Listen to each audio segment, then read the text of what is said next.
The Prince and the Pauper. By Mark Twain. Chapter 1. The Birth of the Prince and the Pauper. In the ancient city of London, on a certain autumn day in the second quarter of the 16th century, a boy was born to a poor family of the name of Canty, who did not want him. On the same day another English child was born to a rich family of the name of Tudor, who did want him. All England wanted him too. England had so longed for him, and hoped for him, and prayed God for him, that, now that he was really come, the people went nearly mad for joy. Mere acquaintances hugged and kissed each other and cried. Everybody took a holiday, and high and low, rich and poor, feasted and danced and sang, and got very mellow, and they kept this up for days and nights together. By day, London was a sight to see, with gay banners waving from every balcony and housetop, and splendid pageants marching along. By night, it was again a sight to see, with its great bonfires at every corner, and its troops of revellers making merry around them. There was no talk in all England but of the new baby, Edward Tudor, Prince of Wales, who lay lapped in silks and satins, unconscious of all this fuss. And not knowing that great lords and ladies were tending him and watching over him, and not caring either. But there was no talk about the other baby, Tom Canty, lapped in his poor rags, except among the family of paupers whom he had just come to trouble with his presence. Chapter 2. Tom's early life. Let us skip a number of years. London was 1500 years old, and was a great town, for that day. It had 100,000 inhabitants, some think double as many. The streets were very narrow, and crooked, and dirty, especially in the part where Tom Canty lived, which was not far from London Bridge. The houses were of wood, with the second story projecting over the first, and the third sticking its elbows out beyond the second. The higher the houses grew, the broader they grew. They were skeletons of strong crisscross beams, with solid material between, coated with plaster. The beams were painted red or blue or black, according to the owner's taste, and this gave the houses a very picturesque look. The windows were small, glazed with little diamond-shaped panes, and they opened outward, on hinges, like doors. The house which Tom's father lived in was up a foul little pocket called Offal Court, out of Pudding Lane.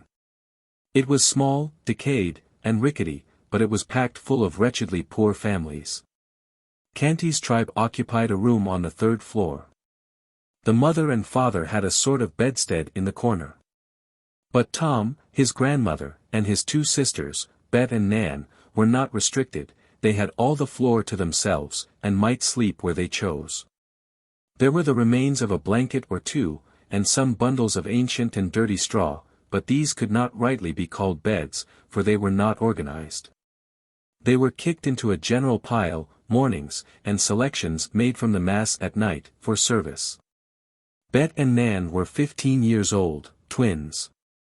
They were good-hearted girls, unclean, clothed in rags, and profoundly ignorant. Their mother was like them. But the father and the grandmother were a couple of fiends.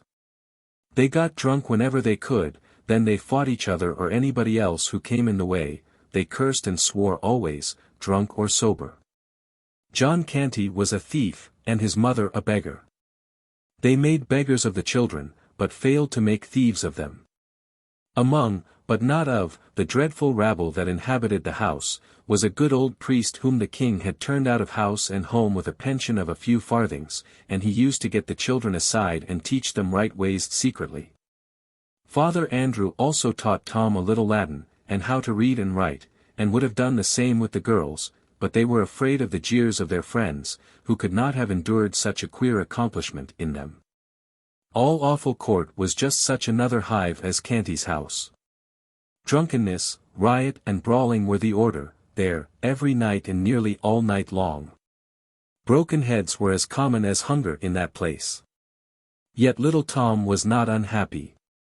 He had a hard time of it, but did not know it. It was the sort of time that all the Offal Court boys had, therefore he supposed it was the correct and comfortable thing.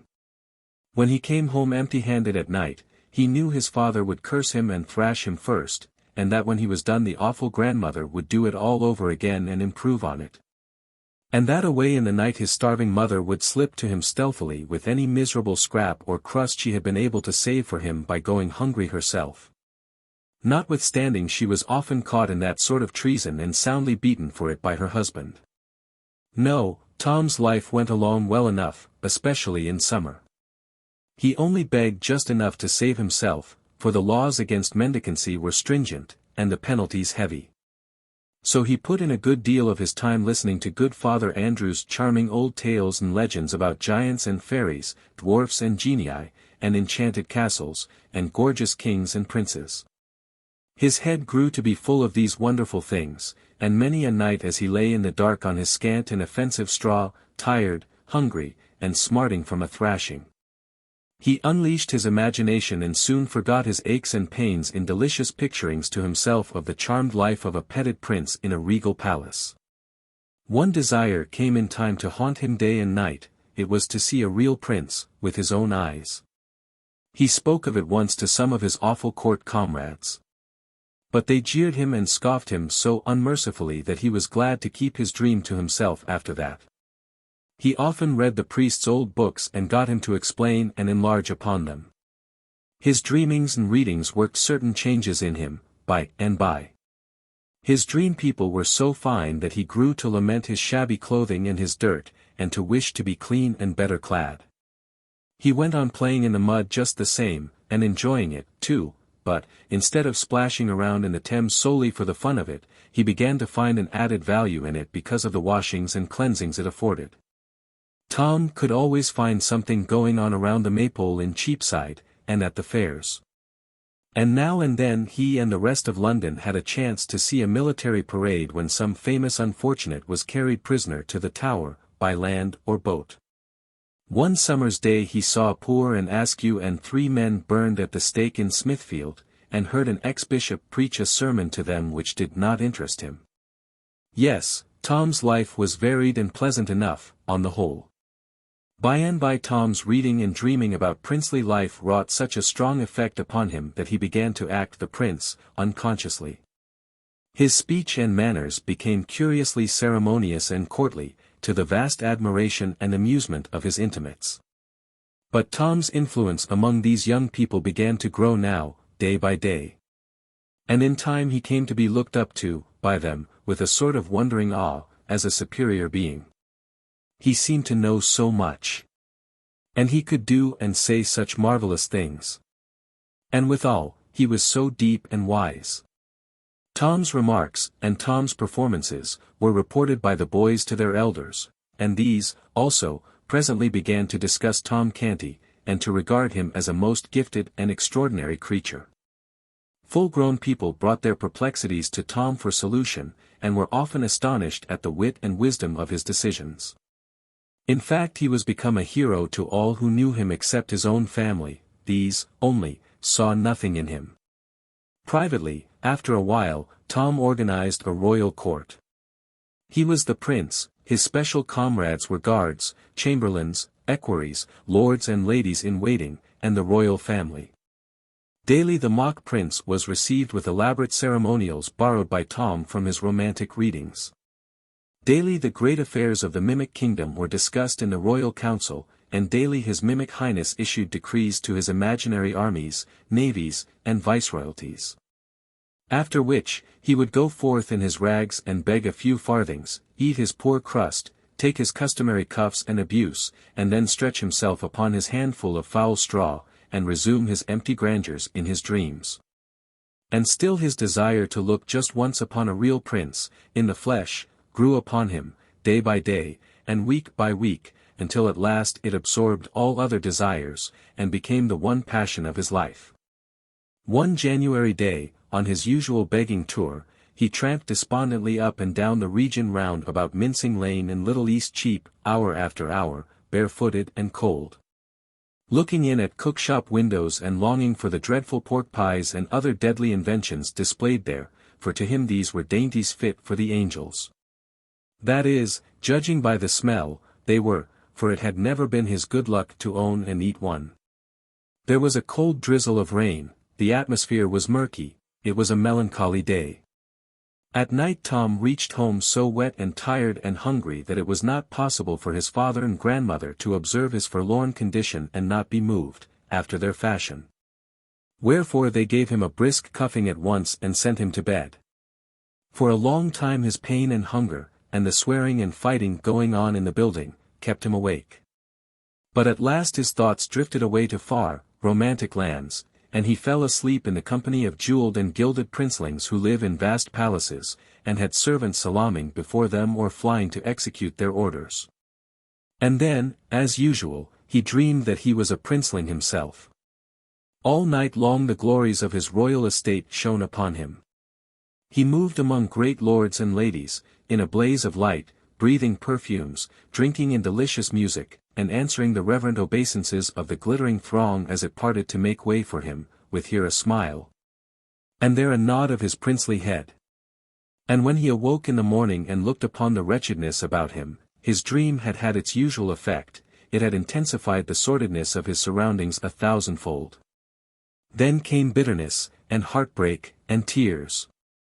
Chapter 3. Tom's meeting with the prince. Tom got up hungry, and sauntered hungry away, but with his thoughts busy with the shadowy splendors of his night's dreams. He wandered here and there in the city, hardly noticing where he was going, or what was happening around him. People jostled him, and some gave him rough speech, but it was all lost on the musing boy. By and by he found himself at Temple Bar, the farthest from home he had ever travelled in that direction. He stopped and considered a moment, then fell into his imaginings again, and passed on outside the walls of London. The Strand had ceased to be a country road then, and regarded itself as a street, but by a strained construction. For, though there was a tolerably compact row of houses on one side of it, there were only some scattered great buildings on the other, these being palaces of rich nobles. With ample and beautiful grounds stretching to the river, grounds that are now closely packed with grim acres of brick and stone. Tom discovered Charing village presently, and rested himself at the beautiful cross built there by a bereaved king of earlier days. Then idled down a quiet, lovely road, past the great cardinal's stately palace, toward a far more mighty and majestic palace beyond, Westminster. Tom stared in glad wonder at the vast pile of masonry, the wide-spreading wings, the frowning bastions and turrets, the huge stone gateway, with its gilded bars and its magnificent array of colossal granite lions. And other the signs and symbols of English royalty. Was the desire of his soul to be satisfied at last? Here, indeed, was a king's palace. Might he not hope to see a prince now, a prince of flesh and blood, if heaven were willing? At each side of the gilded gate stood a living statue, that is to say, an erect and stately and motionless man-at-arms, clad from head to heel in shining steel armor. At a respectful distance were many country folk, and people from the city, waiting for any chance glimpse of royalty that might offer. Splendid carriages, with splendid people in them and splendid servants outside, were arriving and departing by several other noble gateways that pierced the royal enclosure. Poor little Tom, in his rags, approached, and was moving slowly and timidly past the sentinels, with a beating heart and a rising hope, when all at once he caught sight through the golden bars of a spectacle that almost made him shout for joy. Within was a comely boy, tanned and brown with sturdy outdoor sports and exercises, whose clothing was all of lovely silks and satins, shining with jewels, at his hip a little jeweled sword and dagger, dainty buskins on his feet, with red heels. And on his head a jaunty crimson cap, with drooping plumes fastened with a great sparkling gem. Several gorgeous gentlemen stood near, his servants, without a doubt. Oh! He was a prince, a living prince, a real prince, without the shadow of a question, and the prayer of the pauper boy's heart was answered at last. Tom's breath came quick and short with excitement, and his eyes grew big with wonder and delight.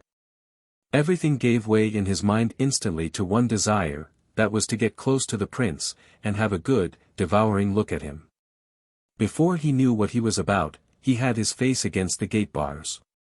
The next instant one of the soldiers snatched him rudely away, and sent him spinning among the gaping crowd of country gawks and London idlers.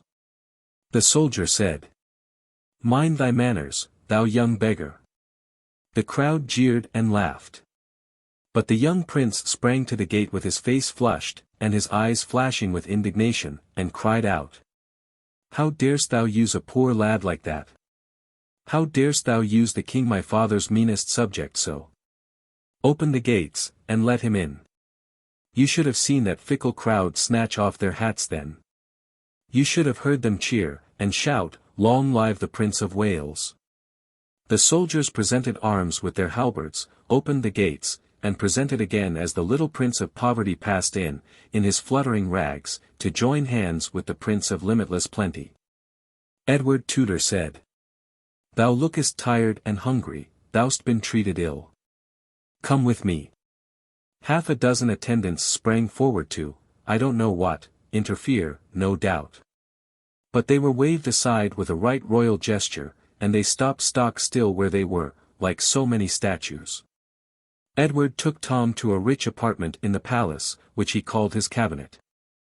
By his command a repast was brought such as Tom had never encountered before except in books. The prince, with princely delicacy and breeding, sent away the servants, so that his humble guest might not be embarrassed by their critical presence. Then he sat near by, and asked questions while Tom ate. What is thy name, lad? Tom Canty, and, it please thee, sir. 'Tis an odd one. Where dost live? In the city, please thee, sir. Offal Court, out of Pudding Lane. Offal Court. Truly, 'tis another odd one. Hast parents? Parents have I, sir, and a grand dam likewise that is but indifferently precious to me, God forgive me if it be offence to say it, also twin sisters, Nan and Bet. Then is thy grand dam not over kind to thee, I take it? Neither to any other is she, so please your worship. She hath a wicked heart, and worketh evil all her days. Doth she mistreat thee? There be times that she stayeth her hand, being asleep or overcome with drink, but when she hath her judgment clear again, she mocketh it up to me with goodly beatings. A fierce look came into the little prince's eyes, and he cried out. What? Beatings?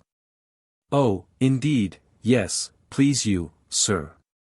Beatings, and thou so frail and little. Hark ye, before the night come, she shall hie her to the tower. The king my father. In sooth, you forget, sir, her low degree. The tower is for the great alone. True, indeed. I had not thought of that. I will consider of her punishment. Is thy father kind to thee? Not more than Gammer Canty, sir. Fathers be alike, mayhap. Mine hath not a doll's temper. He smiteth with a heavy hand, yet spareth me, he spareth me not always with his tongue, though, sooth to say.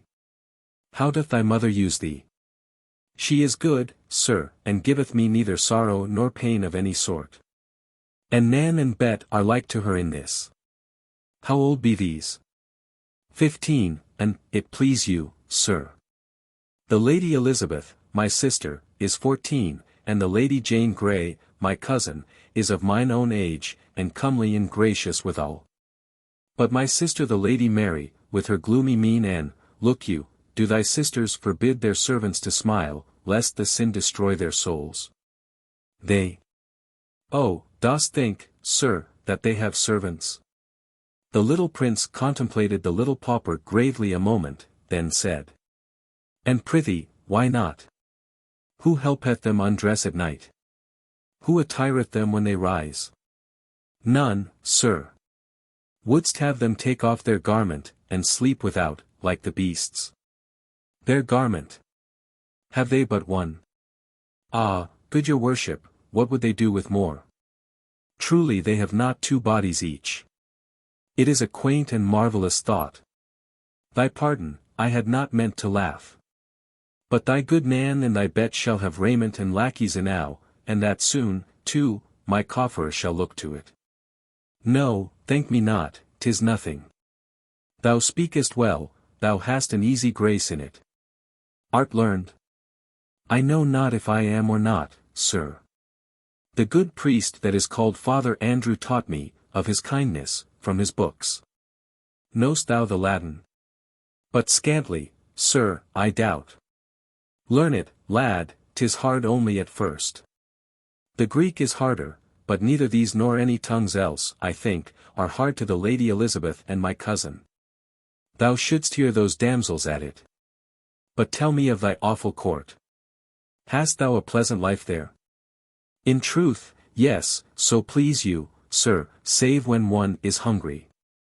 There be Punch and Judy shows, and monkeys, oh such antic creatures. And so bravely dressed. And there be plays wherein they that play do shout and fight till all are slain, and 'tis so fine to see, and costeth but a farthing, albeit 'tis main hard to get the farthing, please your worship. Tell me more. We lads of Offal Court do strive against each other with the cudgel, like to the fashion of the prentices, sometimes. The prince's eyes flashed. Said he. Marry, that would not I mislike. Tell me more.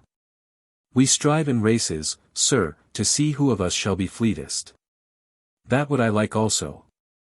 Speak on. In summer, sir, we wade and swim in the canals and in the river, and each doth duck his neighbor, and splatter him with water, and dive and shout and tumble and 'twould be worth my father's kingdom but to enjoy it once. Prithee go on. We dance and sing about the maypole in Cheapside, we play in the sand, each covering his neighbor up, and times we make mud pastry, oh the lovely mud, it hath not its like for delightfulness in all the world. We do fairly wallow in the mud, sir, saving your worship's presence. Oh, prithee, say no more, 'tis glorious. If that I could but clothe me in raiment like to thine, and strip my feet, and revel in the mud once, just once, with none to rebuke me or forbid, meseemeth I could forego the crown. And if that I could clothe me once, sweet sir, as thou art clad, just once. Oh ho, wouldst like it? Then so shall it be. Doff thy rags, and don these splendors, lad. It is a brief happiness, but will be not less keen for that.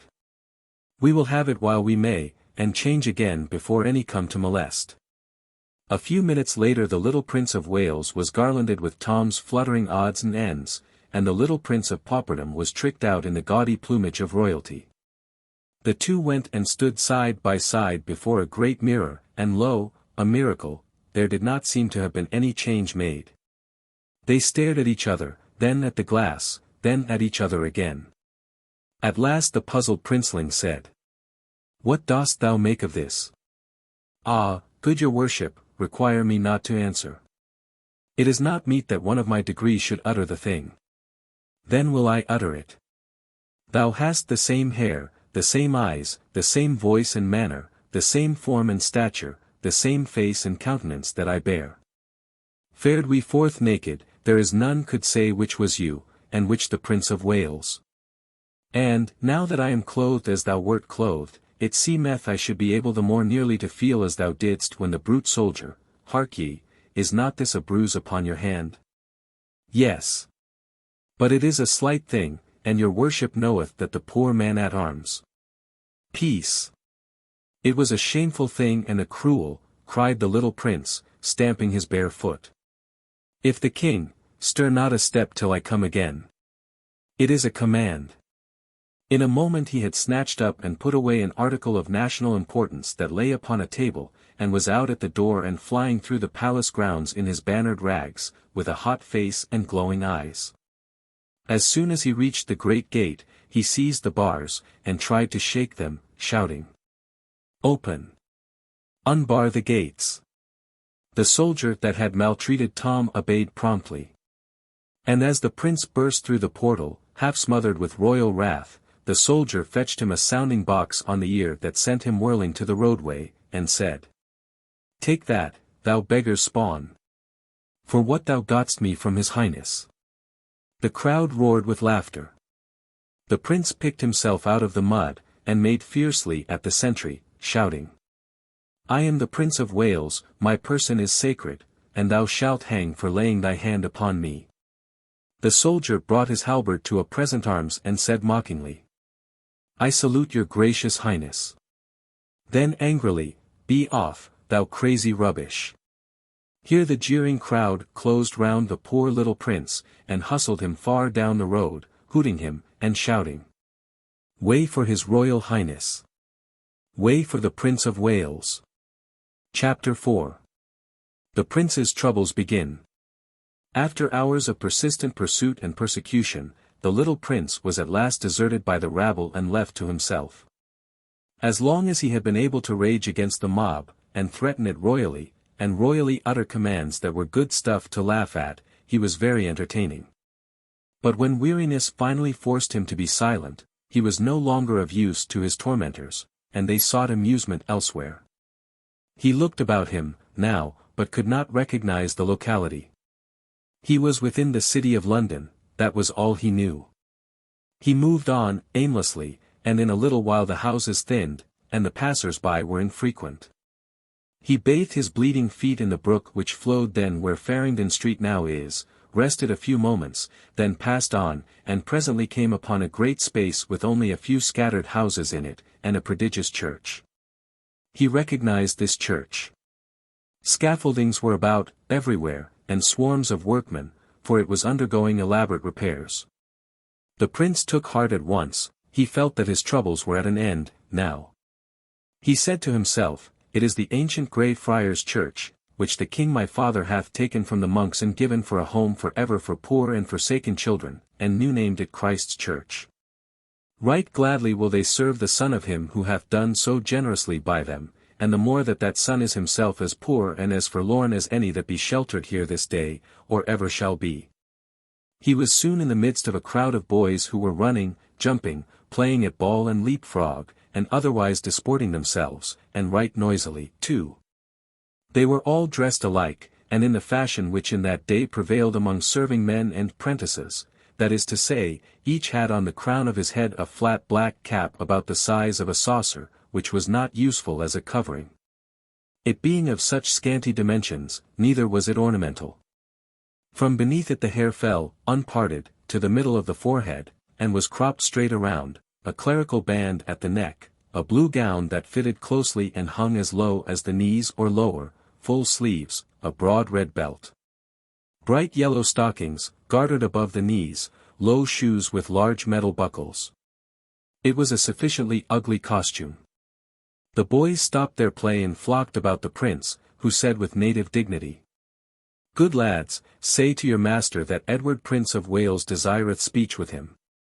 A great shout went up at this, and one rude fellow said, "Marry, art thou his grace's messenger, beggar?" The prince's face flushed with anger, and his ready hand flew to his hip, but there was nothing there. There was a storm of laughter, and one boy said, "Didst mark that? He fancied he had a sword, belike he is the prince himself." This sally brought more laughter. Poor Edward drew himself up proudly and said, "I am the prince. And it ill beseemeth you that feed upon the king my father's bounty to use me so." This was vastly enjoyed, as the laughter testified. The youth who had first spoken, shouted to his comrades, "Ho, swine, slaves, pensioners of his grace's princely father, where be your manners? Down on your marrow bones, all of ye, and do reverence to his kingly port and royal rags." With boisterous mirth they dropped upon their knees in a body and did mock homage to their prey.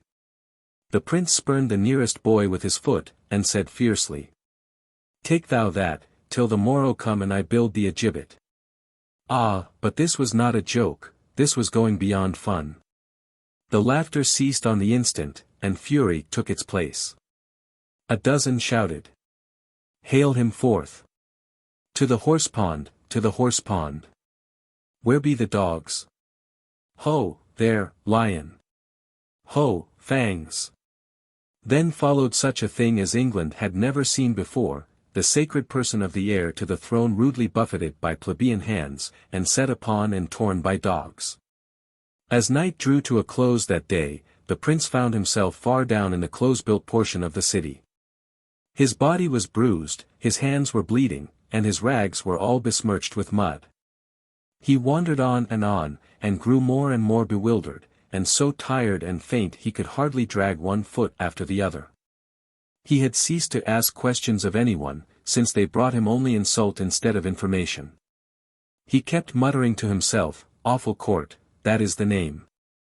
If I can but find it before my strength is wholly spent and I drop, then am I saved, for his people will take me to the palace and prove that I am none of theirs, but the true prince, and I shall have mine own again." And now and then his mind reverted to his treatment by those rude Christ's hospital boys, and he said, "When I am king, they shall not have bread and shelter only, but also teachings out of books.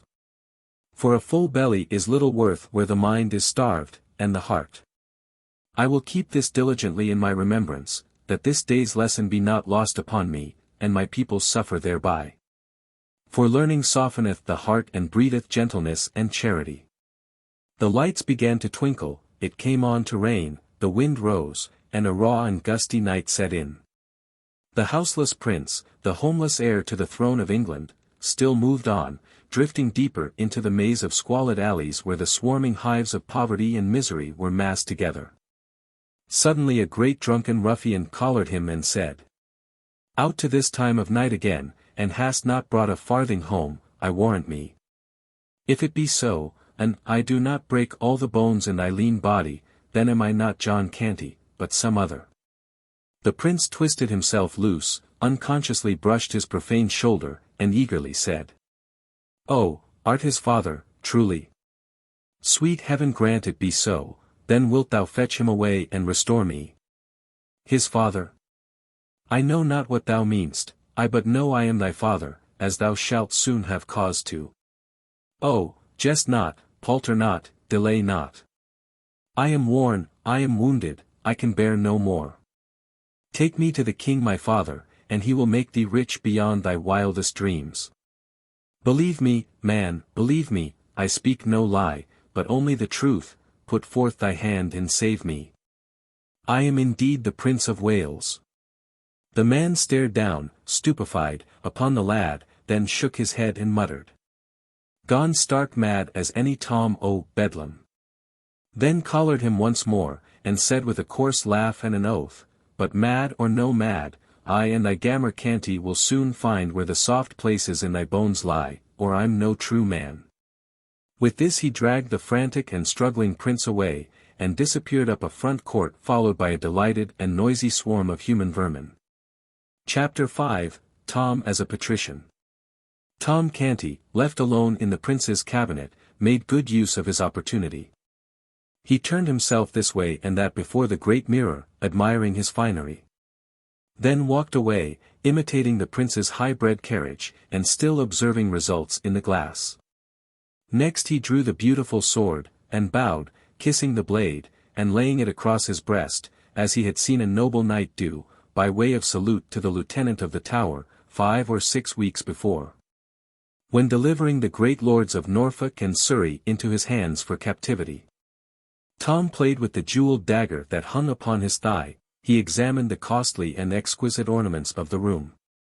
He tried each of the sumptuous chairs, and thought how proud he would be if the Offal Court herd could only peep in and see him in his grandeur. He wondered if they would believe the marvelous tale he should tell when he got home, or if they would shake their heads, and say his overtaxed imagination had at last upset his reason. At the end of half an hour it suddenly occurred to him that the prince was gone a long time, then right away he began to feel lonely, very soon he fell to listening and longing, and ceased to toy with the pretty things about him. He grew uneasy, then restless, then distressed. Suppose someone should come, and catch him in the prince's clothes, and the prince not there to explain. Might they not hang him at once, and inquire into his case afterward? He had heard that the great were prompt about small matters. His fear rose higher and higher, and trembling he softly opened the door to the antechamber, resolved to fly and seek the prince, and, through him, protection and release. 6 gorgeous gentlemen servants and 2 young pages of high degree, clothed like butterflies, sprang to their feet and bowed low before him. He stepped quickly back and shut the door. He said, "Oh, they mock at me. They will go and tell. Oh! Why came I here to cast away my life?" He walked up and down the floor, filled with nameless fears, listening, starting at every trifling sound. Presently the door swung open, and a silken page said, "The Lady Jane Grey." The door closed and a sweet young girl, richly clad, bounded toward him. But she stopped suddenly, and said in a distressed voice, "Oh, what aileth thee, my lord?" Tom's breath was nearly failing him. But he made shift to stammer out, "Ah, be merciful, thou. In sooth I am no lord, but only poor Tom Canty of Offal Court in the city. Prithee let me see the prince, and he will of his grace restore to me my rags, and let me hence unhurt. Oh, be thou merciful, and save me." By this time the boy was on his knees, and supplicating with his eyes and uplifted hands as well as with his tongue. The young girl seemed horror-stricken. She cried out, "O my lord, on thy knees. And to me."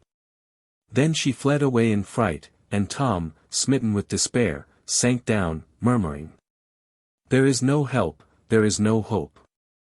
Now will they come and take me." Whilst he lay there benumbed with terror, dreadful tidings were speeding through the palace. The whisper, for it was whispered always, flew from menial to menial, from lord to lady, down all the long corridors, from story to story, from saloon to saloon, "The prince hath gone mad, the prince hath gone mad." Soon every saloon, every marble hall, had its groups of glittering lords and ladies, and other groups of dazzling lesser folk, talking earnestly together in whispers, and every face had in it dismay. Presently a splendid official came marching by these groups, making solemn proclamation. "In the name of the king. Let none list to this false and foolish matter, upon pain of death, nor discuss the same, nor carry it abroad. In the name of the king." The whispering ceased as suddenly as if the whisperers had been stricken dumb. Soon there was a general buzz along the corridors, of "the prince. See, the prince comes."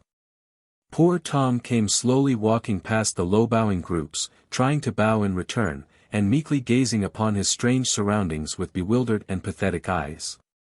Great nobles walked upon each side of him, making him lean upon them, and so steady his steps. Behind him followed the court physicians and some servants. Presently Tom found himself in a noble apartment of the palace and heard the door close behind him. Around him stood those who had come with him. Before him, at a little distance, reclined a very large and very fat man, with a wide, pulpy face, and a stern expression. His large head was very grey, and his whiskers, which he wore only around his face, like a frame, were grey also. His clothing was of rich stuff, but old, and slightly frayed in places. One of his swollen legs had a pillow under it, and was wrapped in bandages. There was silence now, and there was no head there but was bent in reverence, except this man's. This stern-countenanced invalid was the dread Henry VIII. He said, and his face grew gentle as he began to speak. "How now, my Lord Edward, my prince?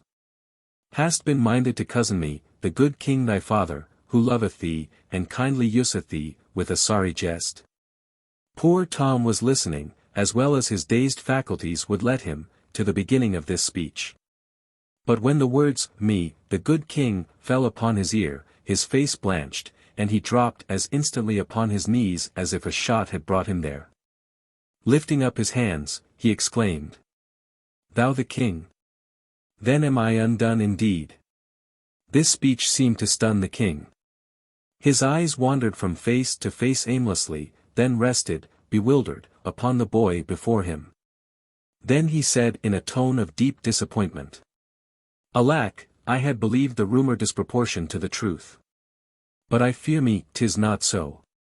He breathed a heavy sigh, and said in a gentle voice, "Come to thy father, child, thou art not well."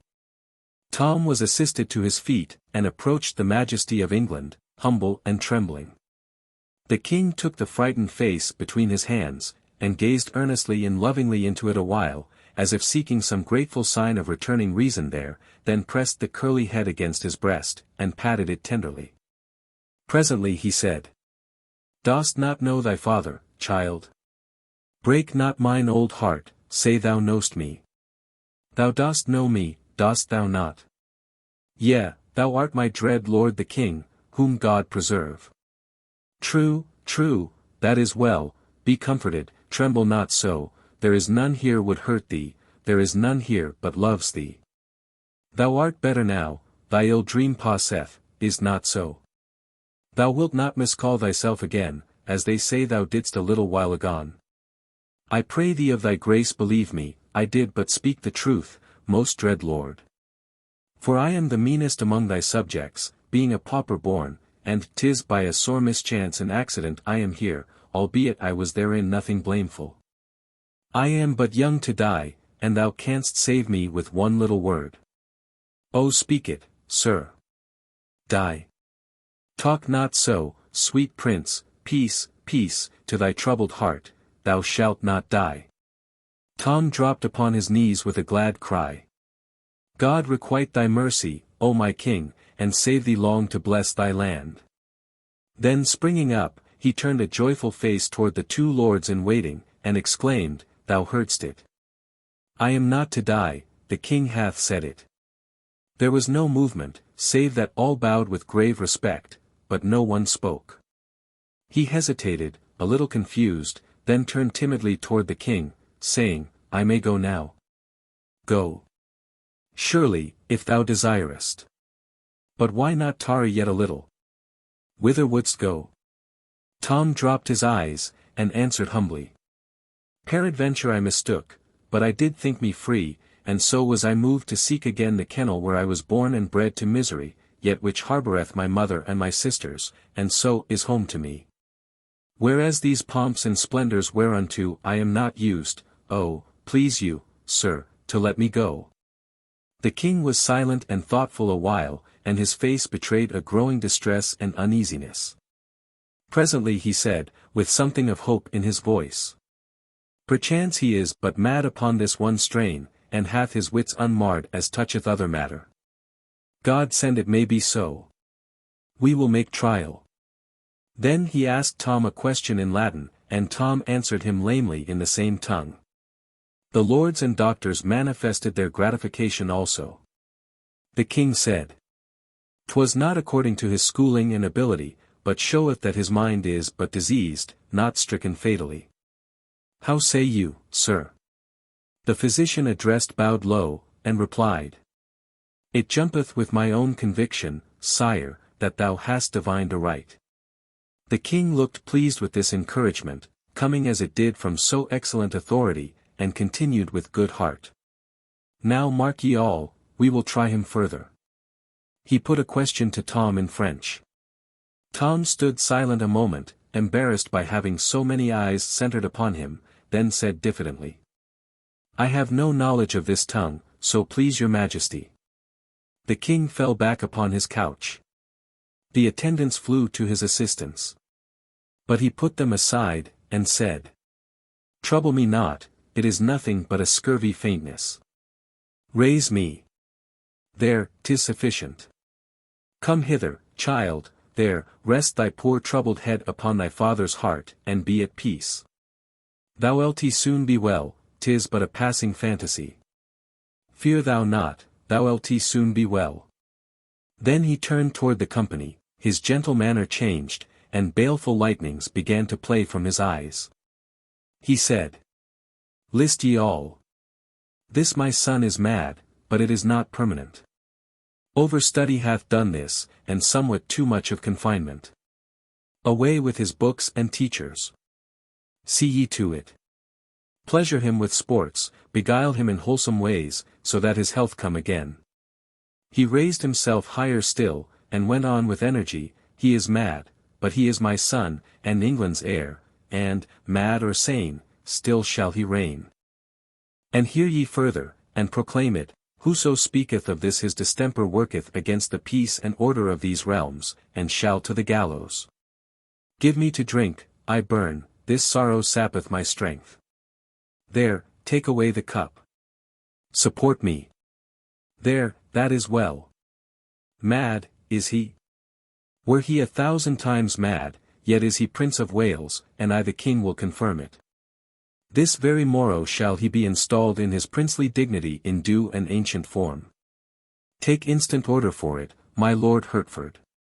One of the nobles knelt at the royal couch, and said, "The King's Majesty knoweth that the hereditary Great Marshal of England lieth attainted in the Tower. It were not meet that one attainted. Peace. Insult not mine ears with his hated name. Is this man to live forever? Am I to be balked of my will? Is the prince to tarry uninstalled, because, forsooth, the realm lacketh an Earl Marshal free of treasonable taint to invest him with his honours? No, by the splendour of God. Warn my Parliament to bring me Norfolk's doom before the sun rise again, else shall they answer for it grievously." Lord Hertford said, "The King's will is law," and, rising, returned to his former place. Gradually the wrath faded out of the old king's face, and he said, "Kiss me, my prince. There, what fearest thou? Am I not thy loving father? Thou art good to me that am unworthy, O mighty and gracious Lord, that in truth I know. But, it grieveth me to think of him that is to die, and ah, 'tis like thee, 'tis like thee.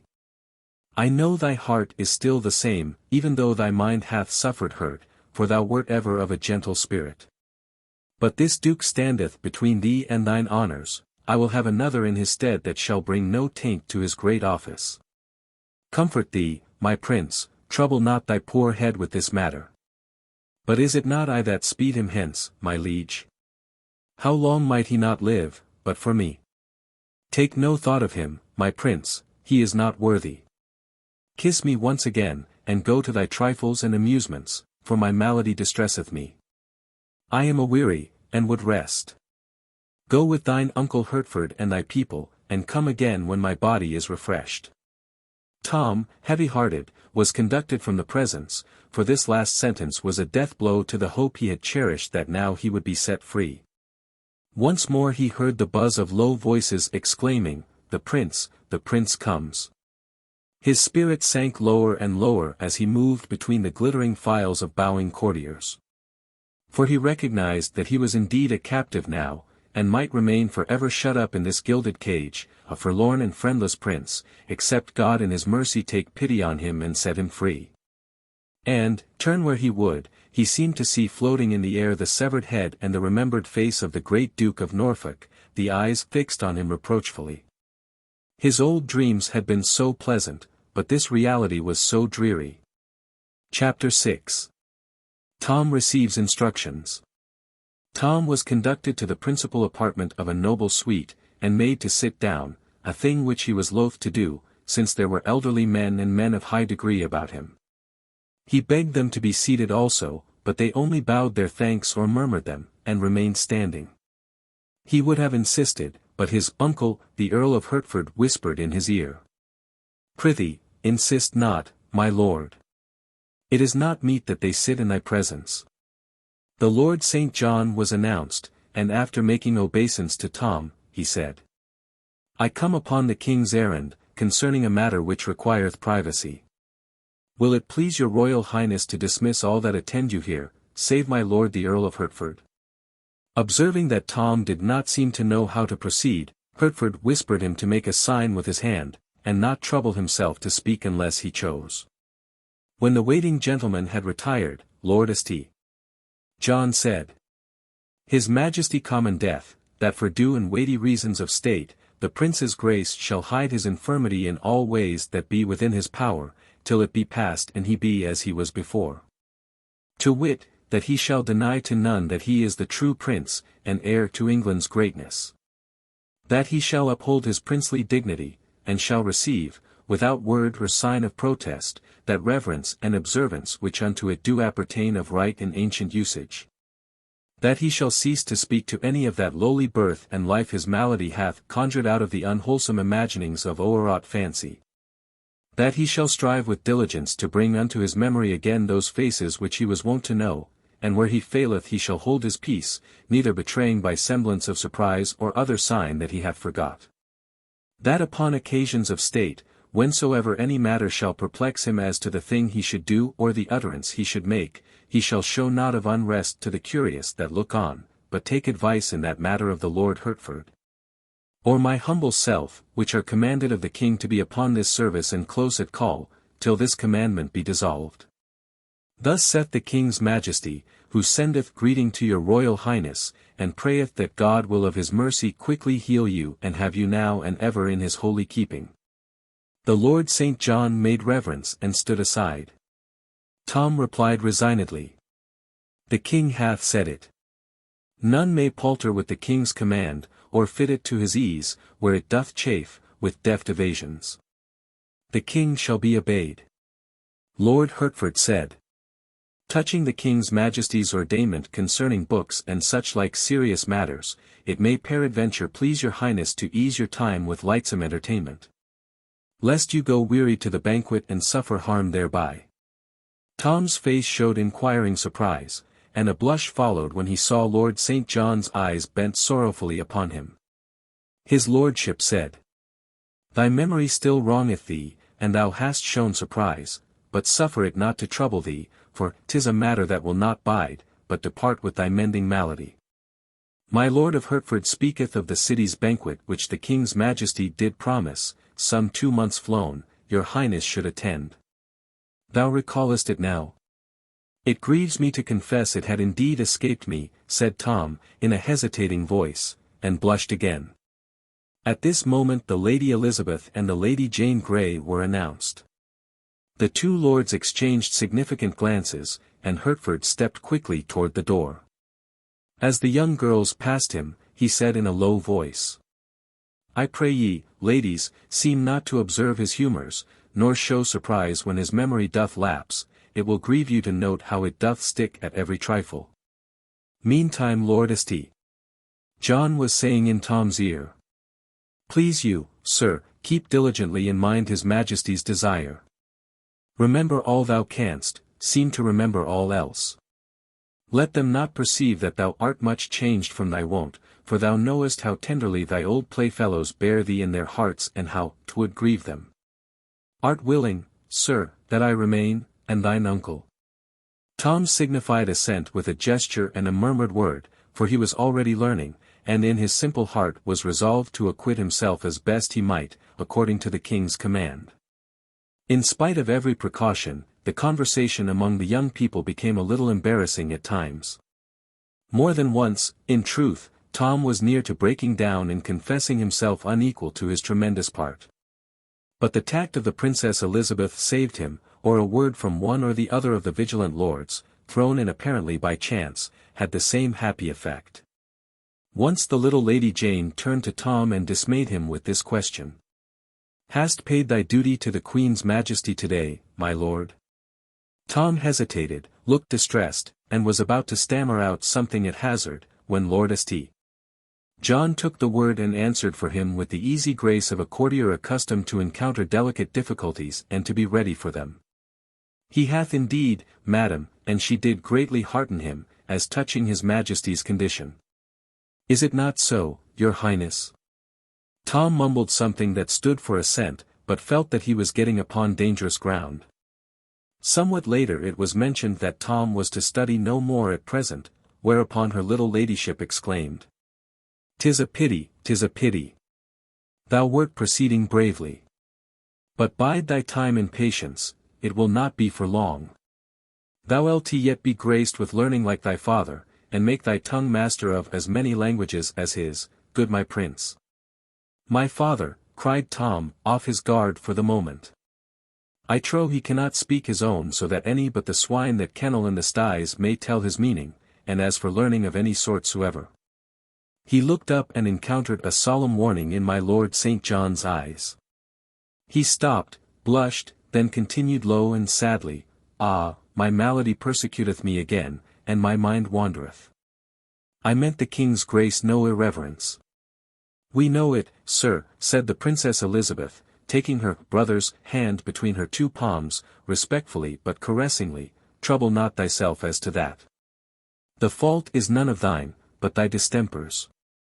Thou art a gentle comforter, sweet lady, said Tom, gratefully, and my heart moveth me to thank thee for't, and I may be so bold. Once the giddy little Lady Jane fired a simple Greek phrase at Tom. The Princess Elizabeth's quick eyes saw by the serene blankness of the target's front that the shaft was overshot, so she tranquilly delivered a return volley of sounding Greek on Tom's behalf, and then straightway changed the talk to other matters. Time wore on pleasantly, and likewise smoothly, on the whole. Snags and sandbars grew less and less frequent, and Tom grew more and more at his ease, seeing that all were so lovingly bent upon helping him and overlooking his mistakes. When it came out that the little ladies were to accompany him to the Lord Mayor's banquet in the evening, his heart gave a bound of relief and delight, for he felt that he should not be friendless, now, among that multitude of strangers. Whereas, an hour earlier, the idea of their going with him would have been an insupportable terror to him. Tom's guardian angels, the two lords, had had less comfort in the interview than the other parties to it.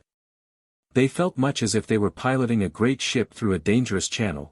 They were on the alert constantly, and found their office no child's play. Wherefore, at last, when the ladies' visit was drawing to a close and the Lord Guilford Dudley was announced, they not only felt that their charge had been sufficiently taxed for the present, but also that they themselves were not in the best condition to take their ship back and make their anxious voyage all over again. So they respectfully advised Tom to excuse himself, which he was very glad to do, although a slight shade of disappointment might have been observed upon my Lady Jane's face when she heard the splendid stripling denied admittance.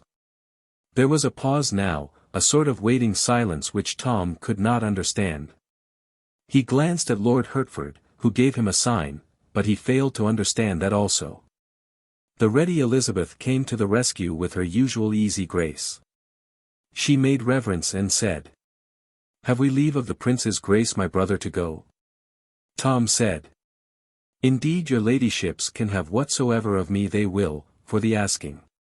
Yet would I rather give them any other thing that in my poor power lieth, than leave to take the light and blessing of their presence hence. Give ye good den, and God be with ye." Then he smiled inwardly at the thought, "'Tis not for naught I have dwelt but among princes in my reading, and taught my tongue some slight trick of their broidered and gracious speech withal." When the illustrious maidens were gone, Tom turned wearily to his keepers and said, "May it please your lordships to grant me leave to go into some corner and rest me?" Lord Hertford said, "So please your highness, it is for you to command, it is for us to obey. That thou shouldst rest is indeed a needful thing, since thou must journey to the city presently." He touched a bell, and a page appeared, who was ordered to desire the presence of Sir William Herbert. This gentleman came straightway, and conducted Tom to an inner apartment. Tom's first movement there was to reach for a cup of water. But a silk and velvet servitor seized it, dropped upon one knee, and offered it to him on a golden salver. Next the tired captive sat down and was going to take off his buskins, timidly asking leave with his eye, but another silk and velvet discomforter went down upon his knees and took the office from him.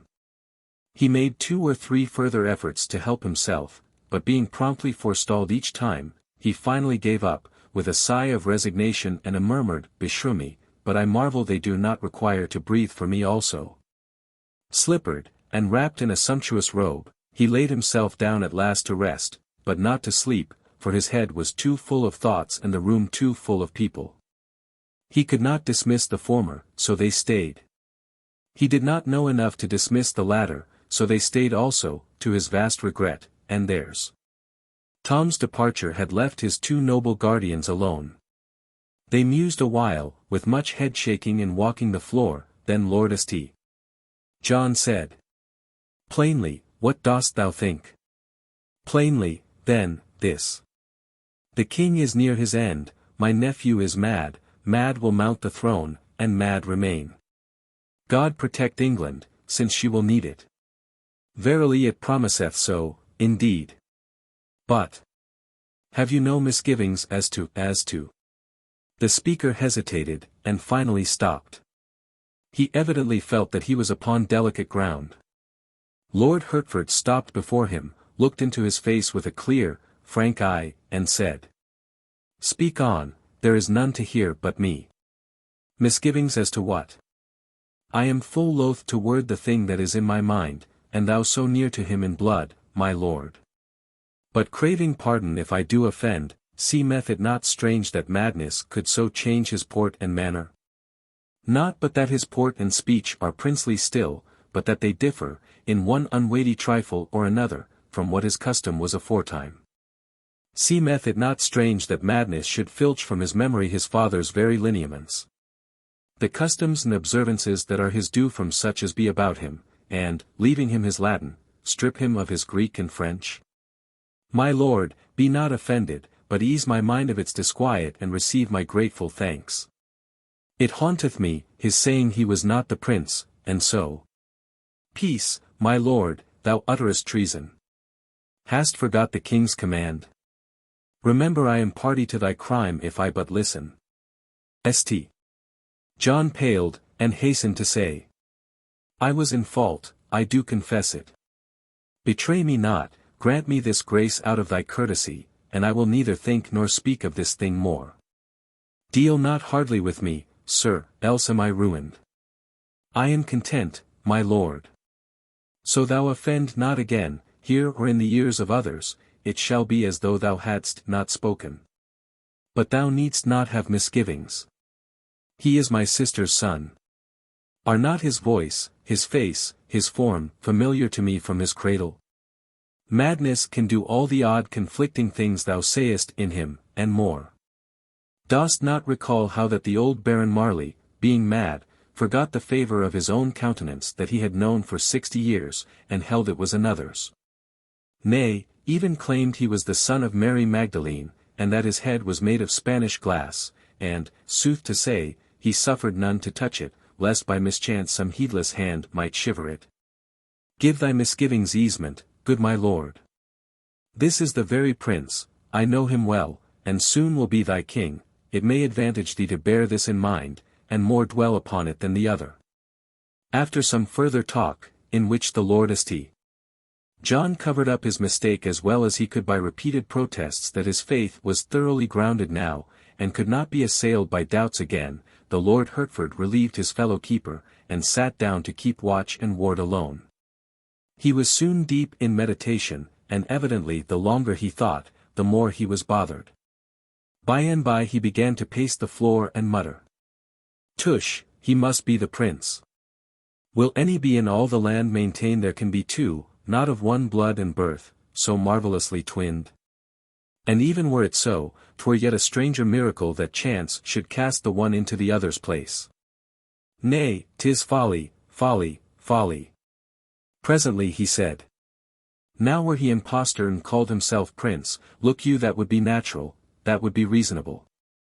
But lived ever an impostor yet, who, being called prince by the king, prince by the court, prince by all, denied his dignity and pleaded against his exaltation? No. By the soul of Saint Swithin, no. This is the true prince, gone mad. Chapter 7. Tom's first royal dinner.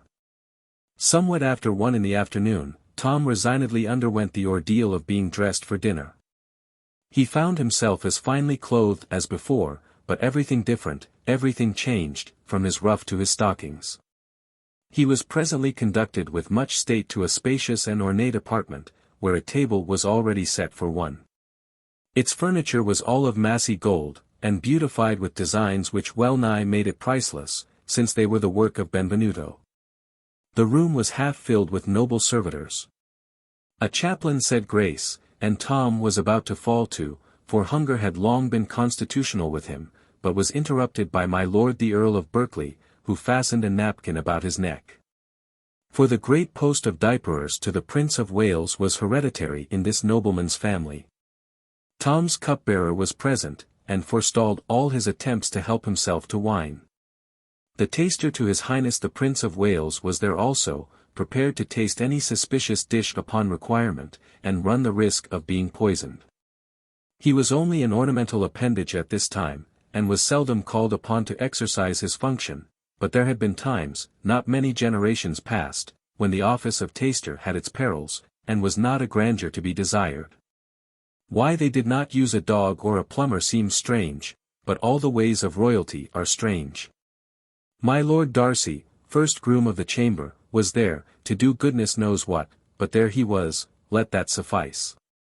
The Lord Chief Butler was there, and stood behind Tom's chair, overseeing the solemnities, under command of the Lord Great Steward and the Lord Head Cook, who stood near. Tom had 384 servants beside these. But they were not all in that room, of course, nor the quarter of them, neither was Tom aware yet that they existed. All those that were present had been well drilled within the hour to remember that the prince was temporarily out of his head, and to be careful to show no surprise at his vagaries. These vagaries were soon on exhibition before them. But they only moved their compassion and their sorrow, not their mirth. It was a heavy affliction to them to see the beloved prince so stricken. Poor Tom ate with his fingers mainly, but no one smiled at it, or even seemed to observe it.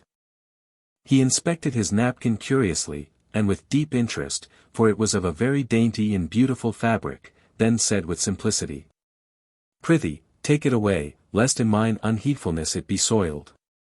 The hereditary diaperer took it away with reverent manner, and without word or protest of any sort. Tom examined the turnips and the lettuce with interest, and asked what they were, and if they were to be eaten. For it was only recently that men had begun to raise these things in England in place of importing them as luxuries from Holland. His question was answered with grave respect, and no surprise manifested. When he had finished his dessert, he filled his pockets with nuts, but nobody appeared to be aware of it, or disturbed by it. But the next moment he was himself disturbed by it, and showed discomposure. For this was the only service he had been permitted to do with his own hands during the meal, and he did not doubt that he had done a most improper and unprincely thing. At that moment the muscles of his nose began to twitch, and the end of that organ to lift and wrinkle. This continued, and Tom began to evince a growing distress. He looked appealingly, first at one and then another of the lords about him, and tears came into his eyes. They sprang forward with dismay in their faces, and begged to know his trouble. Tom said with genuine anguish, "I crave your indulgence, my nose itcheth cruelly. What is the custom and usage in this emergence? Prithee, speed, for 'tis but a little time that I can bear it." None smiled. But all were sore perplexed, and looked one to the other in deep tribulation for counsel.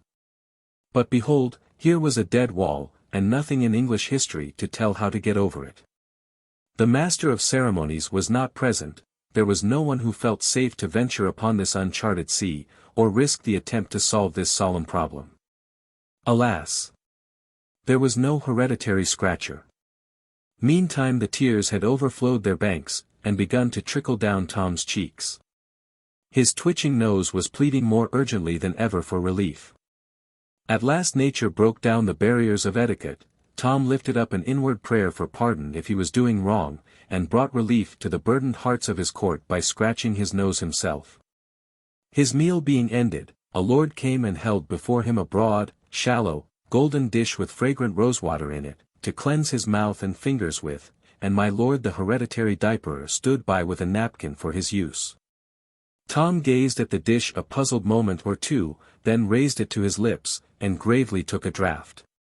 Then he returned it to the waiting lord, and said, "Nay, it likes me not, my lord, it hath a pretty flavour, but it wanteth strength." This new eccentricity of the prince's ruined mind made all the hearts about him ache, but the sad sight moved none to merriment. Tom's next unconscious blunder was to get up and leave the table just when the chaplain had taken his stand behind his chair, and with uplifted hands, and closed, uplifted eyes, was in the act of beginning the blessing. Still nobody seemed to perceive that the prince had done a thing unusual. By his own request our small friend was now conducted to his private cabinet, and left there alone to his own devices. Hanging upon hooks in the oaken wainscoting were the several pieces of a suit of shining steel armor, covered all over with beautiful designs exquisitely inlaid in gold. This martial panoply belonged to the true prince, a recent present from Madame Parr the Queen. Tom put on the greaves, the gauntlets, the plumed helmet, and such other pieces as he could don without assistance, and for a while was minded to call for help and complete the matter, but bethought him of the nuts he had brought away from dinner. And the joy it would be to eat them with no crowd to eye him, and no grand hereditaries to pester him with undesired services. So he restored the pretty things to their several places, and soon was cracking nuts, and feeling almost naturally happy for the first time since God for his sins had made him a prince. When the nuts were all gone, he stumbled upon some inviting books in a closet, among them one about the etiquette of the English court. This was a prize. He lay down upon a sumptuous divan, and proceeded to instruct himself with honest zeal. Let us leave him there for the present. Chapter 8. The Question of the Seal. About 5 o'clock Henry VIII awoke out of an unrefreshing nap, and muttered to himself, troublous dreams, troublous dreams. Mine end is now at hand, so say these warnings, and my failing pulses do confirm it. Presently a wicked light flamed up in his eye, and he muttered, Yet will not I die till he go before. His attendants perceiving that he was awake, one of them asked his pleasure concerning the Lord Chancellor, who was waiting without. Admit him, exclaimed the king eagerly.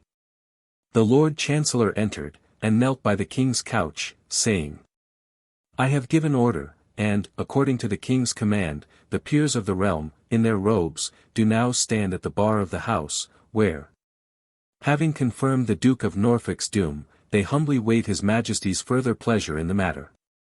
The king's face lit up with a fierce joy.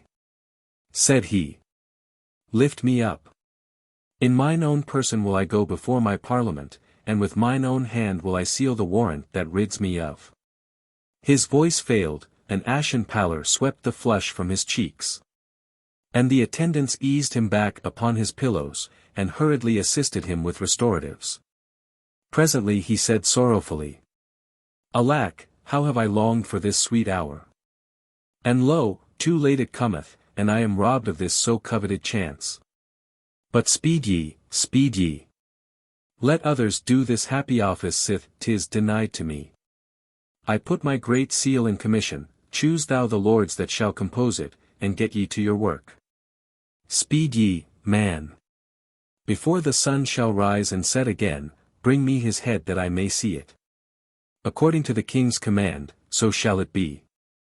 Wilt please your majesty to order that the seal be now restored to me, so that I may forth upon the business. The seal.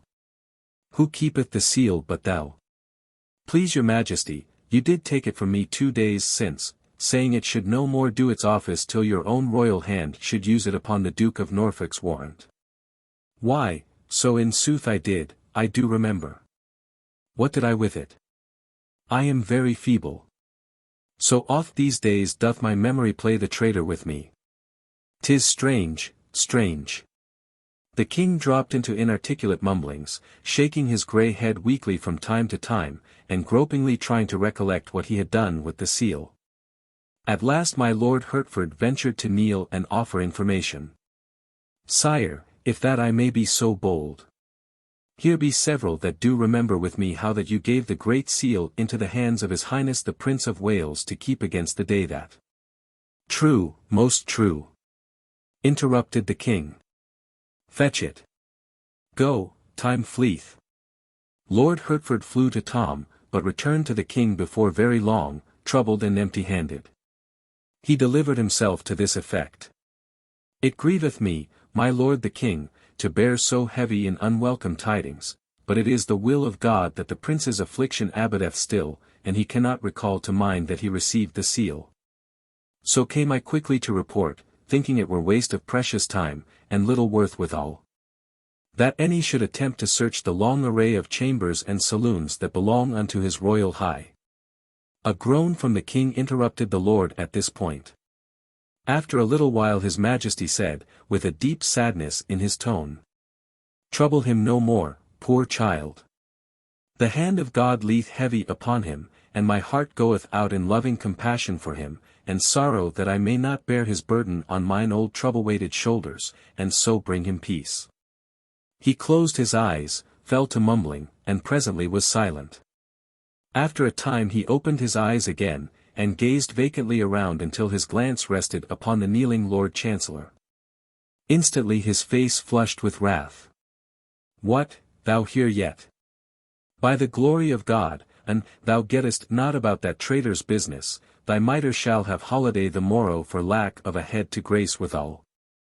The trembling chancellor answered. Good your majesty, I cry you mercy. I but waited for the seal.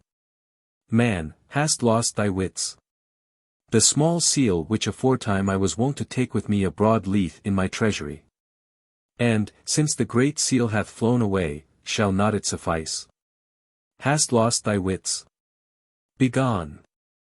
And hark ye, come no more till thou do bring his head.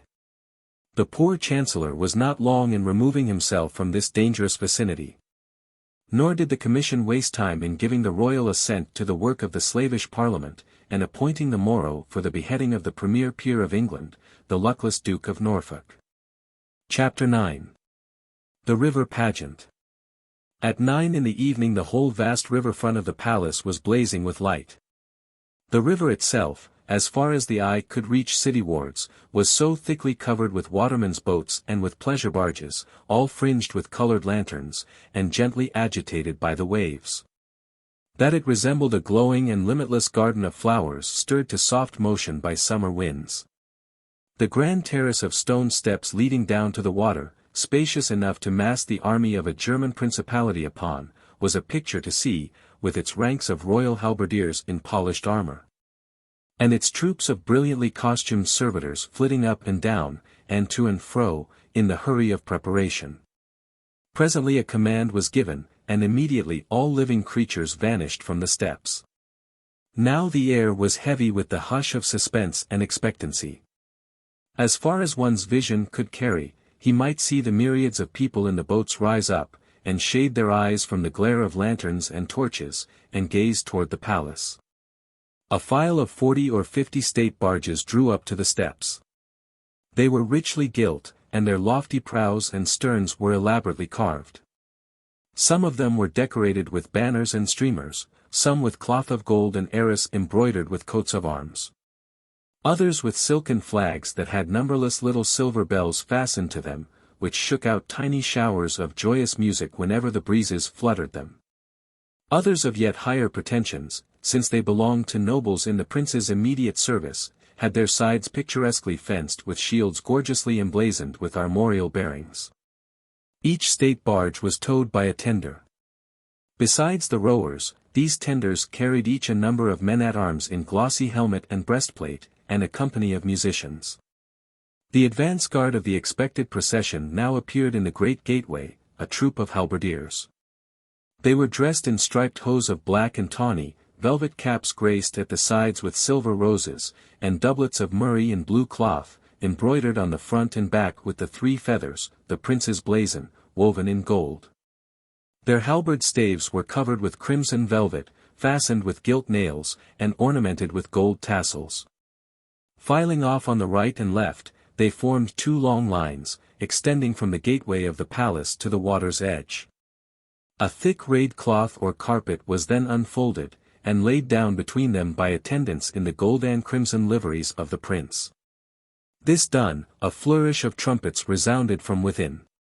A lively prelude arose from the musicians on the water, and 2 ushers with white wands marched with a slow and stately pace from the portal. They were followed by an officer bearing the civic mace, after whom came another carrying the city's sword, then several sergeants of the city guard, in their full accoutrements, and with badges on their sleeves. Then the Garter King-at-Arms, in his tabard, then several knights of the Bath, each with a white lace on his sleeve, then their esquires, then the judges, in their robes of scarlet and coifs. Then the Lord High Chancellor of England, in a robe of scarlet, open before, and purfled with minever, then a deputation of aldermen, in their scarlet cloaks, and then the heads of the different civic companies, in their robes of state. Now came 12 French gentlemen, in splendid habiliments, consisting of pourpoints of white damask barred with gold, short mantles of crimson velvet lined with violet taffeta, and carnation-colored hautstachoes, and took their way down the steps. They were of the suite of the French ambassador, and were followed by 12 cavaliers of the suite of the Spanish ambassador, clothed in black velvet, unrelieved by any ornament. Following these came several great English nobles with their attendants. There was a flourish of trumpets within. And the prince's uncle, the future great Duke of Somerset, emerged from the gateway, arrayed in a doublet of black cloth of gold, and a cloak of crimson satin flowered with gold, and ribboned with nets of silver. He turned, doffed his plumed cap, bent his body in a low reverence, and began to step backward, bowing at each step. A prolonged trumpet blast followed, and a proclamation, "Way for the high and mighty the Lord Edward, Prince of Wales." High aloft on the palace walls a long line of red tongues of flame leapt forth with a thunder crash, the massed world on the river burst into a mighty roar of welcome. And Tom Canty, the cause and hero of it all, stepped into view and slightly bowed his princely head. He was magnificently habited in a doublet of white satin, with a front piece of purple cloth of tissue, powdered with diamonds, and edged with ermine. Over this he wore a mantle of white cloth of gold, pounced with the triple-feathered crest, lined with blue satin, set with pearls and precious stones, and fastened with a clasp of brilliants. About his neck hung the Order of the Garter, and several princely foreign orders, and wherever light fell upon him jewels responded with a blinding flash. O Tom Canty, born in a hovel, bred in the gutters of London, familiar with rags and dirt and misery, what a spectacle is this! Chapter 10.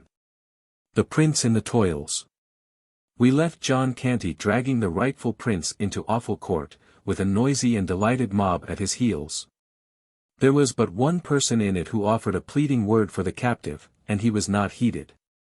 He was hardly even heard, so great was the turmoil. The prince continued to struggle for freedom, and to rage against the treatment he was suffering, until John Canty lost what little patience was left in him, and raised his oaken cudgel in a sudden fury over the prince's head. The single pleader for the lad sprang to stop the man's arm, and the blow descended upon his own wrist. Canty roared out, "Thou lt meddle, wilt thou? Then have thy reward." His cudgel crashed down upon the meddler's head, there was a groan, a dim form sank to the ground among the feet of the crowd, and the next moment it lay there in the dark alone. The mob pressed on, their enjoyment nothing disturbed by this episode. Presently the prince found himself in John Canty's abode, with the door closed against the outsiders. By the vague light of a tallow candle which was thrust into a bottle, he made out the main features of the loathsome den, and also the occupants of it. Two frowsy girls and a middle-aged woman cowered against the wall in one corner, with the aspect of animals habituated to harsh usage, and expecting and dreading it now. From another corner stole a withered hag with streaming grey hair and malignant eyes. John Canty said to this one, "Tari, there's fine mummeries here. Mar them not till thou'st enjoyed them, then let thy hand be heavy as thou wilt. Stand forth, lad. Now say thy foolery again, and thou'st not forgot it. Name thy name. Who art thou?" The insulted blood mounted to the little prince's cheek once more, and he lifted a steady and indignant gaze to the man's face and said, "'Tis but ill-breeding in such as thou to command me to speak. I tell thee now, as I told thee before, I am Edward, Prince of Wales, and none other." The stunning surprise of this reply nailed the hag's feet to the floor where she stood, and almost took her breath. She stared at the prince in stupid amazement, which so amused her ruffianly son, that he burst into a roar of laughter. But the effect upon Tom Canty's mother and sisters was different. Their dread of bodily injury gave way at once to distress of a different sort.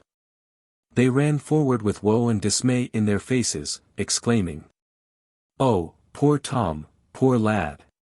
The mother fell on her knees before the prince, put her hands upon his shoulders, and gazed yearningly into his face through her rising tears.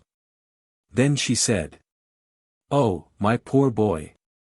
Thy foolish reading hath wrought its woeful work at last, and ta'en thy wit away. Ah! Why didst thou cleave to it when I so warned thee gainst it? Thou'st broke thy mother's heart." The prince looked into her face, and said gently, "Thy son is well, and hath not lost his wits, good dame. Comfort thee, let me to the palace where he is, and straightway will the king my father restore him to thee." "The king thy father? Oh, my child! Unsay these words that be freighted with death for thee, and ruin for all that be near to thee. Shake of this gruesome dream. Call back thy poor wandering memory. Look upon me. Am not I thy mother that bore thee, and loveth thee? The prince shook his head and reluctantly said, God knoweth I am loath to grieve thy heart, but truly have I never looked upon thy face before. The woman sank back to a sitting posture on the floor, and, covering her eyes with her hands, gave way to heartbroken sobs and wailings. Let the show go on, shouted Canty. What, Nan, what, Bet? Mannerless wenches! Will ye stand in the prince's presence? Upon your knees, ye pauper scum, and do him reverence. He followed this with another horse laugh. The girls began to plead timidly for their brother. And Nan said, An thou wilt but let him to bed, father, rest and sleep will heal his madness, prithee, do. Do, father, said Bet, he is more worn than is his wont. Tomorrow will he be himself again, and will beg with diligence, and come not empty home again. This remark sobered the father's joviality, and brought his mind to business. He turned angrily upon the prince, and said, The morrow must we pay 2 pennies to him that owns this hole, 2 pennies, mark ye, all this money for a half-year's rent, else out of this we go. Show what thou'st gathered with thy lazy begging. The prince said, Offend me not with thy sordid matters. I tell thee again I am the king's son. A sounding blow upon the prince's shoulder from Canty's broad palm sent him staggering into goodwife Canty's arms, who clasped him to her breast, and sheltered him from a pelting rain of cuffs and slaps by interposing her own person. The frightened girls retreated to their corner, but the grandmother stepped eagerly forward to assist her son. The prince sprang away from Mrs. Canty, exclaiming, Thou shalt not suffer for me, madam. Let these swine do their will upon me alone. This speech infuriated the swine to such a degree that they set about their work without waste of time. Between them they belabored the boy right soundly, and then gave the girls and their mother a beating for showing sympathy for the victim. Now, said Canty, to bed, all of ye. The entertainment has tired me. The light was put out, and the family retired. As soon as the snorings of the head of the house and his mother showed that they were asleep, the young girls crept to where the prince lay, and covered him tenderly from the cold with straw and rags. And their mother crept to him also, and stroked his hair, and cried over him, whispering broken words of comfort and compassion in his ear the while. She had saved a morsel for him to eat, also. But the boy's pains had swept away all appetite, at least for black and tasteless crusts. He was touched by her brave and costly defense of him, and by her commiseration. And he thanked her in very noble and princely words, and begged her to go to her sleep and try to forget her sorrows. And he added that the king his father would not let her loyal kindness and devotion go unrewarded. This return to his madness broke her heart anew, and she strained him to her breast again, and then went back, drowned in tears, to her bed. As she lay thinking and mourning, the suggestion began to creep into her mind that there was an undefinable something about this boy that was lacking in Tom Canty, mad or sane. She could not describe it, she could not tell just what it was, and yet her sharp mother instinct seemed to detect it and perceive it. What if the boy were really not her son, after all? Oh, absurd! She almost smiled at the idea, spite of her griefs and troubles. No matter, she found that it was an idea that would not down, but persisted in haunting her. It pursued her, it harassed her, it clung to her, and refused to be put away or ignored. At last she perceived that there was not going to be any peace for her until she should devise a test that should prove, clearly and without question, whether this lad was her son or not, and so banish these wearing and worrying doubts. Ah, yes, this was plainly the right way out of the difficulty. Therefore she set her wits to work at once to contrive that test. But it was an easier thing to propose than to accomplish. She turned over in her mind one promising test after another, but was obliged to relinquish them all. None of them were absolutely sure, absolutely perfect, and an imperfect one could not satisfy her. Evidently she was racking her head in vain.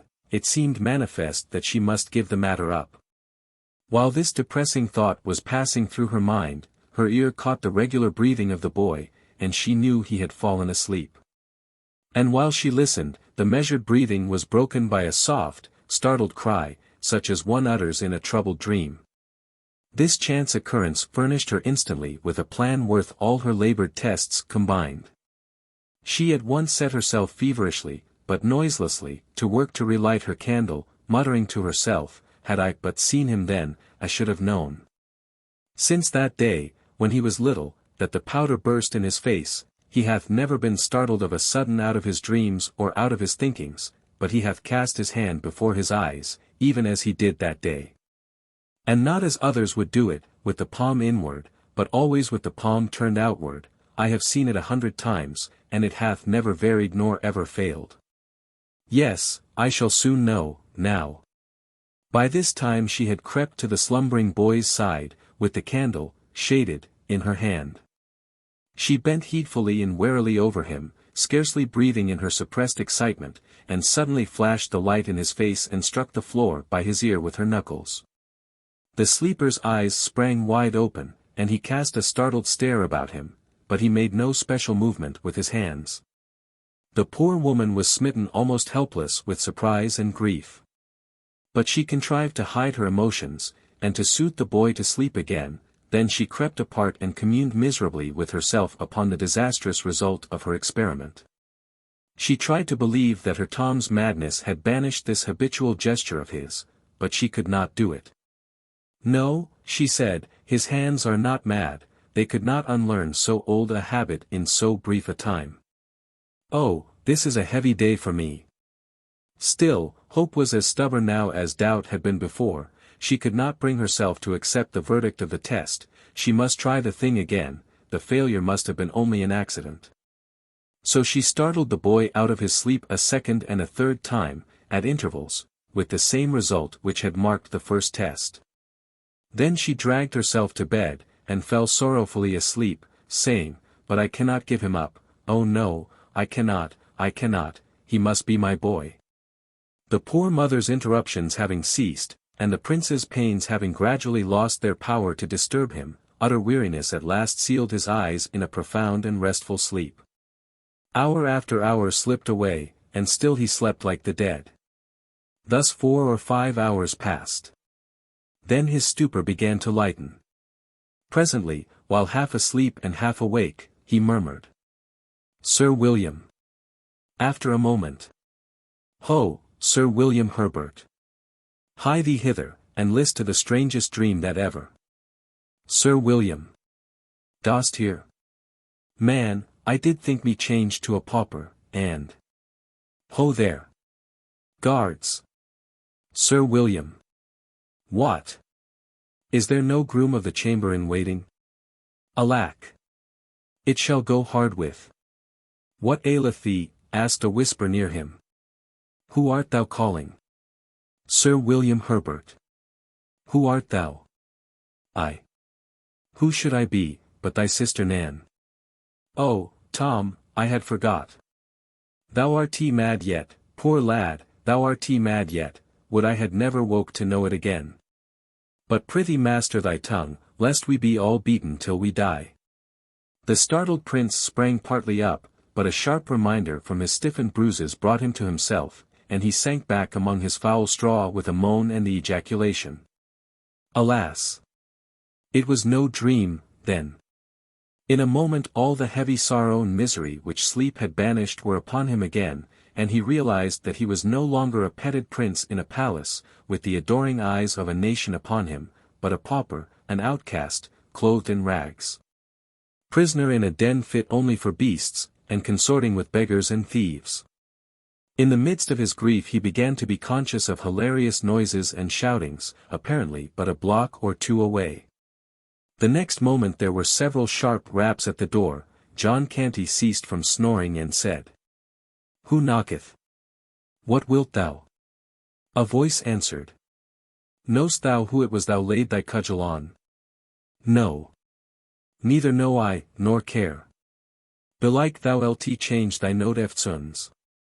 And thou would save thy neck, nothing but flight may stead thee. The man is this moment delivering up the ghost. 'Tis the priest, Father Andrew." "God a mercy," exclaimed Canty. He roused his family, and hoarsely commanded, "Up with ye all and fly, or bide where ye are and perish." Scarcely 5 minutes later the Canty household were in the street and flying for their lives. John Canty held the prince by the wrist, and hurried him along the dark way, giving him this caution in a low voice. "Mind thy tongue, thou mad fool, and speak not our name. I will choose me a new name, speedily, to throw the law's dogs off the scent. Mind thy tongue, I tell thee." He growled these words to the rest of the family. "If it so chance that we be separated, let each make for London Bridge. Whoso findeth himself as far as the last linendraper's shop on the bridge, let him tarry there till the others be come, then will we flee into Southwark together." At this moment the party burst suddenly out of darkness into light.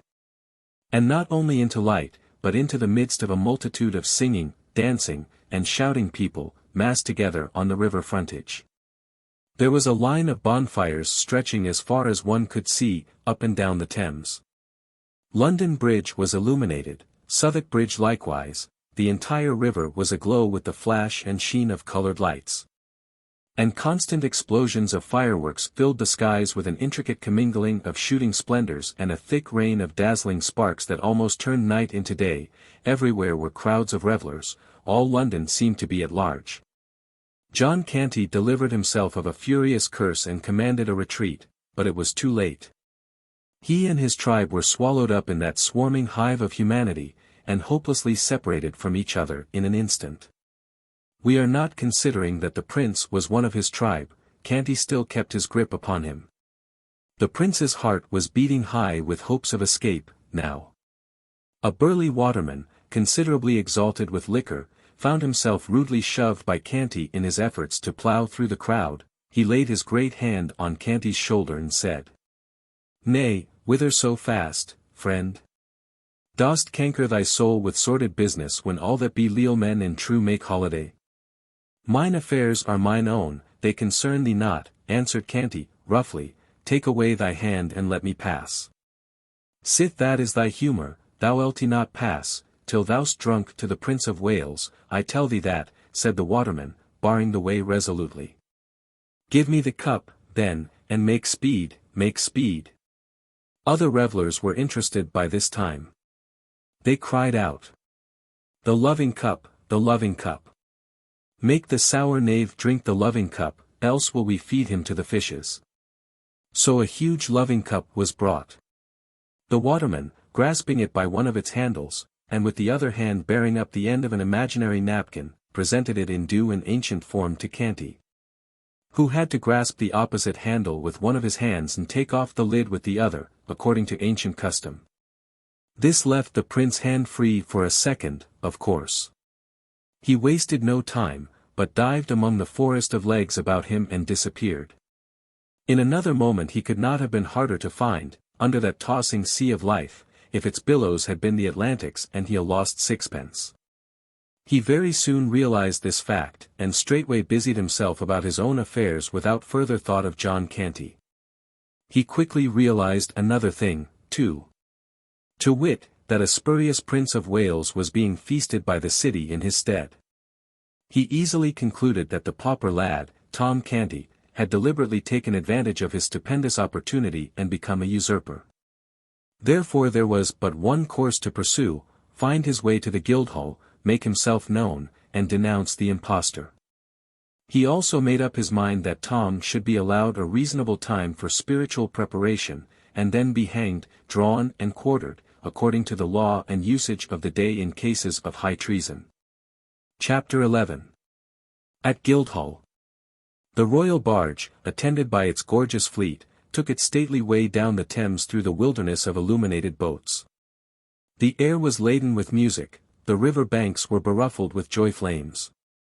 The distant city lay in a soft luminous glow from its countless invisible bonfires. Above it rose many a slender spire into the sky, encrusted with sparkling lights, wherefore in their remoteness they seemed like jeweled lances thrust aloft. As the fleet swept along, it was greeted from the banks with a continuous hoarse roar of cheers and the ceaseless flash and boom of artillery. To Tom Canty, half buried in his silken cushions, these sounds and this spectacle were a wonder unspeakably sublime and astonishing.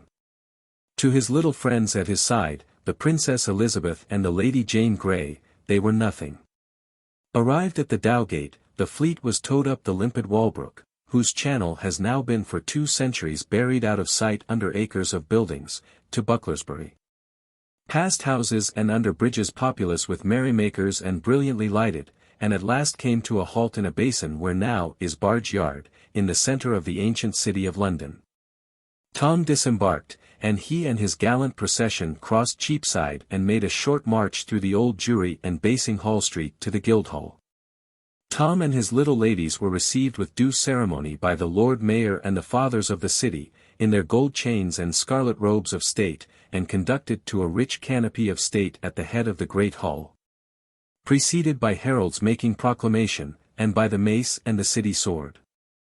The lords and ladies who were to attend upon Tom and his 2 small friends took their places behind their chairs.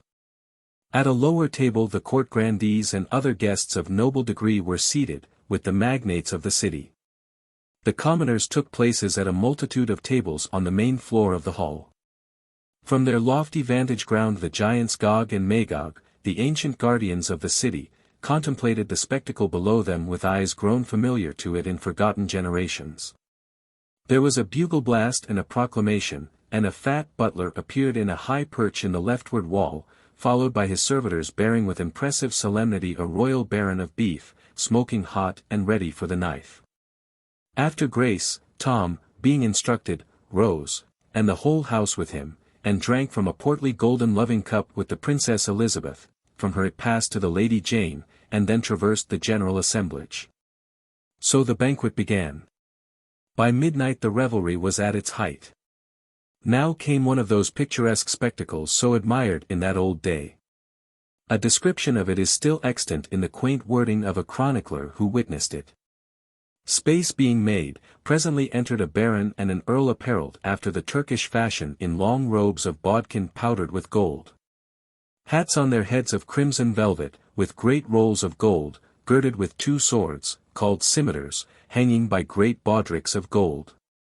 Next came yet another baron and another earl, in 2 long gowns of yellow satin, traversed with white satin, and in every bend of white was a bend of crimson satin, after the fashion of Russia, with furred hats of grey on their heads. Either of them having an hatchet in their hands, and boots with pikes, points a foot long, turned up. And after them came a knight, then the Lord High Admiral, and with him 5 nobles, in doublets of crimson velvet, void low on the back and before to the cannel bone, laced on the breasts with chains of silver. And over that, short cloaks of crimson satin, and on their heads hats after the dancers' fashion, with pheasants' feathers in them. These were apparelled after the fashion of Prussia. The torchbearers, which were about 100, were apparelled in crimson satin and green, like Moors, their faces black. Next came in a Momerai. Then the minstrels, which were disguised, danced. And the lords and ladies did wildly dance also, that it was a pleasure to behold. And while Tom, in his high seat, was gazing upon this wild dancing, lost in admiration of the dazzling commingling of kaleidoscopic colors which the whirling turmoil of gaudy figures below him presented. The ragged but real little Prince of Wales was proclaiming his rights and his wrongs, denouncing the impostor, and clamoring for admission at the gates of Guildhall.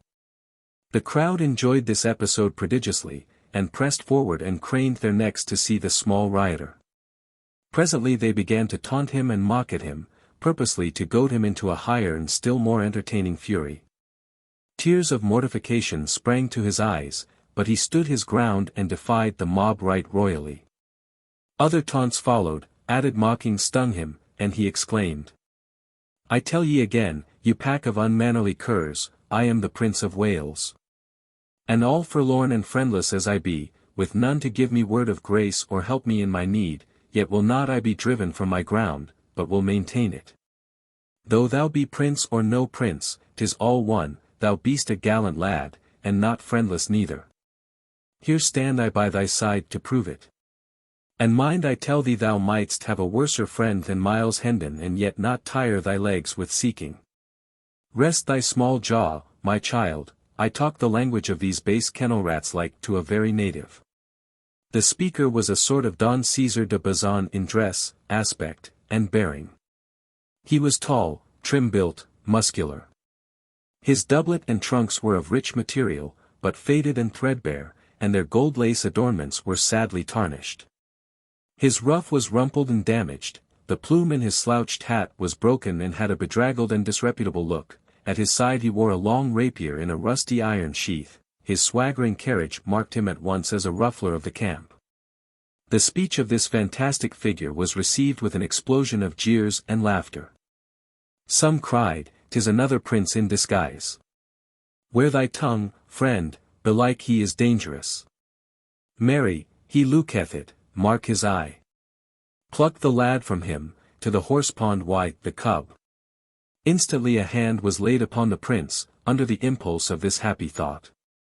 As instantly the stranger's long sword was out and the meddler went to the earth under a sounding thump with the flat of it. The next moment a score of voices shouted, "Kill the dog! Kill him! Kill him!" And the mob closed in on the warrior, who backed himself against a wall and began to lay about him with his long weapon like a madman. His victim sprawled this way and that, but the mob tide poured over their prostrate forms and dashed itself against the champion with undiminished fury.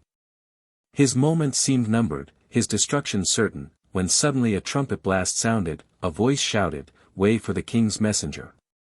And a troop of horsemen came charging down upon the mob, who fled out of harm's reach as fast as their legs could carry them. The bold stranger caught up the prince in his arms, and was soon far away from danger and the multitude. Return we within the Guildhall. Suddenly, high above the jubilant roar and thunder of the revel, broke the clear peal of a bugle note. There was instant silence, a deep hush. Then a single voice rose, that of the messenger from the palace, and began to pipe forth a proclamation, the whole multitude standing listening. The closing words, solemnly pronounced, were, "The king is dead." The great assemblage bent their heads upon their breasts with one accord, remained so, in profound silence, a few moments. Then all sank upon their knees in a body, stretched out their hands toward Tom, and a mighty shout burst forth that seemed to shake the building. "Long live the king!" Poor Tom's dazed eyes wandered abroad over this stupefying spectacle, and finally rested dreamily upon the kneeling princesses beside him, a moment, then upon the Earl of Hertford. A sudden purpose dawned in his face. He said, in a low tone, at Lord Hertford's ear, "Answer me truly, on thy faith and honor. Uttered I here a command, the which none but a king might hold privilege and prerogative to utter, would such commandment be obeyed, and none rise up to say me nay? None, my liege, in all these realms. In thy person bides the majesty of England. Thou art the king, thy word is law." Tom responded, in a strong, earnest voice, and with great animation. "Then shall the king's law be law of mercy, from this day, and never more be law of blood. Up from thy knees and away to the Tower, and say the king decrees the Duke of Norfolk shall not die." The words were caught up and carried eagerly from lip to lip far and wide over the hall, and as Hertford hurried from the presence, another prodigious shout burst forth. "The reign of blood is ended. Long live Edward, King of England." Chapter 12. The Prince and his Deliverer. As soon as Miles Hendon and the little prince were clear of the mob, they struck down through back lanes and alleys toward the river. Their way was unobstructed until they approached London Bridge. Then they ploughed into the multitude again, Hendon keeping a fast grip upon the prince's, no, the king's, wrist. The tremendous news was already abroad, and the boy learned it from 1,000 voices at once, "The king is dead." The tidings struck a chill to the heart of the poor little waif, and sent a shudder through his frame. He realized the greatness of his loss, and was filled with a bitter grief. For the grim tyrant who had been such a terror to others had always been gentle with him. The tears sprang to his eyes and blurred all objects. For an instant he felt himself the most forlorn, outcast, and forsaken of God's creatures, then another cry shook the night with its far-reaching thunders, long live King Edward VI. And this made his eyes kindle, and thrilled him with pride to his fingers' ends. Ah, he thought, how grand and strange it seems, I am king. Our friends threaded their way slowly through the throngs upon the bridge.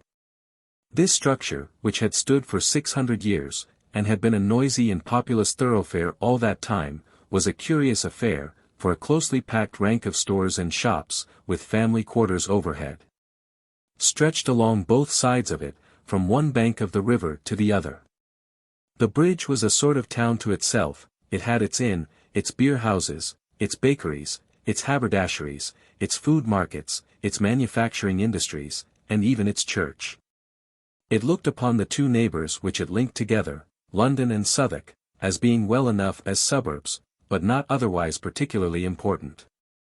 It was a close corporation, so to speak. It was a narrow town, of a single street a fifth of a mile long.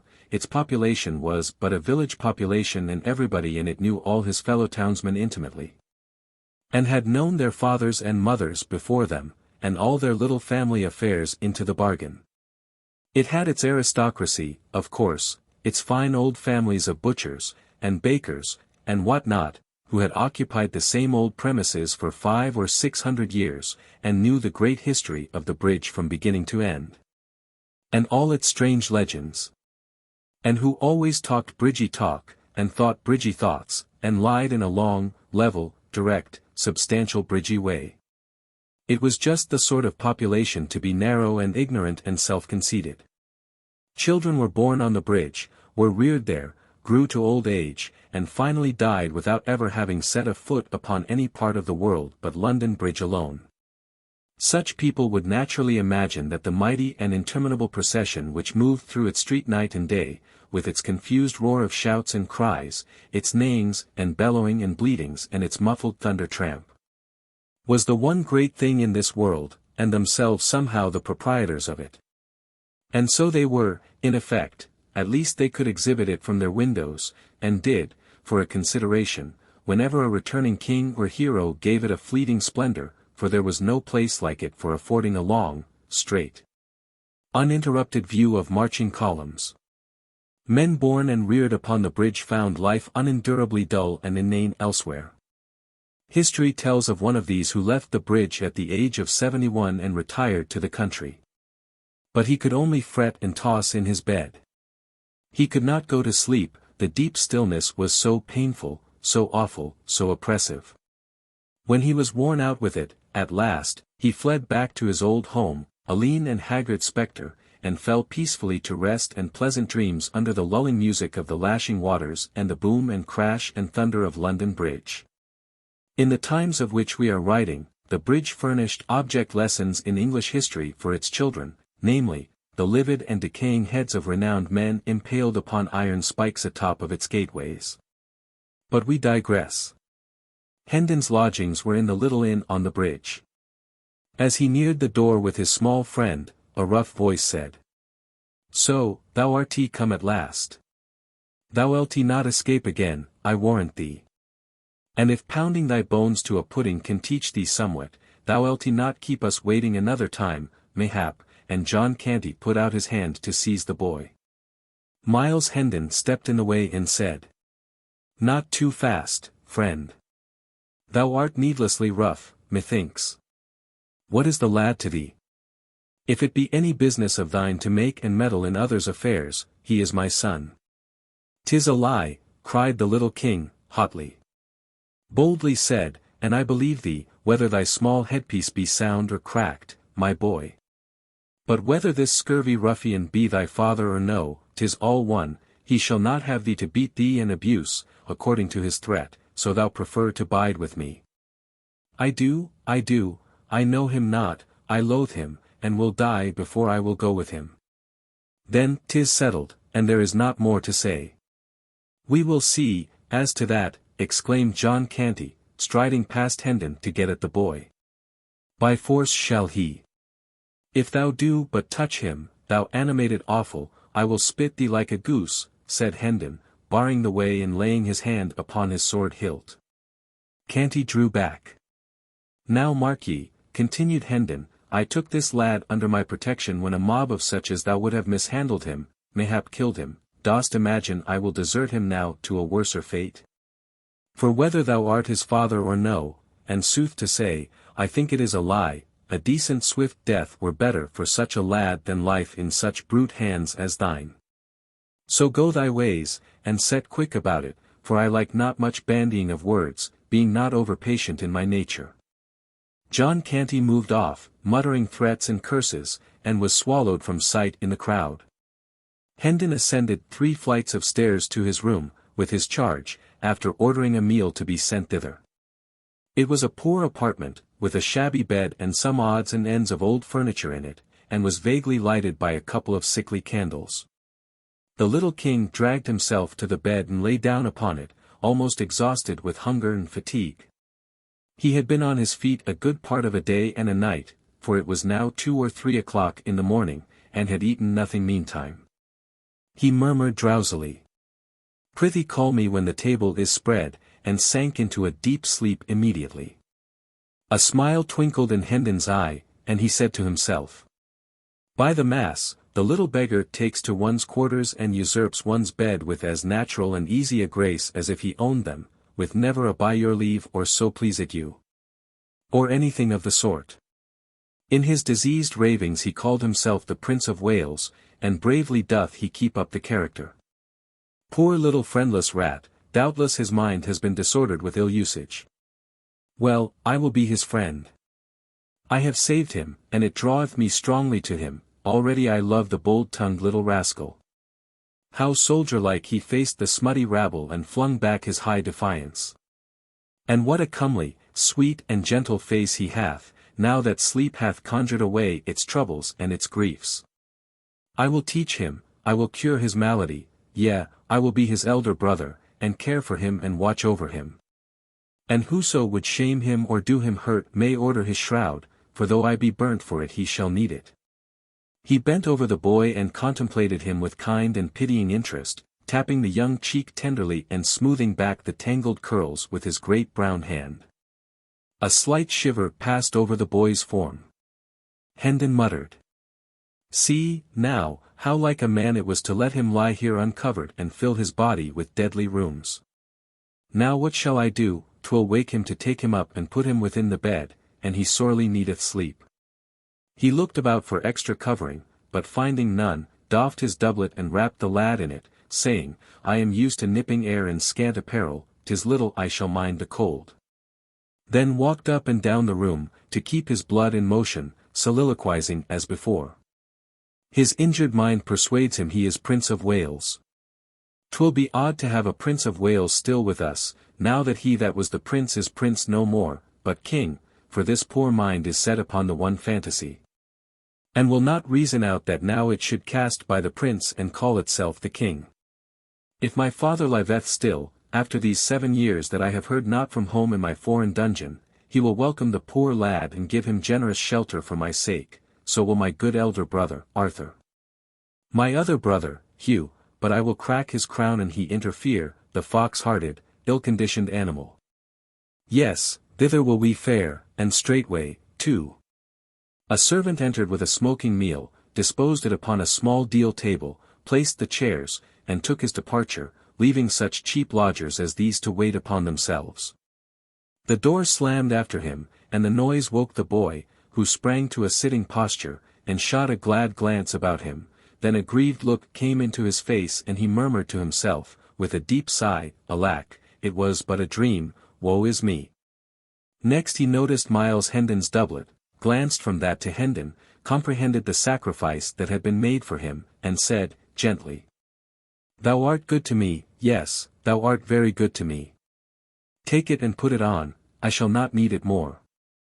Then he got up and walked to the washstand in the corner and stood there, waiting. Hendon said in a cheery voice, "We'll have a right hearty sup and bite, now, for everything is savoury and smoking hot, and that and thy nap together will make thee a little man again, never fear." The boy made no answer, but bent a steady look, that was filled with grave surprise, and also somewhat touched with impatience, upon the tall knight of the sword. Hendon was puzzled, and said, "What's amiss?" Good sir, I would wash me. Oh, is that all? Ask no permission of Miles Hendon for aught thou cravest. Make thyself perfectly free here, and welcome, with all that are his belongings. Still the boy stood, and moved not. More, he tapped the floor once or twice with his small impatient foot. Hendon was wholly perplexed. Said he. Bless us, what is it? Prithee pour the water, and make not so many words. Hendon, suppressing a hoarse laugh, and saying to himself, by all the saints, but this is admirable, stepped briskly forward and did the small insolence bidding, then stood by, in a sort of stupefaction, until the command, come, the towel, woke him sharply up. He took up a towel, from under the boy's nose, and handed it to him without comment. He now proceeded to comfort his own face with a wash, and while he was at it his adopted child seated himself at the table and prepared to fall to. Hendon dispatched his ablutions with alacrity, then drew back the other chair and was about to place himself at table, when the boy said, indignantly. Forbear. Wouldst sit in the presence of the king? This blow staggered Hendon to his foundations. He muttered to himself, Lo, the poor thing's madness is up with the time.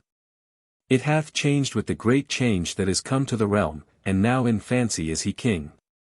Good lack, I must humour the conceit, too, there is no other way, faith, he would order me to the Tower, else. And pleased with this jest, he removed the chair from the table, took his stand behind the king, and proceeded to wait upon him in the courtliest way he was capable of. While the king ate, the rigour of his royal dignity relaxed a little, and with his growing contentment came a desire to talk. He said, I think thou callest thyself Miles Hendon, if I heard thee aright. Yes, sire, Miles replied. Then observed to himself, if I must humour the poor lad's madness, I must sire him, I must majesty him, I must not go by halves, I must stick at nothing that belongeth to the part one play. Else shall I play it ill and work evil to this charitable and kindly cause. The king warmed his heart with a second glass of wine, and said, I would know thee, tell me thy story. Thou hast a gallant way with thee, and a noble, art nobly born. We are of the tale of the nobility, good your majesty. My father is a baronet, one of the smaller lords by knight service, Sir Richard Hendon of Hendon Hall, by Monk's Home in Kent. The name has escaped my memory. Go on, tell me thy story. 'Tis not much, your majesty, yet perchance it may beguile a short half-hour for want of a better. My father, Sir Richard, is very rich, and of a most generous nature. My mother died whilst I was yet a boy. I have two brothers, Arthur, my elder, with a soul like to his father's, and Hugh, younger than I, a mean spirit, covetous, treacherous, vicious, underhanded, a reptile. Such was he from the cradle. Such was he 10 years past, when I last saw him, a ripe rascal at 19, I being 20 then, and Arthur 22. There is none other of us but the Lady Edith, my cousin, she was 16 then, beautiful, gentle, good, the daughter of an earl, the last of her race, heiress of a great fortune and a lapsed title. My father was her guardian. I loved her and she loved me, but she was betrothed to Arthur from the cradle, and Sir Richard would not suffer the contract to be broken. Arthur loved another maid, and bade us be of good cheer and hold fast to the hope that delay and luck together would some day give success to our several causes. Hugh loved the Lady Edith's fortune, though in truth he said it was herself he loved, but then, 'twas his way, alway, to say the one thing and mean the other. But he lost his arts upon the girl, he could deceive my father, but none else. My father loved him best of us all, and trusted and believed him, for he was the youngest child, and others hated him, these qualities being in all ages sufficient to win a parent's dearest love. And he had a smooth persuasive tongue, with an admirable gift of lying, and these be qualities which do mightily assist a blind affection to cousin itself. I was wild, in troth I might go yet farther and say very wild, though 'twas a wildness of an innocent sort, since it hurt none but me, brought shame to none, nor loss, nor had in it any taint of crime or baseness, or what might not beseem mine honourable degree. Yet did my brother Hugh turn these faults to good account, he seeing that our brother Arthur's health was but indifferent, and hoping the worst might work him profit were I swept out of the path, so, but 'twere a long tale, good my liege, and little worth the telling. Briefly, then, this brother did deftly magnify my faults and make them crimes. Ending his base work with finding a silken ladder in mine apartments, conveyed thither by his own means, and did convince my father by this, and suborned evidence of servants and other lying knaves, that I was minded to carry off my Edith and marry with her in rank defiance of his will. 3 years of banishment from home and England might make a soldier and a man of me, my father said, and teach me some degree of wisdom. I fought out my long probation in the continental wars, tasting sumptuously of hard knocks, privation, and adventure. But in my last battle I was taken captive, and during the 7 years that have waxed and waned since then, a foreign dungeon hath harboured me. Through wit and courage I won to the free air at last, and fled hither straight. And am but just arrived, right poor in purse and raiment, and poorer still in knowledge of what these dull 7 years have wrought at Hendon Hall, its people and belongings. So please you, sir, my meagre tale is told. Thou hast been shamefully abused, said the little king, with a flashing eye. But I will right thee, by the cross will I. The king hath said it. Then, fired by the story of Miles's wrongs, he loosed his tongue and poured the history of his own recent misfortunes into the ears of his astonished listener. When he had finished, Miles said to himself, Lo, what an imagination he hath! Verily, this is no common mind, else, crazed or sane, it could not weave so straight and gaudy a tale as this out of the airy nothings wherewith it hath wrought this curious romaunt. Poor ruined little head, it shall not lack friend or shelter whilst I bide with the living. He shall never leave my side, he shall be my pet, my little comrade. And he shall be cured.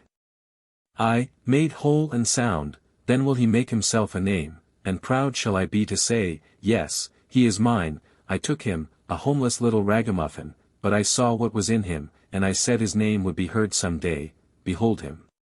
Observe him, was I right? The king spoke, in a thoughtful, measured voice. Thou didst save me injury and shame, perchance my life, and so my crown. Such service demandeth rich reward.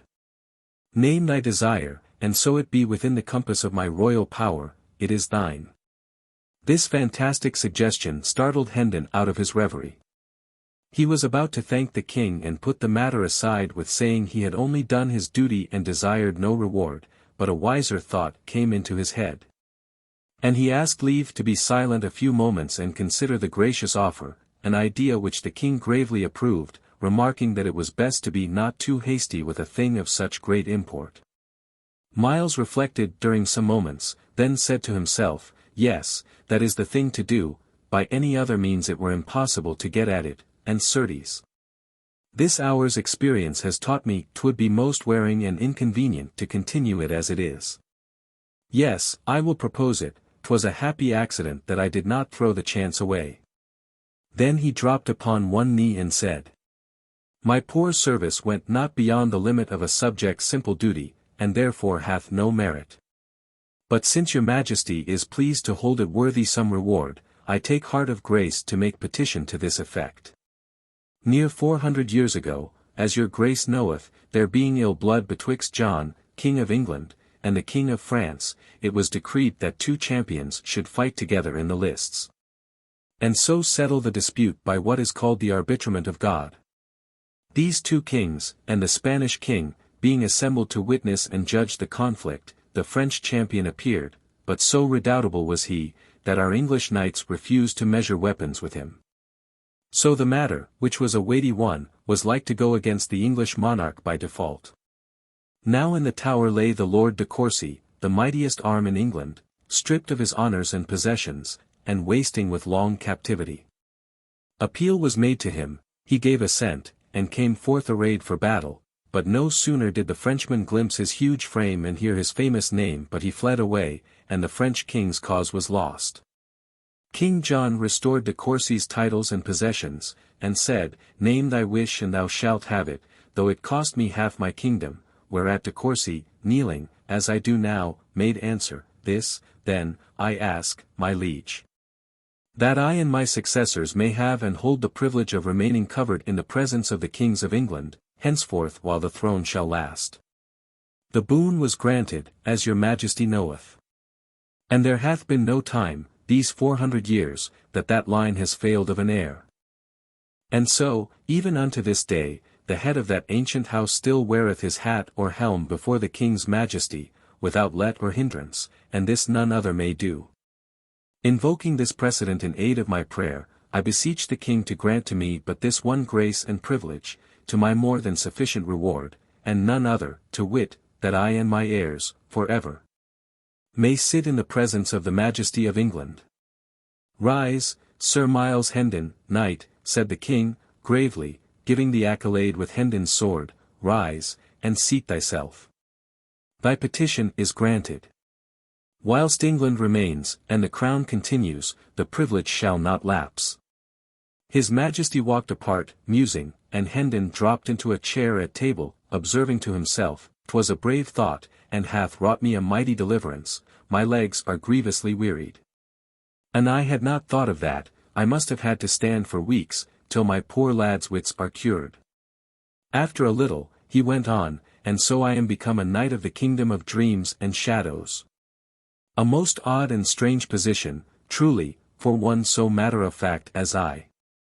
I will not laugh, no, God forbid, for this thing which is so substanceless to me is real to him. And to me, also, in one way, it is not a falsity, for it reflects with truth the sweet and generous spirit that is in him." After a pause, what if he should call me by my fine title before folk? There'd be a merry contrast betwixt my glory and my raiment. But no matter, let him call me what he will, so it please him, I shall be content. Chapter 13. The disappearance of the prince. A heavy drowsiness presently fell upon the two comrades. The king said, "Remove these rags." Meaning his clothing. Hendon disapparelled the boy without dissent or remark, tucked him up in bed, then glanced about the room, saying to himself, ruefully, "He hath taken my bed again, as before, marry, what shall I do?" The little king observed his perplexity, and dissipated it with a word. He said, sleepily, "Thou wilt sleep athwart the door, and guard it." In a moment more he was out of his troubles, in a deep slumber. "Dear heart, he should have been born a king," muttered Hendon, admiringly, "he playeth the part to a marvel." Then he stretched himself across the door, on the floor, saying contentedly, "I have lodged worse for 7 years. 'Twould be but ill gratitude to him above to find fault with this." He dropped asleep as the dawn appeared. Toward noon he rose, uncovered his unconscious ward, a section at a time, and took his measure with a string. The king awoke, just as he had completed his work, complained of the cold, and asked what he was doing. "'Tis done, now, my liege," said Hendon, "I have a bit of business outside, but will presently return. Sleep thou again, thou needest it. There, let me cover thy head also, thou'lt be warm the sooner." The king was back in dreamland before this speech was ended. Miles slipped softly out, and slipped as softly in again, in the course of 30 or 40 minutes, with a complete second-hand suit of boy's clothing, of cheap material, and showing signs of wear, but tidy and suited to the season of the year. He seated himself, and began to overhaul his purchase, mumbling to himself. A longer purse would have got a better sort, but when one has not the long purse one must be content with what a short one may do. There was a woman in our town. In our town did dwell. He stirred, methinks, I must sing in a less thunderous key. 'Tis not good to mar his sleep, with this journey before him, and he so wearied out, poor chap. This garment, 'tis well enough, a stitch here and another one there will set it aright. This other is better, albeit a stitch or two will not come amiss in it, likewise. These be very good and sound, and will keep his small feet warm and dry, an odd new thing to him, belike, since he has doubtless been used to foot it bare, winters and summers the same. Would thread were bread, seeing one getteth a year's sufficiency for a farthing, and such a brave big needle without cost, for mere love. Now shall I have the demon's own time to thread it. And so he had. He did as men have always done, and probably always will do, to the end of time, held the needle still, and tried to thrust the thread through the eye, which is the opposite of a woman's way. Time and time again the thread missed the mark, going sometimes on one side of the needle, sometimes on the other, sometimes doubling up against the shaft, but he was patient, having been through these experiences before, when he was soldiering. He succeeded at last, and took up the garment that had lain waiting, meantime, across his lap, and began his work. The inn is paid, the breakfast that is to come included, and there is wherewithal left to buy a couple of donkeys and meet our little costs for the 2 or 3 days betwixt this and the plenty that awaits us at Hendon Hall. She loved her huss. Body oh me! I have driven the needle under my nail. It matters little, 'tis not a novelty, yet 'tis not a convenience, neither. We shall be merry there, little one, never doubt it. Thy troubles will vanish there, and likewise thy sad distemper. She loved her husband dearly, but another man. These be noble large stitches. Holding the garment up and viewing it admiringly, they have a grandeur and a majesty that do cause these small stingy ones of the tailor-man to look mightily paltry and plebeian. She loved her husband dearly, but another man he loved she. Marry, 'tis done, a goodly piece of work, too, and wrought with expedition. Now will I wake him, apparel him, pour for him, feed him, and then will we hie us to the mark by the Tabard Inn in Southwark and, be pleased to rise, my liege, he answereth not, what ho, my liege. Of a truth must I profane his sacred person with a touch, sith his slumber is deaf to speech. What? He threw back the covers, the boy was gone. He stared about him in speechless astonishment for a moment.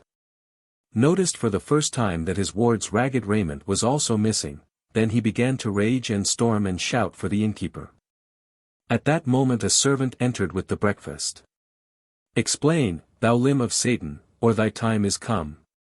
Roared the man of war, and made so savage a spring toward the waiter that this latter could not find his tongue, for the instant, for fright and surprise. Where is the boy? In disjointed and trembling syllables the man gave the information desired. You were hardly gone from the place, your worship, when a youth came running and said it was your worship's will that the boy come to you straight, at the bridge end on the Southwark side. I brought him hither. And when he woke the lad and gave his message, the lad did grumble some little for being disturbed, so early, as he called it, but straightway trussed on his rags and went with the youth. Only saying it had been better manners that your worship came yourself, not sent a stranger, and so thou art a fool. A fool and easily cozened, hang all thy breed. Yet mayhap no hurt is done. Possibly no harm is meant the boy. I will go fetch him. Make the table ready. Stay. The coverings of the bed were disposed as if one lay beneath them, happened that by accident? I know not, good your worship. I saw the youth meddle with them, he that came for the boy. 1,000 deaths.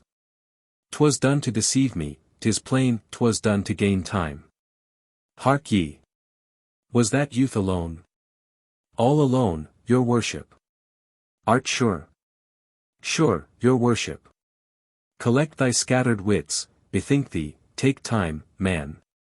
After a moment's thought, the servant said. When he came, none came with him, but now I remember me that as the two stepped into the throng of the bridge, a ruffian-looking man plunged out from some near place. And just as he was joining them. What then, out with it, thundered the impatient Hendon, interrupting. Just then the crowd lapped them up and closed them in, and I saw no more, being called by my master, who was in a rage because a joint that the scrivener had ordered was forgot. Though I take all the saints to witness that to blame me for that miscarriage were like holding the unborn babe to judgment for sins calm. Out of my sight, idiot. Thy prating drives me mad. Hold. Whither art flying? Canst not bide still an instant? Went they toward Southwark? Even so, your worship, for, as I said before, as to that detestable joint, the babe unborn is no whit more blameless than. Art here yet? And prating still? Vanish, lest I throttle thee. The servitor vanished. Hendon followed after him, passed him, and plunged down the stairs 2 steps at a stride, muttering, "'Tis that scurvy villain that claimed he was his son. I have lost thee, my poor little mad master, it is a bitter thought, and I had come to love thee so. No. By book and bell, not lost. Not lost, for I will ransack the land till I find thee again. Poor child, yonder is his breakfast, and mine, but I have no hunger now, so, let the rats have it, speed, speed. That is the word." As he wormed his swift way through the noisy multitudes upon the bridge, he several times said to himself, clinging to the thought as if it were a particularly pleasing one, he grumbled, but he went, yes. Because he thought Miles Hendon asked it, sweet lad, he would ne'er have done it for another, I know it well. Chapter 14. Le roi est mort, vive le roi. Toward daylight of the same morning, Tom Canty stirred out of a heavy sleep and opened his eyes in the dark. He lay silent a few moments, trying to analyze his confused thoughts and impressions, and get some sort of meaning out of them, then suddenly he burst out in a rapturous but guarded voice. "I see it all, I see it all. Now God be thanked, I am indeed awake at last. Come, joy. Vanish, sorrow. Ho, Nan. Bet. Kick off your straw and hie ye hither to my side, till I do pour into your unbelieving ears the wildest madcap dream that ever the spirits of night did conjure up to astonish the soul of man withal. Ho, Nan, I say. Bet." A dim form appeared at his side, and a voice said, "Wilt deign to deliver thy commands?" "Commands? Oh, woe is me, I know thy voice. Speak thou, who am I?" "Thou? In sooth, yesternight wert thou the Prince of Wales. Today art thou my most gracious liege, Edward, King of England."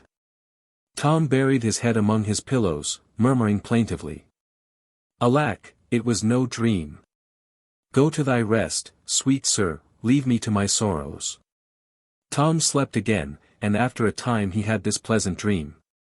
He thought it was summer, and he was playing, all alone, in the fair meadow called Goodman's Fields, when a dwarf only a foot high, with long red whiskers and a humped back, appeared to him suddenly and said, "Dig by that stump." He did so, and found 12 bright new pennies, wonderful riches. Yet this was not the best of it, for the dwarf said, "I know thee.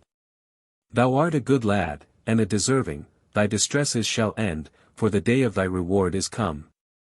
Dig here every 7th day, and thou shalt find always the same treasure, 12 bright new pennies. Tell none, keep the secret."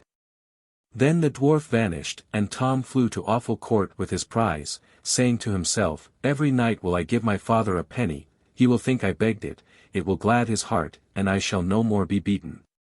1 penny every week the good priest that teacheth me shall have, mother, Nan, and Bet the other 4. We be done with hunger and rags, now, done with fears and frets and savage usage." In his dream he reached his sordid home all out of breath, but with eyes dancing with grateful enthusiasm, cast 4 of his pennies into his mother's lap and cried out, "They are for thee, all of them, every one. For thee and Nan and Bet, and honestly come by, not begged nor stolen." The happy and astonished mother strained him to her breast and exclaimed, "It waxeth late, may it please your majesty to rise?" Ah! That was not the answer he was expecting. The dream had snapped asunder, he was awake. He opened his eyes, the richly clad First Lord of the bedchamber was kneeling by his couch. The gladness of the lying dream faded away, the poor boy recognized that he was still a captive and a king.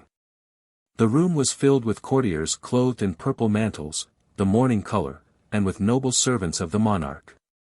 Tom sat up in bed and gazed out from the heavy silken curtains upon this fine company. The weighty business of dressing began, and one courtier after another knelt and paid his court and offered to the little king his condolences upon his heavy loss, whilst the dressing proceeded. In the beginning, a shirt was taken up by the chief equerry in waiting, who passed it to the first lord of the buckhounds, who passed it to the second gentleman of the bedchamber, who passed it to the head ranger of Windsor Forest, who passed it to the third groom of the stole, who passed it to the Chancellor Royal of the Duchy of Lancaster, who passed it to the Master of the Wardrobe, who passed it to Norroy King-at-Arms, who passed it to the Constable of the Tower, who passed it to the Chief Steward of the Household, who passed it to the Hereditary Grand Diaperer, who passed it to the Lord High Admiral of England, who passed it to the Archbishop of Canterbury, who passed it to the First Lord of the Bedchamber, who took what was left of it and put it on Tom. Poor little wondering chap, it reminded him of passing buckets at a fire. Each garment in its turn had to go through this slow and solemn process, consequently Tom grew very weary of the ceremony. So weary that he felt an almost gushing gratefulness when he at last saw his long silken hose begin the journey down the line and knew that the end of the matter was drawing near. But he exulted too soon. The First Lord of the Bedchamber received the hose and was about to encase Tom's legs in them, when a sudden flush invaded his face and he hurriedly hustled the things back into the hands of the Archbishop of Canterbury with an astounded look and a whispered, "See, my lord," pointing to a something connected with the hose. The Archbishop paled, then flushed, and passed the hose to the Lord High Admiral, whispering, "See, my lord." The Admiral passed the hose to the Hereditary Grand Diaperer, and had hardly breath enough in his body to ejaculate, "See, my lord." The hose drifted backward along the line, to the Chief Steward of the Household, the Constable of the Tower, Norroy King-at-Arms, the Master of the Wardrobe, the Chancellor Royal of the Duchy of Lancaster, the third groom of the stole, the head ranger of Windsor Forest, the second gentleman of the bedchamber, the First Lord of the Buckhounds, accompanied always with that amazed and frightened "See! See!"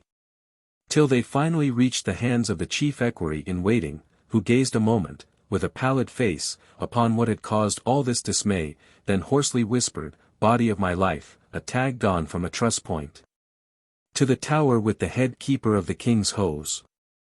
After which he leaned upon the shoulder of the First Lord of the Buckhounds to regather his vanished strength whilst fresh hose, without any damaged strings to them, were brought. But all things must have an end, and so in time Tom Canty was in a condition to get out of bed. The proper official poured water, the proper official engineered the washing, the proper official stood by with a towel, and by and by Tom got safely through the purifying stage and was ready for the services of the hairdresser royal. When he at length emerged from this master's hands, he was a gracious figure and as pretty as a girl, in his mantle and trunks of purple satin, and purple-plumed cap. He now moved in state toward his breakfast-room, through the midst of the courtly assemblage, and as he passed, these fell back, leaving his way free, and dropped upon their knees. After breakfast he was conducted, with regal ceremony, attended by his great officers and his guard of 50 gentlemen pensioners bearing gilt battle-axes, to the throne-room, where he proceeded to transact business of state. His uncle, Lord Hertford, took his stand by the throne, to assist the royal mind with wise counsel. The body of illustrious men named by the late king as his executors appeared, to ask Tom's approval of certain acts of theirs, rather a form, and yet not wholly a form, since there was no protector as yet. The Archbishop of Canterbury made report of the decree of the Council of Executors concerning the obsequies of his late most illustrious Majesty, and finished by reading the signatures of the executors, to wit, the Archbishop of Canterbury, the Lord Chancellor of England, William Lord St. John, John Lord Russell, Edward Earl of Hertford, John Viscount Lisle, Cuthbert Bishop of Durham. Tom was not listening, an earlier clause of the document was puzzling him. At this point he turned and whispered to Lord Hertford. "What day did he say the burial hath been appointed for?" "The 16th of the coming month, my liege." "'Tis a strange folly. Will he keep?" Poor chap, he was still new to the customs of royalty. He was used to seeing the forlorn dead of Offal Court hustled out of the way with a very different sort of expedition. However, the Lord Hertford set his mind at rest with a word or two. A Secretary of State presented an order of the council appointing the morrow at 11 for the reception of the foreign ambassadors, and desired the king's assent. Tom turned an inquiring look toward Hertford, who whispered, "Your Majesty will signify consent. They come to testify their royal master's sense of the heavy calamity which hath visited your grace and the realm of England." Tom did as he was bidden.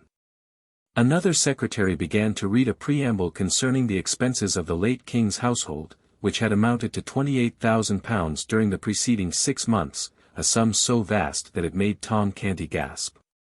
He gasped again when the fact appeared that £20,000 of this money was still owing and unpaid. And once more when it appeared that the king's coffers were about empty, and his 1,200 servants much embarrassed for lack of the wages due them. Tom spoke out, with lively apprehension.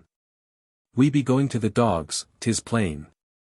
'Tis meet and necessary that we take a smaller house and set the servants at large, sith they be of no value but to make delay, and trouble one with offices that harass the spirit and shame the soul, they misbecoming any but a doll that hath nor brains nor hands to help itself withal. I remember me of a small house that standeth over against the fish market, by Billingsgate." A sharp pressure upon Tom's arm stopped his foolish tongue and sent a blush to his face. But no countenance there betrayed any sign that this strange speech had been remarked or given concern.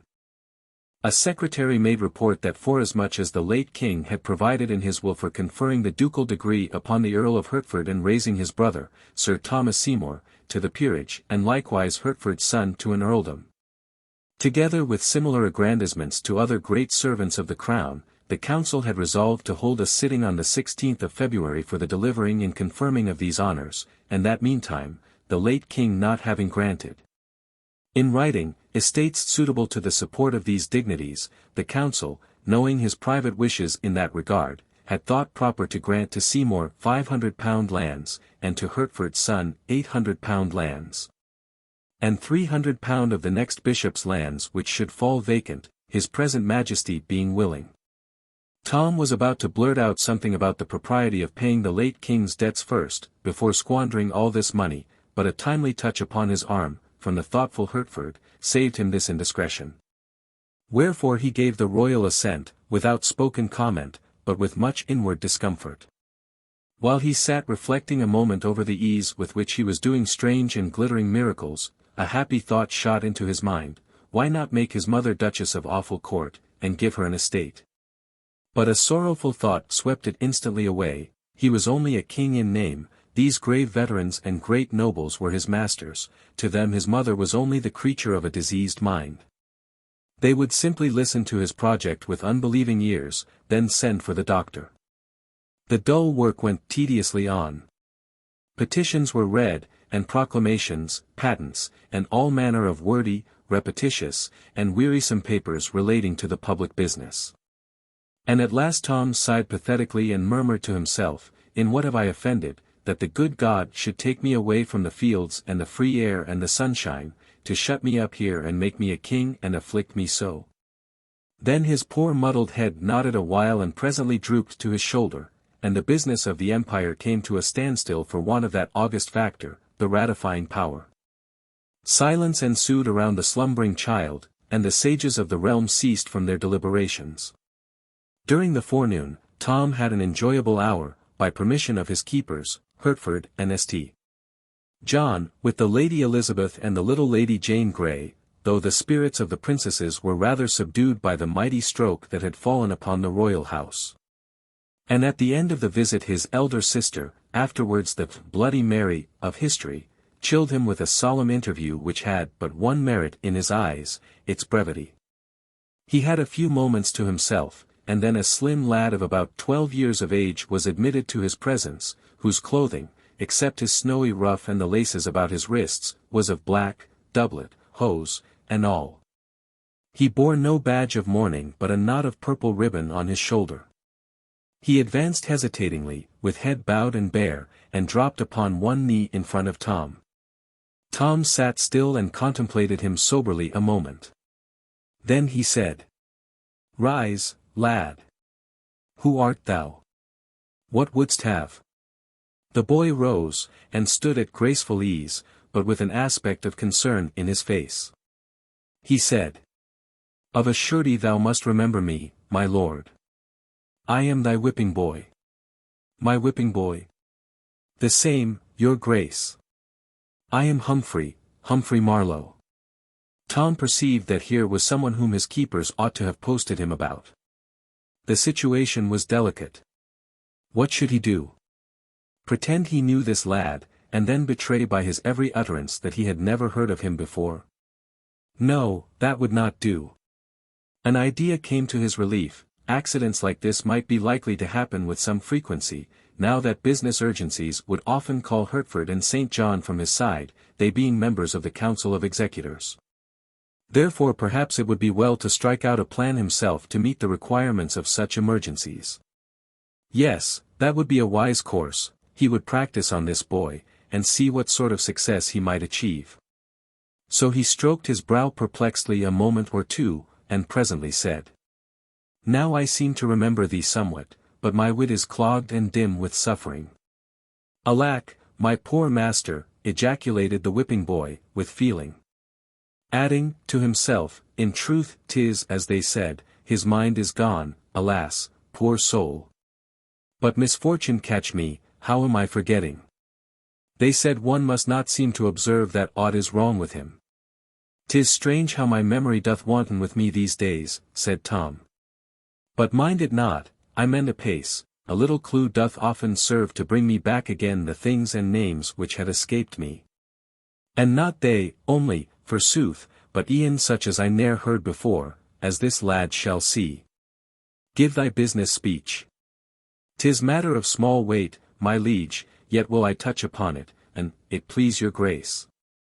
2 days gone by, when your majesty faulted thrice in your Greek, in the morning lessons, dost remember it?" "Why yes, methinks I do." "It is not much of a lie, and I had meddled with the Greek at all, I had not faulted simply thrice, but 40 times. "Yes, I do recall it. Now, go on." "The master, being wroth with what he termed such slovenly and doltish work, did promise that he would soundly whip me for it, and—" "Whip thee," said Tom, astonished out of his presence of mind. "Why should he whip thee for faults of mine?" "Ah, your grace forgetteth again. He always scourgeth me when thou dost fail in thy lessons." "True, I had forgot. Thou teachest me in private, then if I fail, he argueth that thy office was lamely done, and—" "Oh, my liege, what words are these? I, the humblest of thy servants, presume to teach thee? Then where is thy blame? What riddle is this? Am I in truth gone mad, or is it thou? Explain, speak out." "But, good your majesty, there's naught that needeth simplifying. None may visit the sacred person of the Prince of Wales with blows, wherefore, when he faulteth, 'tis I that take them. And meet it is and right, for that it is mine office and my livelihood."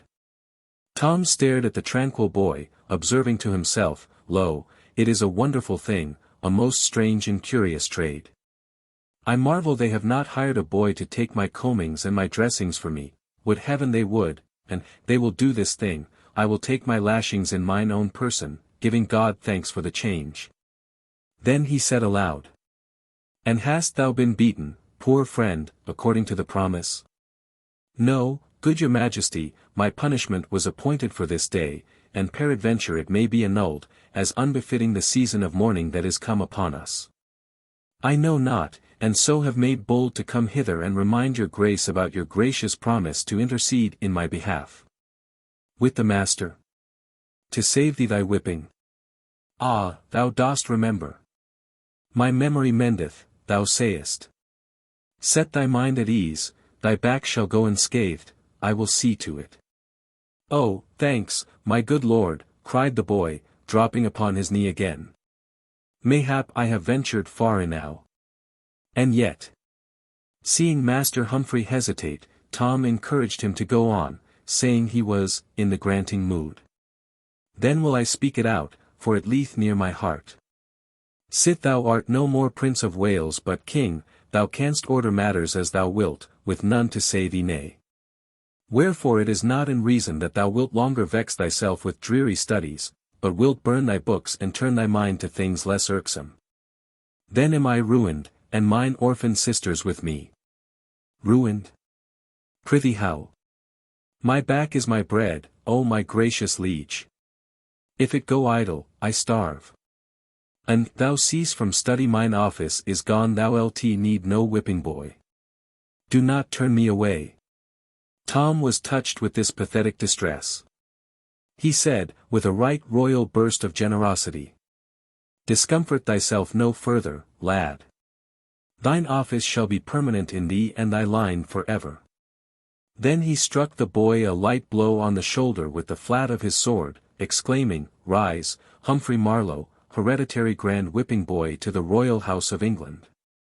Banish sorrow, I will betake me to my books again, and study so ill that they must in justice treble thy wage, so mightily shall the business of thine office be augmented.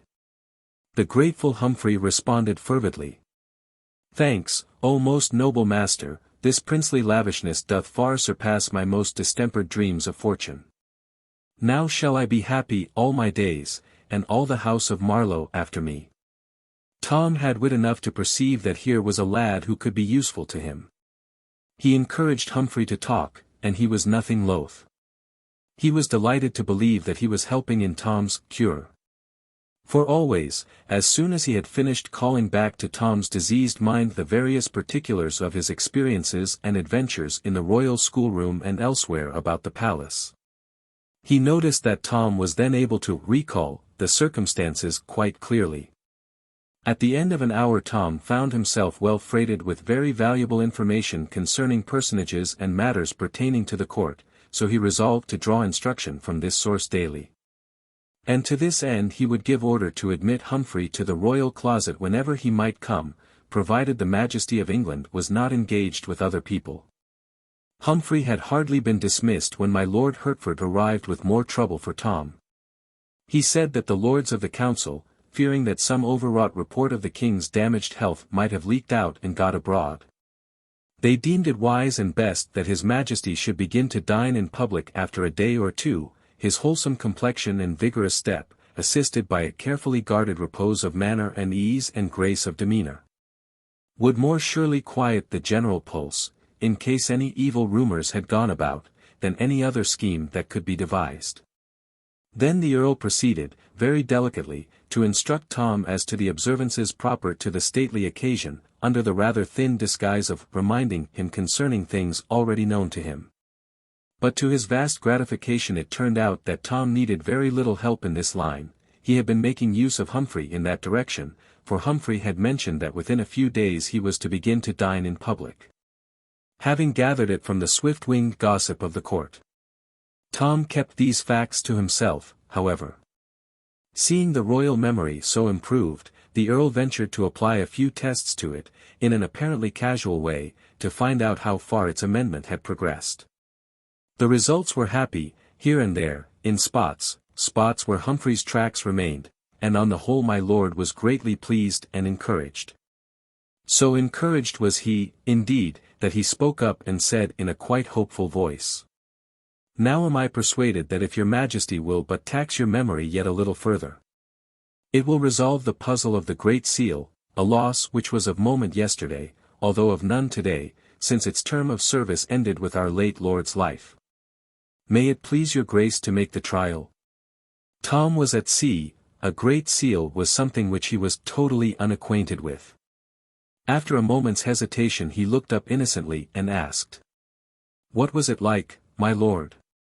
The Earl started, almost imperceptibly, muttering to himself, Alack, his wits are flown again. It was ill wisdom to lead him on to strain them.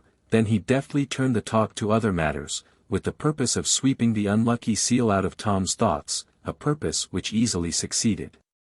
Chapter 15. Tom as King. The next day the foreign ambassadors came, with their gorgeous trains, and Tom, throned in awful state, received them. The splendors of the scene delighted his eye and fired his imagination at first, but the audience was long and dreary, and so were most of the addresses, wherefore, what began as a pleasure grew into weariness and homesickness by and by. Tom said the words which Hertford put into his mouth from time to time, and tried hard to acquit himself satisfactorily, but he was too new to such things, and too ill at ease to accomplish more than a tolerable success. He looked sufficiently like a king, but he was ill able to feel like one. He was cordially glad when the ceremony was ended. The larger part of his day was wasted, as he termed it, in his own mind, in labors pertaining to his royal office. Even the 2 hours devoted to certain princely pastimes and recreations were rather a burden to him than otherwise, they were so fettered by restrictions and ceremonious observances. However, he had a private hour with his whipping boy which he counted clear gain, since he got both entertainment and needful information out of it. The third day of Tom Canty's kingship came and went much as the others had done, but there was a lifting of his cloud in one way: he felt less uncomfortable than at first. He was getting a little used to his circumstances and surroundings. His chains still galled, but not all the time. He found that the presence and homage of the great afflicted and embarrassed him less and less sharply with every hour that drifted over his head. But for one single dread, he could have seen the fourth day approach without serious distress, the dining in public. It was to begin that day. There were greater matters in the program, for on that day he would have to preside at a council which would take his views and commands concerning the policy to be pursued toward various foreign nations scattered far and near over the great globe. On that day, too, Hertford would be formally chosen to the grand office of Lord Protector. Other things of note were appointed for that fourth day, also. But to Tom they were all insignificant compared with the ordeal of dining all by himself with a multitude of curious eyes fastened upon him and a multitude of mouths whispering comments upon his performance, and upon his mistakes. If he should be so unlucky as to make any. Still, nothing could stop that fourth day, and so it came. It found poor Tom low-spirited and absent-minded, and this mood continued. He could not shake it off. The ordinary duties of the morning dragged upon his hands, and wearied him. Once more he felt the sense of captivity heavy upon him. Late in the forenoon he was in a large audience chamber, conversing with the Earl of Hertford and dully awaiting the striking of the hour appointed for a visit of ceremony from a considerable number of great officials and courtiers. After a little while, Tom, who had wandered to a window and become interested in the life and movement of the great highway beyond the palace gates, and not idly interested, but longing with all his heart to take part in person in its stir and freedom, saw the van of a hooting and shouting mob of disorderly men, women, and children of the lowest and poorest degree approaching from up the road. "I would I knew what 'tis about," he exclaimed, with all a boy's curiosity in such happenings. "Thou art the king," solemnly responded the earl, with a reverence. "Have I your grace's leave to act?" "Oh blithely, yes." "Oh gladly, yes," exclaimed Tom excitedly, adding to himself with a lively sense of satisfaction, "In truth, being a king is not all dreariness, it hath its compensations and conveniences." The earl called a page, and sent him to the captain of the guard with the order, "Let the mob be halted, and inquiry made concerning the occasion of its movement." "By the king's command." A few seconds later a long rank of the royal guards, cased in flashing steel, filed out at the gates and formed across the highway in front of the multitude. A messenger returned, to report that the crowd were following a man, a woman, and a young girl to execution for crimes committed against the peace and dignity of the realm. Death, and a violent death, for these poor unfortunates. The thought wrung Tom's heartstrings. The spirit of compassion took control of him, to the exclusion of all other considerations. He never thought of the offended laws, or of the grief or loss which these three criminals had inflicted upon their victims. He could think of nothing but the scaffold and the grisly fate hanging over the heads of the condemned. His concern made him even forget, for the moment, that he was but the false shadow of a king, not the substance, and before he knew it he had blurted out the command. "Bring them here." Then he blushed scarlet, and a sort of apology sprung to his lips, but observing that his order had wrought no sort of surprise in the earl or the waiting page, he suppressed the words he was about to utter. The page, in the most matter-of-course way, made a profound obeisance and retired backwards out of the room to deliver the command. Tom experienced a glow of pride and a renewed sense of the compensating advantages of the kingly office. He said to himself, "Truly it is like what I was used to feel when I read the old priest's tales, and did imagine mine own self a prince, giving law and command to all, saying do this, do that, whilst none durst offer let or hindrance to my will." Now the doors swung open, one high-sounding title after another was announced, the personages owning them followed, and the place was quickly half-filled with noble folk and finery. But Tom was hardly conscious of the presence of these people, so wrought up was he and so intensely absorbed in that other and more interesting matter. He seated himself absently in his chair of state, and turned his eyes upon the door with manifestations of impatient expectancy. Seeing which, the company forbore to trouble him, and fell to chatting a mixture of public business and court gossip one with another. In a little while the measured tread of military men was heard approaching, and the culprits entered the presence in charge of an under-sheriff and escorted by a detail of the king's guard. The civil officer knelt before Tom, then stood aside. The three doomed persons knelt, also, and remained so. The guard took position behind Tom's chair. Tom scanned the prisoners curiously. Something about the dress or appearance of the man had stirred a vague memory in him. "Methinks I have seen this man ere now, but the when or the where fail me." Such was Tom's thought. Just then the man glanced quickly up and quickly dropped his face again, not being able to endure the awful port of sovereignty. But the one full glimpse of the face which Tom got was sufficient. He said to himself, "Now is the matter clear. This is the stranger that plucked Giles Wood out of the Thames, and saved his life, that windy, bitter, first day of the new year, a brave good deed, pity he hath been doing baser ones and got himself in this sad case. I have not forgot the day, neither the hour. By reason that an hour after, upon the stroke of 11, I did get a hiding by the hand of Gammer Canty which was of so goodly and admired severity that all that went before or followed after it were but fondlings and caresses by comparison." Tom now ordered that the woman and the girl be removed from the presence for a little time, then addressed himself to the under-sheriff, saying, "Good sir, what is this man's offence?" The officer knelt, and answered, "So please your majesty, he hath taken the life of a subject by poison." Tom's compassion for the prisoner, and admiration of him as the daring rescuer of a drowning boy, experienced a most damaging shock. "The thing was proven upon him?" he asked. "Most clearly, sire." Tom sighed, and said, "Take him away, he hath earned his death. 'Tis a pity, for he was a brave heart, I mean he hath the look of it." The prisoner clasped his hands together with sudden energy, and wrung them despairingly, at the same time appealing imploringly to the king in broken and terrified phrases. "O my lord the king, and thou canst pity the lost, have pity upon me. I am innocent, neither hath that wherewith I am charged been more than but lamely proved, yet I speak not of that, the judgment is gone forth against me and may not suffer alteration. Yet in mine extremity I beg a boon, for my doom is more than I can bear. A grace, my lord the king. In thy royal compassion grant my prayer, give commandment that I be hanged." Tom was amazed. This was not the outcome he had looked for. Odds my life, a strange boon. Was it not the fate intended thee? "O good my liege, not so. It is ordered that I be boiled alive." The hideous surprise of these words almost made Tom spring from his chair.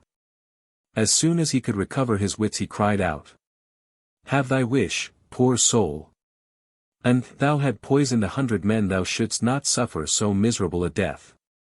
The prisoner bowed his face to the ground and burst into passionate expressions of gratitude, ending with, "If ever thou shouldst know misfortune, which God forfend, may thy goodness to me this day be remembered and requited." Tom turned to the Earl of Hertford, and said, "My lord, is it believable that there was warrant for this man's ferocious doom? It is the law, your grace, for poisoners. In Germany coiners be boiled to death in oil, not cast in of a sudden, but by a rope let down into the oil by degrees, and slowly, first the feet, then the legs, then—" "Oh prithee no more, my lord, I cannot bear it," cried Tom, covering his eyes with his hands to shut out the picture. "I beseech your good lordship that order be taken to change this law. Oh, let no more poor creatures be visited with its tortures." The Earl's face showed profound gratification, for he was a man of merciful and generous impulses, a thing not very common with his class in that fierce age.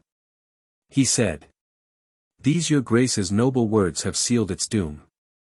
History will remember it to the honor of your royal house." The under-sheriff was about to remove his prisoner. Tom gave him a sign to wait, then he said, "Good sir, I would look into this matter further. The man has said his deed was but lamely proved. Tell me what thou knowest." "If the king's grace please, it did appear upon the trial that this man entered into a house in the hamlet of Islington where one lay sick. 3 witnesses say it was at 10 of the clock in the morning. And 2 say it was some minutes later, the sick man being alone at the time, and sleeping, and presently the man came forth again and went his way. The sick man died within the hour, being torn with spasms and retchings. Did any see the poison given? Was poison found?" "Marry, no, my liege." "Then how doth one know there was poison given at all?" "Please your majesty, the doctors testified that none die with such symptoms but by poison." Weighty evidence, this, in that simple age. Tom recognized its formidable nature, and said, "The doctor knoweth his trade, belike they were right. The matter hath an ill look for this poor man. Yet was not this all, your majesty, there is more and worse. Many testified that a witch, since gone from the village, none know whither, did foretell, and speak it privately in their ears, that the sick man would die by poison, and more. That a stranger would give it, a stranger with brown hair and clothed in a worn and common garb. And surely this prisoner doth answer woundily to the bill. Please your majesty to give the circumstance that solemn weight which is its due, seeing it was foretold." This was an argument of tremendous force in that superstitious day. Tom felt that the thing was settled. If evidence was worth anything, this poor fellow's guilt was proved. Still he offered the prisoner a chance, saying, "If thou canst say aught in thy behalf, speak. Not that will avail, my king. I am innocent, yet cannot I make it appear. I have no friends, else might I show that I was not in Islington that day, so also might I show that at that hour they name I was above a league away, seeing I was at Wapping Old Stairs. Yea more, my king, for I could show, that whilst they say I was taking life, I was saving it.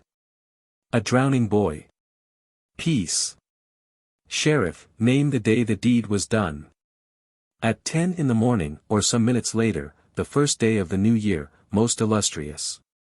"Let the prisoner go free, it is the king's will." Another blush followed this unregal outburst, and he covered his indecorum as well as he could by adding, "It enrageth me that a man should be hanged upon such idle, hair-brained evidence." A low buzz of admiration swept through the assemblage.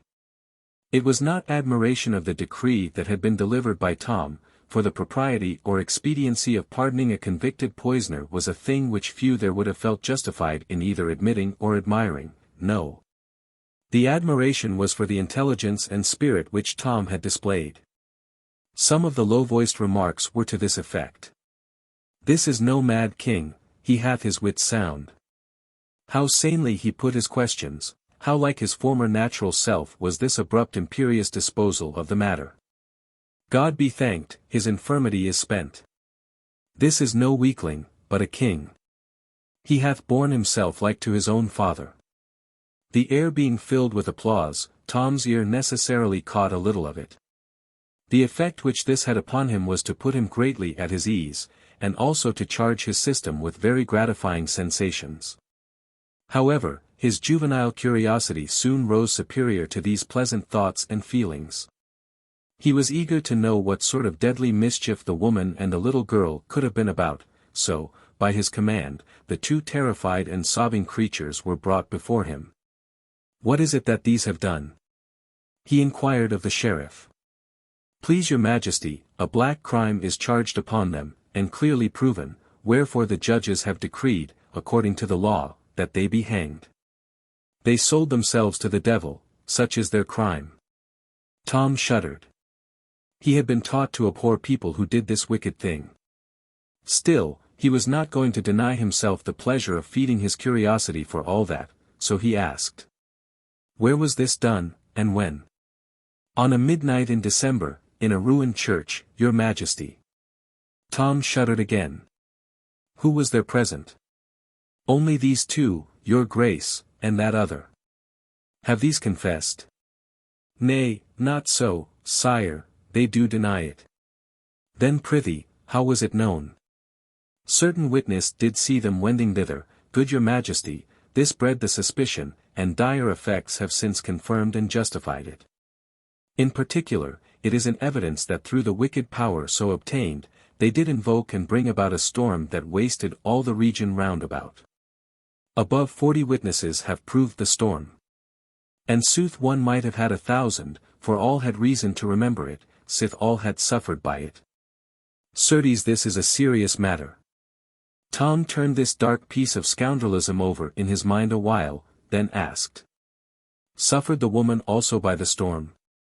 Several old heads among the assemblage nodded their recognition of the wisdom of this question. The sheriff, however, saw nothing consequential in the inquiry. He answered, with simple directness. Indeed did she, your majesty, and most righteously, as all aver. Her habitation was swept away, and herself and child left shelterless. Methinks the power to do herself so ill a turn was dearly bought. She had been cheated, had she paid but a farthing for it, that she paid her soul, and her child's, argueth that she is mad. If she is mad she knoweth not what she doth, therefore sinneth not.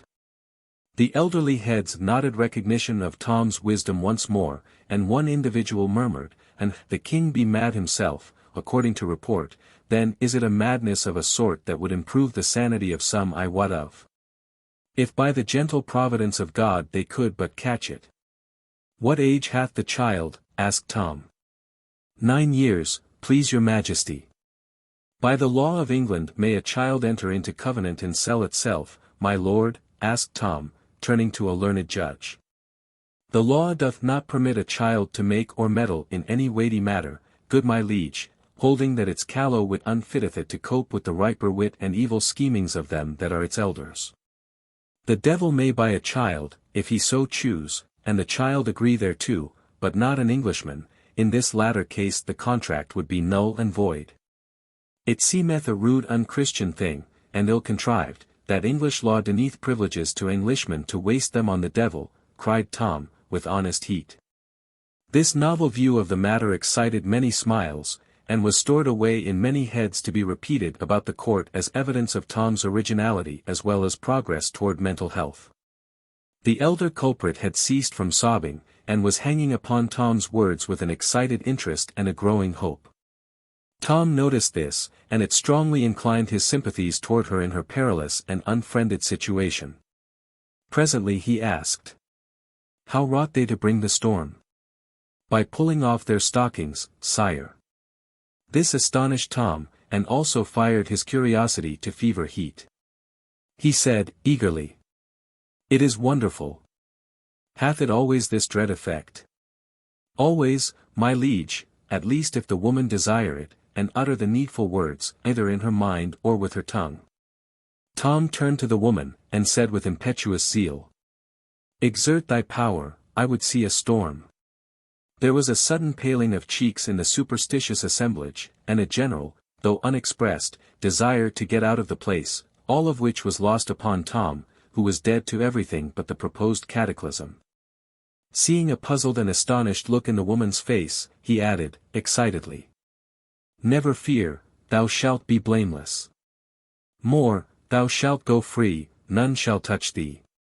Exert thy power. Oh, my lord the king, I have it not, I have been falsely accused. Thy fears stay thee. Be of good heart, thou shalt suffer no harm. Make a storm, it mattereth not how small a one, I require not great or harmful, but indeed prefer the opposite, do this and thy life is spared, thou shalt go out free, with thy child, bearing the king's pardon. And safe from hurt or malice from any in the realm. The woman prostrated herself and protested, with tears, that she had no power to do the miracle, else she would gladly win her child's life alone, and be content to lose her own. If by obedience to the king's command so precious a grace might be acquired. Tom urged, the woman still adhered to her declarations. Finally he said, I think the woman hath said true. And my mother were in her place and gifted with the devil's functions, she had not stayed a moment to call her storms and lay the whole land in ruins, if the saving of my forfeit life were the price she got. It is argument that other mothers are made in like mold. Thou art free, good wife, thou and thy child, for I do think thee innocent. Now thou'st not to fear, being pardoned, pull off thy stockings. And thou canst make me a storm, thou shalt be rich. The redeemed creature was loud in her gratitude, and proceeded to obey, whilst Tom looked on with eager expectancy, a little marred by apprehension. The courtiers at the same time manifesting decided discomfort and uneasiness. The woman stripped her own feet and her little girl's also, and plainly did her best to reward the king's generosity with an earthquake, but it was all a failure and a disappointment. Tom sighed, and said, There, good soul, trouble thyself no further, thy power is departed out of thee.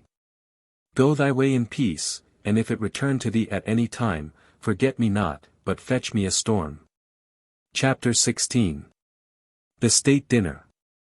The dinner hour drew near, yet strangely enough, the thought brought but slight discomfort to Tom, and hardly any terror. The morning's experiences had wonderfully built up his confidence. The poor little ash-cat was already more wonted to his strange garret, after 4 days' habit, than a mature person could have become in a full month. A child's facility in accommodating itself to circumstances was never more strikingly illustrated. Let us privileged ones hurry to the great banqueting room and have a glance at matters there whilst Tom is being made ready for the imposing occasion. It is a spacious apartment, with gilded pillars and pilasters, and pictured walls and ceilings. At the door stand tall guards, as rigid as statues, dressed in rich and picturesque costumes, and bearing halberds. In a high gallery which runs all around the place is a band of musicians and a packed company of citizens of both sexes, in brilliant attire. In the center of the room, upon a raised platform, is Tom's table. Now let the ancient chronicler speak. A gentleman enters the room bearing a rod, and along with him another bearing a tablecloth, which, after they have both kneeled 3 times with the utmost veneration, he spreads upon the table. And after kneeling again they both retire. Then come 2 others, one with the rod again, the other with a salt cellar, a plate, and bread. When they have kneeled as the others had done, and placed what was brought upon the table, they too retire with the same ceremonies performed by the first. At last come 2 nobles, richly clothed, one bearing a tasting knife, who, after prostrating themselves 3 times in the most graceful manner, approach and rub the table with bread and salt, with as much awe as if the king had been present. So end the solemn preliminaries. Now, far down the echoing corridors we hear a bugle blast, and the indistinct cry, Place for the king. Way for the king's most excellent majesty. These sounds are momently repeated, they grow nearer and nearer, and presently, almost in our faces, the martial note peals and the cry rings out, Way for the king. At this instant the shining pageant appears, and files in at the door, with a measured march. Let the chronicler speak again.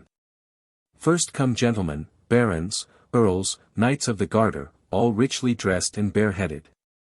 Next comes the chancellor, between 2, one of which carries the royal scepter, the other the sword of state in a red scabbard, studded with golden fleurs de lis, the point upwards.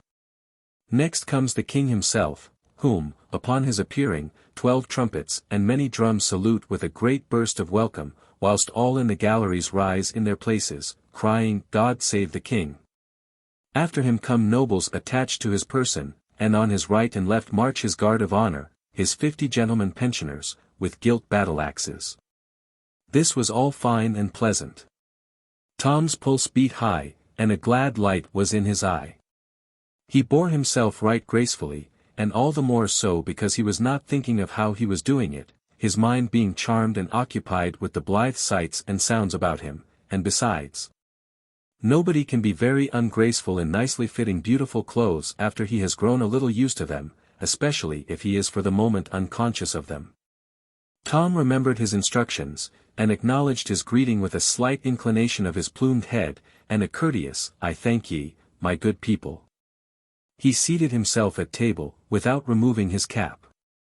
And did it without the least embarrassment.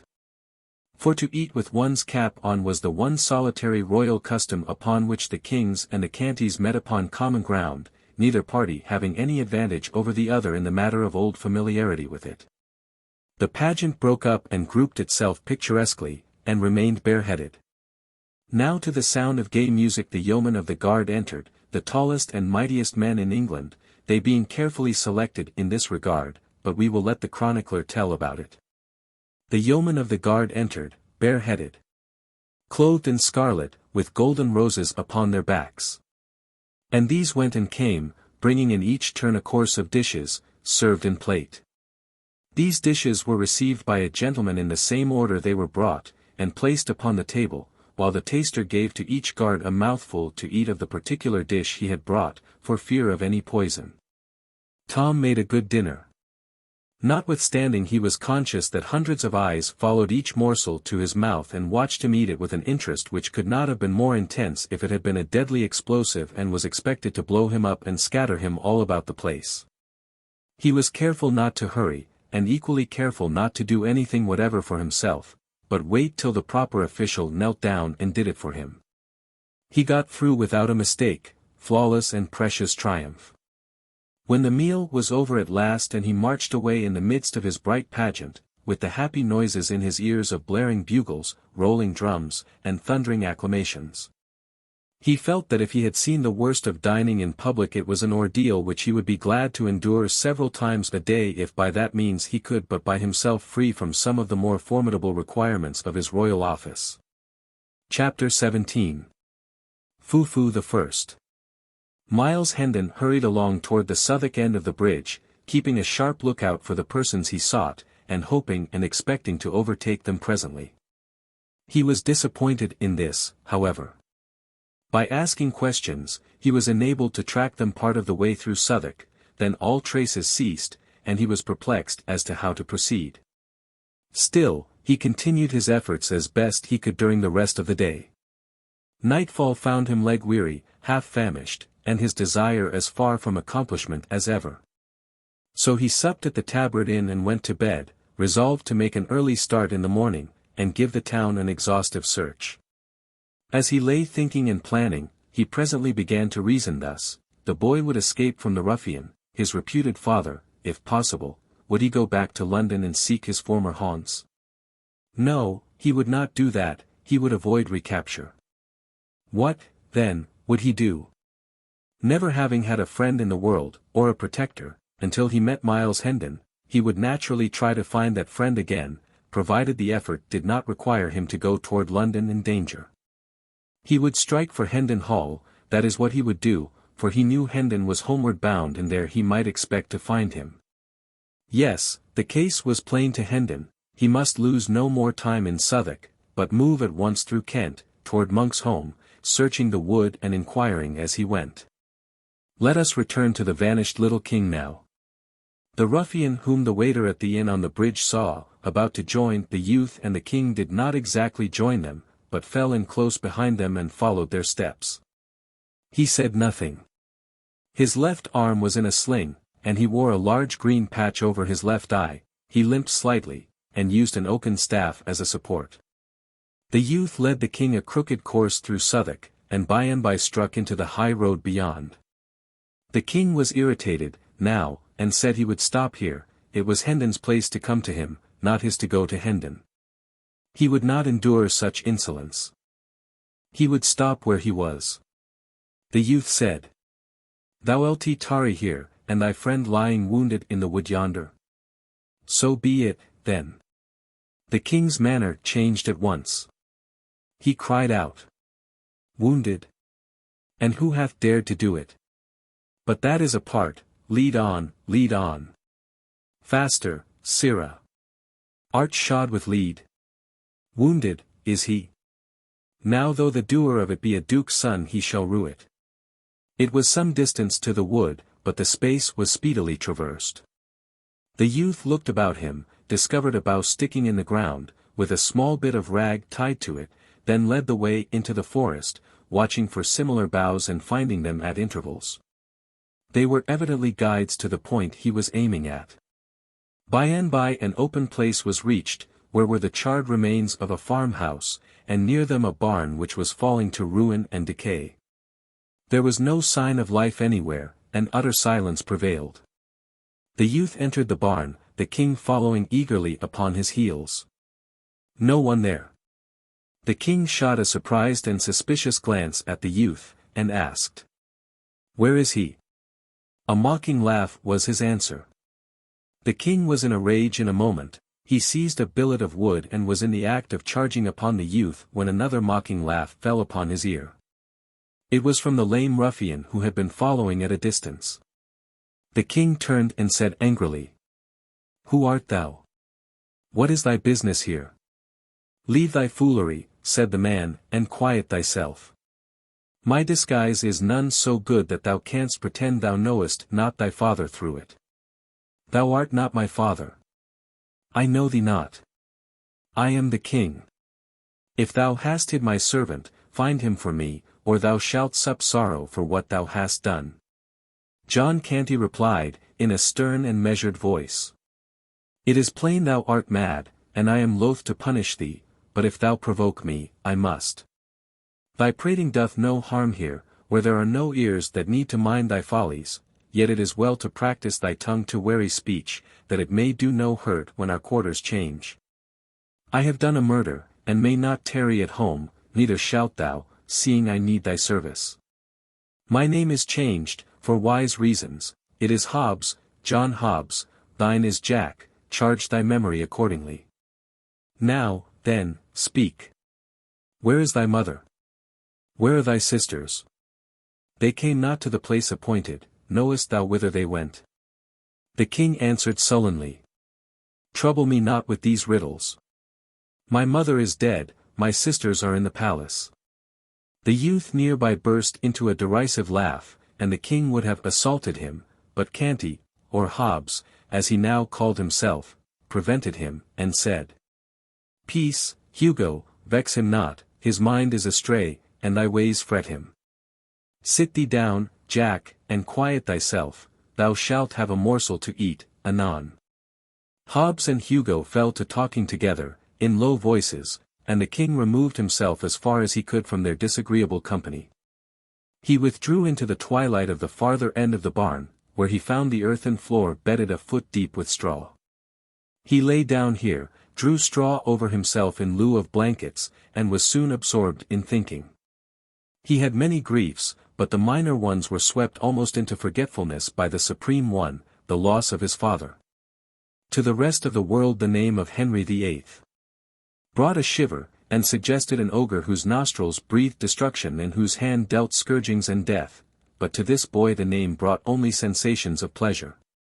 The figure it invoked wore a countenance that was all gentleness and affection. He called to mind a long succession of loving passages between his father and himself, and dwelt fondly upon them, his unstinted tears attesting how deep and real was the grief that possessed his heart. As the afternoon wasted away, the lad, wearied with his troubles, sank gradually into a tranquil and healing slumber. After a considerable time, he could not tell how long, his senses struggled to a half-consciousness, and as he lay with closed eyes vaguely wondering where he was and what had been happening, he noted a murmurous sound. The sullen beating of rain upon the roof. A snug sense of comfort stole over him, which was rudely broken, the next moment, by a chorus of piping cackles and coarse laughter. It startled him disagreeably, and he unmuffled his head to see whence this interruption proceeded. A grim and unsightly picture met his eye. A bright fire was burning in the middle of the floor, at the other end of the barn. And around it, and lit weirdly up by the red glare, lolled and sprawled the motliest company of tattered gutter scum and ruffians, of both sexes, he had ever read or dreamed of. There were huge stalwart men, brown with exposure, long-haired, and clothed in fantastic rags, there were middle-sized youths, of truculent countenance, and similarly clad, there were blind mendicants, with patched or bandaged eyes. Crippled ones, with wooden legs and crutches, diseased ones, with running sores peeping from ineffectual wrappings, there was a villain-looking peddler with his pack. A knife grinder, a tinker, and a barber surgeon, with the implements of their trades. Some of the females were hardly grown girls, some were at prime, some were old and wrinkled hags, and all were loud, brazen, foul-mouthed. And all soiled and slatternly. There were 3 sore-faced babies, there were a couple of starveling curs, with strings about their necks, whose office was to lead the blind. The night was come, the gang had just finished feasting, an orgy was beginning, the can of liquor was passing from mouth to mouth. A general cry broke forth. A song! A song from the Bat and Dick and Dot and Go one. One of the blind men got up, and made ready by casting aside the patches that sheltered his excellent eyes, and the pathetic placard which recited the cause of his calamity. Dot and Go one disencumbered himself of his timber leg and took his place, upon sound and healthy limbs, beside his fellow rascal. Then they roared out a rollicking ditty, and were reinforced by the whole crew, at the end of each stanza, in a rousing chorus.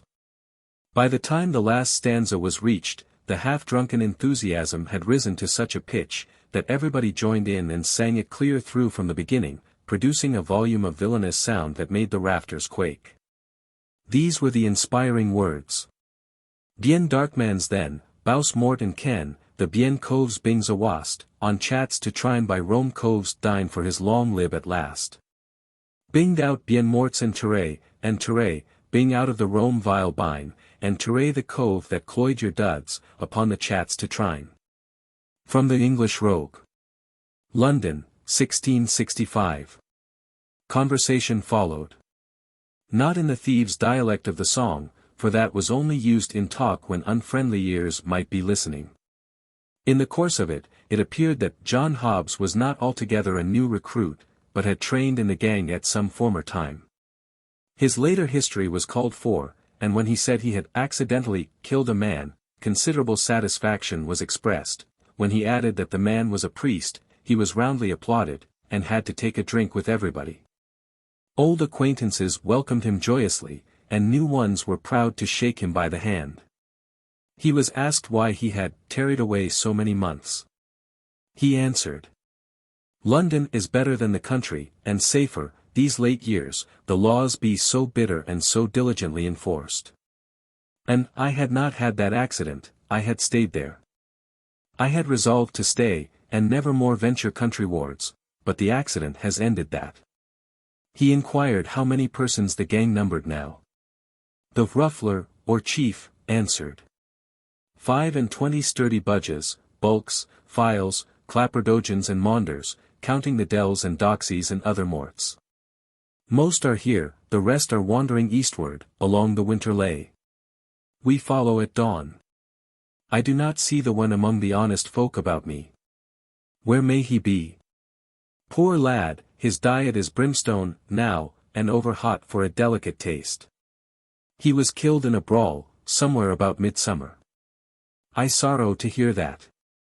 The one was a capable man, and brave. That was he, truly. Black Bess, his dell, is of us yet, but absent on the eastward tramp, a fine lass, of nice ways and orderly conduct, none ever seeing her drunk above 4 days in the 7. She was ever strict, I remember it well, a goodly wench and worthy all commendation. Her mother was more free and less particular, a troublesome and ugly-tempered beldame, but furnished with a wit above the common. We lost her through it. Her gift of palmistry and other sorts of fortune-telling begot for her at last a witch's name and fame. The law roasted her to death at a slow fire. It did touch me to a sort of tenderness to see the gallant way she met her lot, cursing and reviling all the crowd that gaped and gazed around her. Whilst the flames licked upward toward her face and catched her thin locks and crackled about her old grey head, cursing them. Why an thou shouldst live 1,000 years thou'dst never hear so masterful a cursing. Alack, her art died with her. There be base and weakling imitations left, but no true blasphemy. The ruffler sighed, the listeners sighed in sympathy. A general depression fell upon the company for a moment, for even hardened outcasts like these are not wholly dead to sentiment, but are able to feel a fleeting sense of loss and affliction at wide intervals and under peculiarly favoring circumstances, as in cases like to this, for instance, when genius and culture depart and leave no heir. However, a deep drink all round soon restored the spirits of the mourners. "Have any others of our friends fared hardly?" asked Hobbes. "Some, yes. Particularly newcomers, such as small husbandmen turned shiftless and hungry upon the world because their farms were taken from them to be changed to sheep ranges. They begged, and were whipped at the cart's tail, naked from the girdle up, till the blood ran, then set in the stocks to be pelted. They begged again, were whipped again, and deprived of an ear. They begged a third time, poor devils, what else could they do, and were branded on the cheek with a red-hot iron, then sold for slaves. They ran away, were hunted down, and hanged. 'Tis a brief tale, and quickly told. Others of us have fared less hardly. Stand forth, yokel, Burns, and Hodge, show your adornments." These stood up and stripped away some of their rags, exposing their backs, crisscrossed with ropey old welts left by the lash. One turned up his hair and showed the place where a left ear had once been, another showed a brand upon his shoulder, the letter V, and a mutilated ear. The third said, "I am yokel, once a farmer and prosperous, with loving wife and kids, now am I somewhat different in estate and calling, and the wife and kids are gone. Mayhap they are in heaven, mayhap in the other place, but the kindly God be thanked, they bide no more in England. My good old blameless mother strove to earn bread by nursing the sick. One of these died, the doctors knew not how, so my mother was burnt for a witch, whilst my babes looked on and wailed. English law, up, all, with your cups, now all together and with a cheer. Drink to the merciful English law that delivered her from the English hell. Thank you, mates, one and all. I begged, from house to house, I and the wife, bearing with us the hungry kids, but it was crime to be hungry in England, so they stripped us and lashed us through 3 towns. Drink ye all again to the merciful English law. For its lash drank deep of my Mary's blood and its blessed deliverance came quick. She lies there, in the potter's field, safe from all harms. And the kids, well, whilst the law lashed me from town to town, they starved. Drink, lads, only a drop to the poor kids, that never did any creature harm. I begged again, begged, for a crust, and got the stocks and lost an ear, see, here bides the stump. I begged again, and here is the stump of the other to keep me minded of it. And still I begged again, and was sold for a slave, here on my cheek under this stain, if I washed it off, ye might see the red the branding iron left there. A slave. Do you understand that word? An English slave, that is he that stands before ye. I have run from my master, and when I am found, the heavy curse of heaven fall on the law of the land that hath commanded it, I shall hang. A ringing voice came through the murky air. Thou shalt not, and this day the end of that law is come. All turned, and saw the fantastic figure of the little king approaching hurriedly. As it emerged into the light and was clearly revealed, a general explosion of inquiries broke out. Who is it? What is it? Who art thou, mannikin? The boy stood unconfused in the midst of all those surprised and questioning eyes, and answered with princely dignity. I am Edward, King of England. A wild burst of laughter followed, partly of derision and partly of delight in the excellence of the joke. The king was stung. He said sharply, Ye mannerless vagrants, is this your recognition of the royal boon I have promised? He said more, with angry voice and excited gesture, but it was lost in a whirlwind of laughter and mocking exclamations. John Hobbes made several attempts to make himself heard above the din, and at last succeeded, saying, Mates, he is my son, a dreamer, a fool, and stark mad, mind him not, he think he is the king.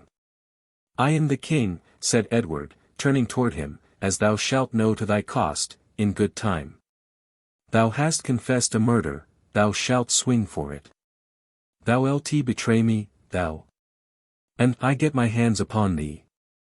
Tut tut, said the burly ruffler, interposing in time to save the king, and emphasizing this service by knocking Hobbs down with his fist. Hast respect for neither kings nor rufflers?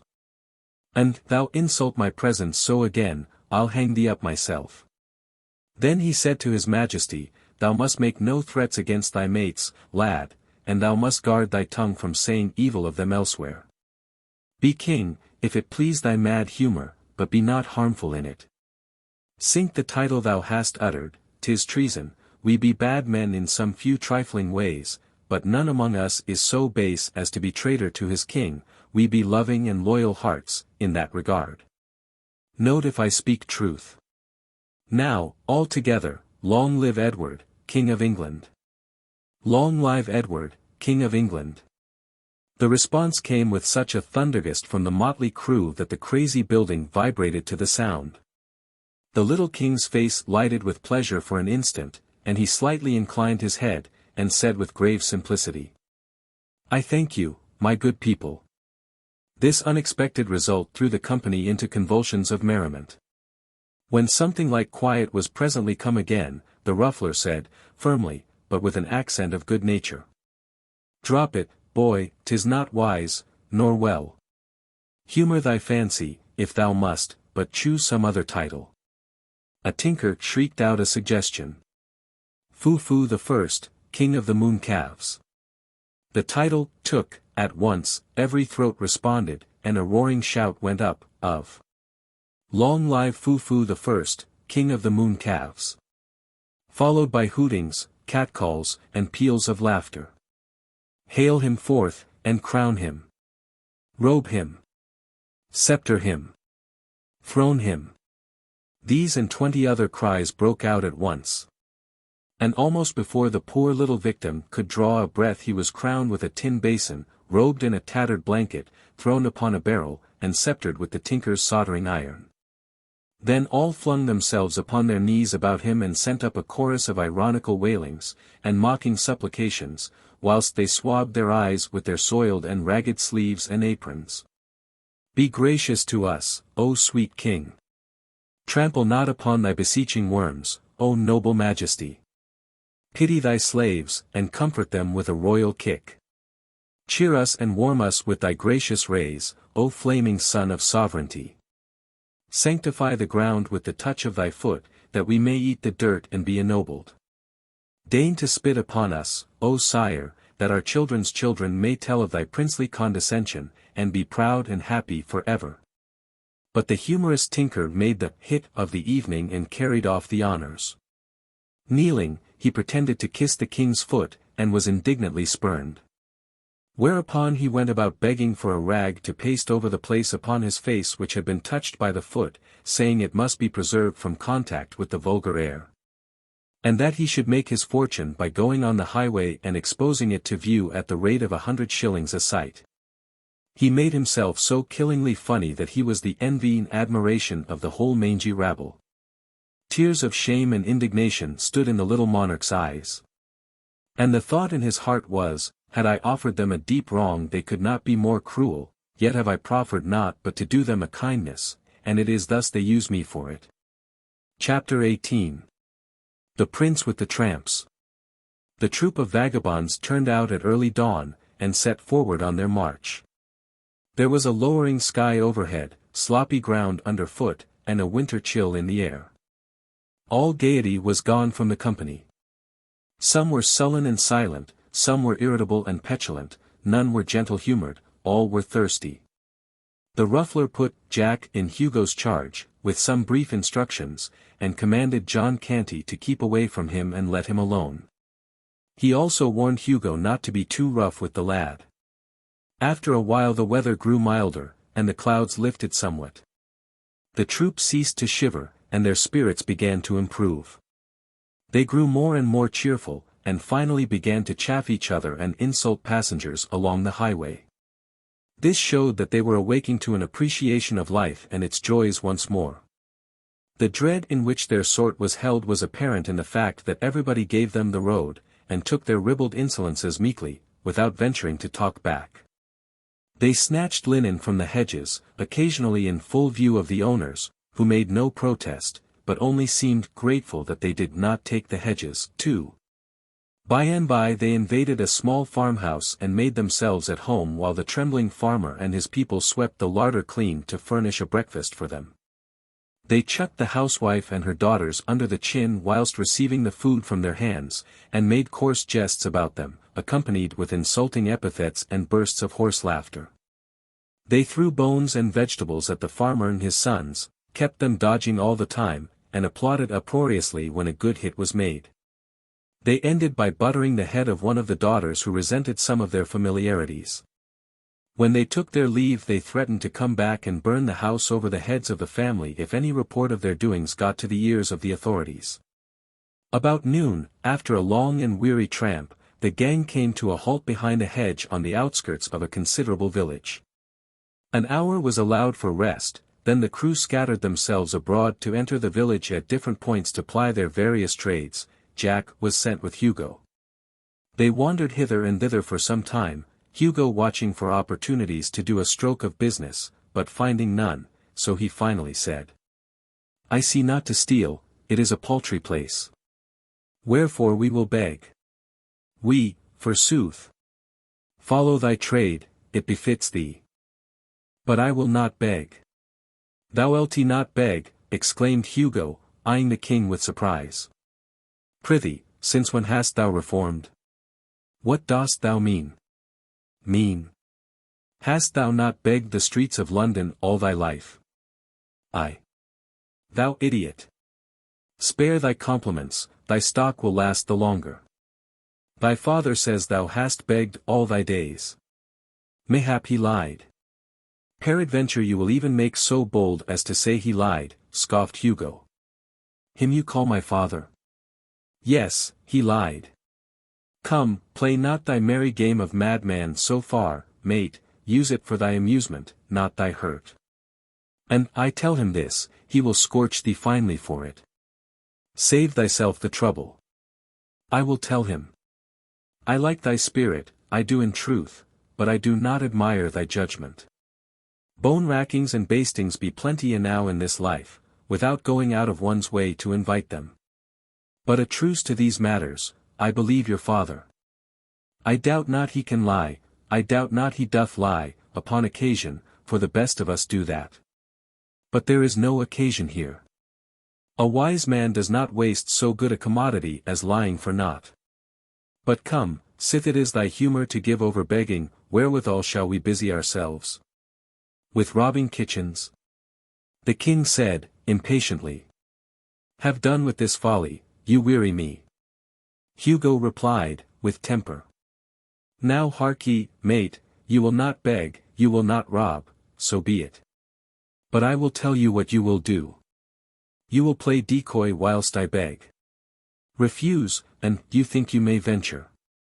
The king was about to reply contemptuously, when Hugo said, interrupting, "Peace. Here comes one with a kindly face. Now will I fall down in a fit.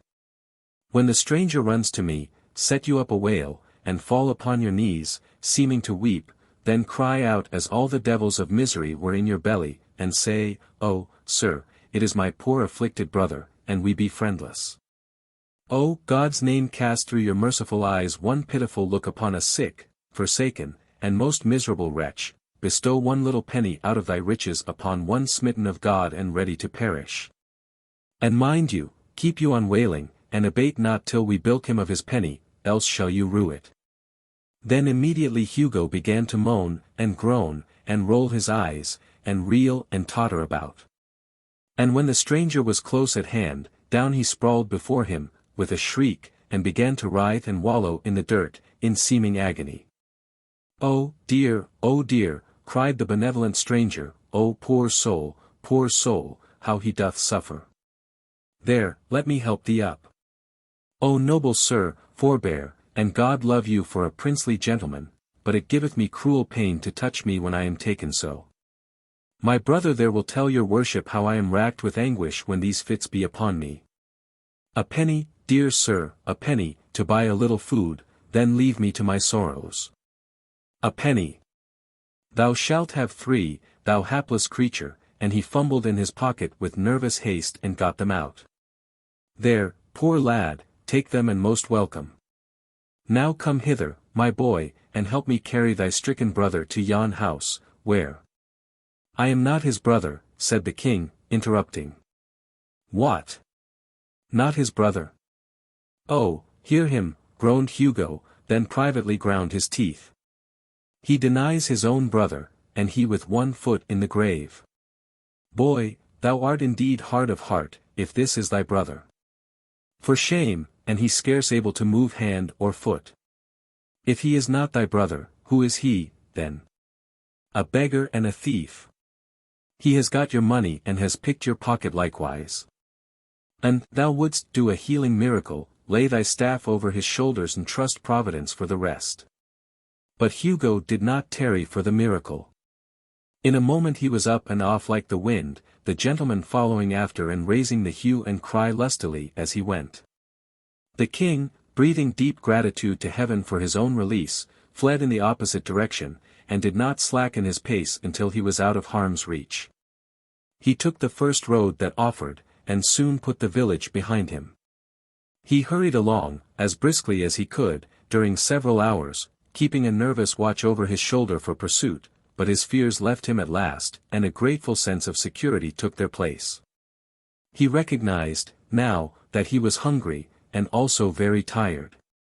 So he halted at a farmhouse, but when he was about to speak, he was cut short and driven rudely away. His clothes were against him. He wandered on, wounded and indignant, and was resolved to put himself in the way of like treatment no more. But hunger is pride's master, so, as the evening drew near, he made an attempt at another farmhouse, but here he fared worse than before. For he was called hard names and was promised arrest as a vagrant except he moved on promptly. The night came on, chilly and overcast, and still the footsore monarch labored slowly on.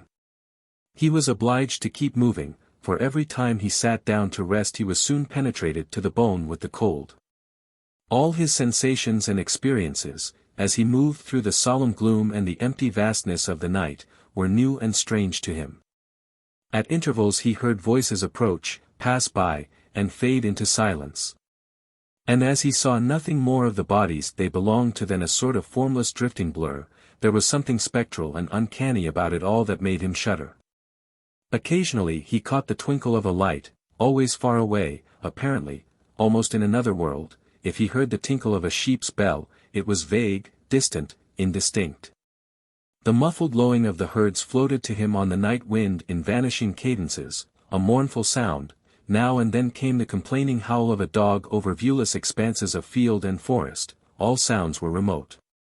They made the little king feel that all life and activity were far removed from him, and that he stood solitary, companionless, in the center of a measureless solitude. He stumbled along, through the gruesome fascinations of this new experience, startled occasionally by the soft rustling of the dry leaves overhead, so like human whispers they seemed to sound. And by he came suddenly upon the freckled light of a tin lantern near at hand. He stepped back into the shadows and waited. The lantern stood by the open door of a barn. The king waited some time, there was no sound, and nobody stirring. He got so cold, standing still, and the hospitable barn looked so enticing, that at last he resolved to risk everything and enter. He started swiftly and stealthily, and just as he was crossing the threshold he heard voices behind him. He darted behind a cask, within the barn, and stooped down. 2 farm laborers came in, bringing the lantern with them, and fell to work, talking meanwhile. Whilst they moved about with the light, the king made good use of his eyes and took the bearings of what seemed to be a good-sized stall at the further end of the place, purposing to grope his way to it when he should be left to himself. He also noted the position of a pile of horse blankets, midway of the route, with the intent to levy upon them for the service of the Crown of England for one night. By and by the men finished and went away, fastening the door behind them and taking the lantern with them. The shivering king made for the blankets, with as good speed as the darkness would allow. Gathered them up, and then groped his way safely to the stall. Of 2 of the blankets he made a bed, then covered himself with the remaining 2. He was a glad monarch, now, though the blankets were old and thin, and not quite warm enough. And besides gave out a pungent horsey odor that was almost suffocatingly powerful. Although the king was hungry and chilly, he was also so tired and so drowsy that these latter influences soon began to get the advantage of the former, and he presently dozed off into a state of semi-consciousness. Then, just as he was on the point of losing himself wholly, he distinctly felt something touch him. He was broad awake in a moment, and gasping for breath. The cold horror of that mysterious touch in the dark almost made his heart stand still. He lay motionless, and listened, scarcely breathing. But nothing stirred, and there was no sound. He continued to listen, and wait, during what seemed a long time, but still nothing stirred, and there was no sound. So he began to drop into a drowse once more, at last, and all at once he felt that mysterious touch again. It was a grisly thing, this light touch from this noiseless and invisible presence. It made the boy sick with ghostly fears. What should he do? That was the question, but he did not know how to answer it. Should he leave these reasonably comfortable quarters and fly from this inscrutable horror? But fly whither? He could not get out of the barn. And the idea of scurrying blindly hither and thither in the dark, within the captivity of the 4 walls, with this phantom gliding after him, and visiting him with that soft hideous touch upon cheek or shoulder at every turn, was intolerable. But to stay where he was, and endure this living death all night, was that better? No. What, then, was there left to do? Ah, there was but one course, he knew it well, he must put out his hand and find that thing. It was easy to think this. But it was hard to brace himself up to try it. 3 times he stretched his hand a little way out into the dark, gingerly. And snatched it suddenly back, with a gasp, not because it had encountered anything, but because he had felt so sure it was just going to. But the 4th time, he groped a little further, and his hand lightly swept against something soft and warm. This petrified him, nearly, with fright. His mind was in such a state that he could imagine the thing to be nothing else than a corpse, newly dead and still warm. He thought he would rather die than touch it again. But he thought this false thought because he did not know the immortal strength of human curiosity. In no long time his hand was tremblingly groping again, against his judgment, and without his consent, but groping persistently on, just the same. It encountered a bunch of long hair, he shuddered, but followed up the hair and found what seemed to be a warm rope, followed up the rope and found an innocent calf, for the rope was not a rope at all, but the calf's tail. The king was cordially ashamed of himself for having gotten all that fright and misery out of so paltry a matter as a slumbering calf. But he need not have felt so about it, for it was not the calf that frightened him, but a dreadful non-existent something which the calf stood for. And any other boy, in those old superstitious times, would have acted and suffered just as he had done. The king was not only delighted to find that the creature was only a calf, but delighted to have the calf's company. For he had been feeling so lonesome and friendless that the company and comradeship of even this humble animal were welcome. And he had been so buffeted, so rudely entreated by his own kind, that it was a real comfort to him to feel that he was at last in the society of a fellow creature that had at least a soft heart and a gentle spirit. Whatever loftier attributes might be lacking. So he resolved to waive rank and make friends with the calf. While stroking its sleek warm back, for it lay near him and within easy reach, it occurred to him that this calf might be utilized in more ways than one. Whereupon he rearranged his bed, spreading it down close to the calf.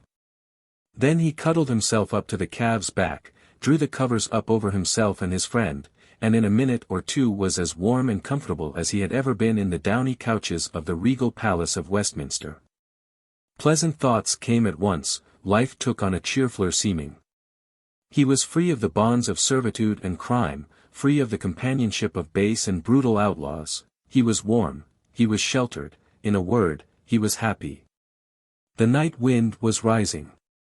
It swept by in fitful gusts that made the old barn quake and rattle, then its forces died down at intervals, and went moaning and wailing around corners and projections, but it was all music to the king. Now that he was snug and comfortable, let it blow and rage, let it batter and bang, let it moan and wail, he minded it not, he only enjoyed it. He merely snuggled the closer to his friend, in a luxury of warm contentment, and drifted blissfully out of consciousness into a deep and dreamless sleep that was full of serenity and peace. The distant dogs howled, the melancholy kine complained, and the winds went on raging, whilst furious sheets of rain drove along the roof. But the majesty of England slept on, undisturbed, and the calf did the same, it being a simple creature, and not easily troubled by storms or embarrassed by sleeping with a king. Chapter 19. The Prince with the Peasants. When the king awoke in the early morning, he found that a wet but thoughtful rat had crept into the place during the night and made a cozy bed for itself in his bosom. Being disturbed now, it scampered away. The boy smiled, and said, "Poor fool, why so fearful? I am as forlorn as thou. 'Twould be a sham in me to hurt the helpless, who am myself so helpless. Moreover, I owe you thanks for a good omen. For when a king has fallen so low that the very rats do make a bed of him, it surely meaneth that his fortunes be upon the turn, since it is plain he can no lower go." He got up and stepped out of the stall, and just then he heard the sound of children's voices. The barn door opened and a couple of little girls came in. As soon as they saw him their talking and laughing ceased, and they stopped and stood still, gazing at him with strong curiosity. They presently began to whisper together, then they approached nearer, and stopped again to gaze and whisper. By and by they gathered courage and began to discuss him aloud. One said, "He hath a comely face." The other added, "And pretty hair. But is ill-clothed enow. And how starved he looketh." They came still nearer, sidling shyly around and about him, examining him minutely from all points, as if he were some strange new kind of animal, but warily and watchfully the while. As if they half feared he might be a sort of animal that would bite, upon occasion. Finally they halted before him, holding each other's hands for protection, and took a good satisfying stare with their innocent eyes. Then one of them plucked up all her courage and inquired with honest directness, "Who art thou, boy?" "I am the king," was the grave answer. The children gave a little start, and their eyes spread themselves wide open and remained so during a speechless half-minute. Then curiosity broke the silence. "The king? What king?" "The King of England." The children looked at each other, then at him, then at each other again, wonderingly, perplexedly. Then one said, "Didst hear him, Marjorie? He said he is the king. Can that be true?" "How can it be else but true, Prissy? Would he say a lie? For look you, Prissy, an it were not true, it would be a lie. It surely would be. Now think on't. For all things that be not true, be lies, thou canst make naught else out of it." It was a good tight argument, without a leak in it anywhere, and it left Prissy's half-doubts not a leg to stand on. She considered a moment, then put the king upon his honor with the simple remark, "If thou art truly the king, then I believe thee. I am truly the king." This settled the matter. His Majesty's royalty was accepted without further question or discussion, and the two little girls began at once to inquire into how he came to be where he was, and how he came to be so unroyally clad, and whither he was bound. And all about his affairs.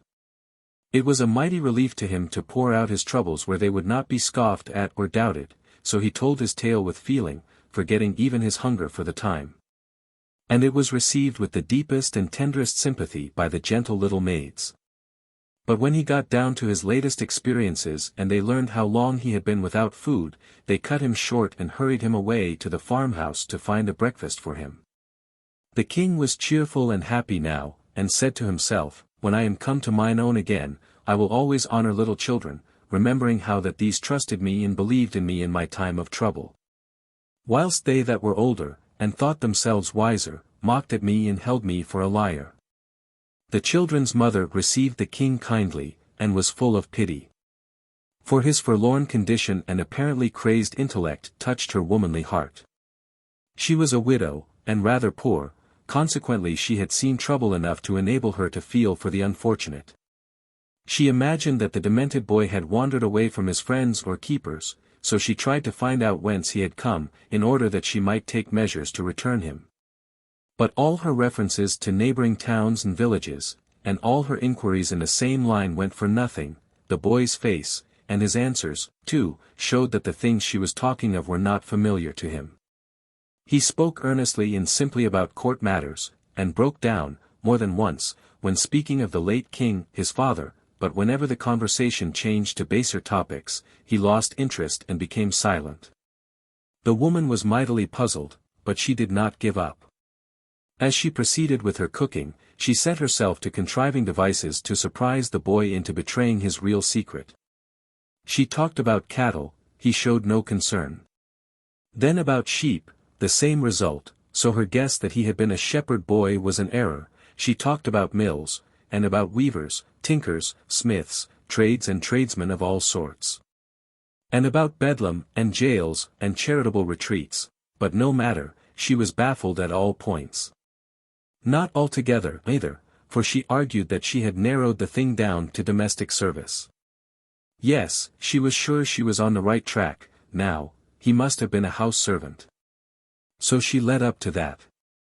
But the result was discouraging. The subject of sweeping appeared to weary him, fire-building failed to stir him. Scrubbing and scouring awoke no enthusiasm. The goodwife touched, with a perishing hope, and rather as a matter of form, upon the subject of cooking. To her surprise, and her vast delight, the king's face lighted at once. Ah, she had hunted him down at last, she thought, and she was right proud, too, of the devious shrewdness and tact which had accomplished it. Her tired tongue got a chance to rest, now. For the king's, inspired by gnawing hunger and the fragrant smells that came from the sputtering pots and pans, turned itself loose and delivered itself up to such an eloquent dissertation upon certain toothsome dishes, that within 3 minutes the woman said to herself, "Of a truth I was right, he hath holpen in a kitchen." Then he broadened his bill of fare, and discussed it with such appreciation and animation, that the goodwife said to herself, "Good lack! How can he know so many dishes, and so fine ones withal? For these belong only upon the tables of the rich and great. Ah, now I see. Ragged outcast as he is, he must have served in the palace before his reason went astray. Yes, he must have helped in the very kitchen of the king himself. I will test him." Full of eagerness to prove her sagacity, she told the king to mind the cooking a moment, hinting that he might manufacture and add a dish or two, if he chose. Then she went out of the room and gave her children a sign to follow after. The king muttered. Another English king had a commission like to this, in a bygone time. It is nothing against my dignity to undertake an office which the great Alfred stooped to assume. But I will try to better serve my trust than he. For he let the cakes burn. The intent was good, but the performance was not answerable to it, for this king, like the other one, soon fell into deep thinkings concerning his vast affairs, and the same calamity resulted: the cookery got burned. The woman returned in time to save the breakfast from entire destruction, and she promptly brought the king out of his dreams with a brisk and cordial tongue-lashing. Then, seeing how troubled he was over his violated trust, she softened at once, and was all goodness and gentleness toward him. The boy made a hearty and satisfying meal, and was greatly refreshed and gladdened by it. It was a meal which was distinguished by this curious feature, that rank was waived on both sides, yet neither recipient of the favor was aware that it had been extended. The goodwife had intended to feed this young tramp with broken victuals in a corner, like any other tramp or like a dog. But she was so remorseful for the scolding she had given him, that she did what she could to atone for it by allowing him to sit at the family table and eat with his betters, on ostensible terms of equality with them. And the king, on his side, was so remorseful for having broken his trust, after the family had been so kind to him, that he forced himself to atone for it by humbling himself to the family level. Instead of requiring the woman and her children to stand and wait upon him, while he occupied their table in the solitary state due to his birth and dignity. It does us all good to unbend sometimes.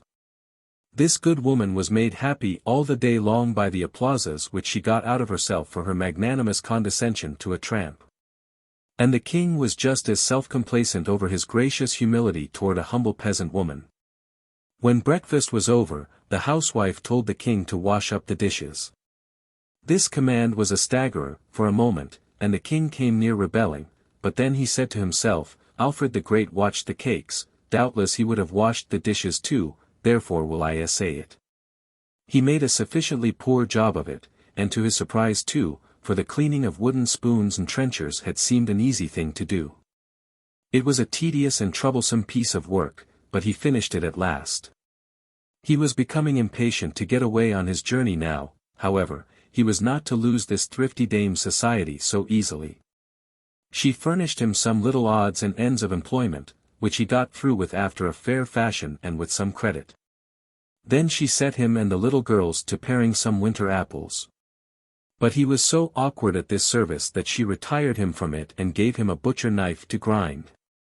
Afterward she kept him carding wool until he began to think he had laid the good King Alfred about far enough in the shade for the present in the matter of showy menial heroisms that would read picturesquely in storybooks and histories.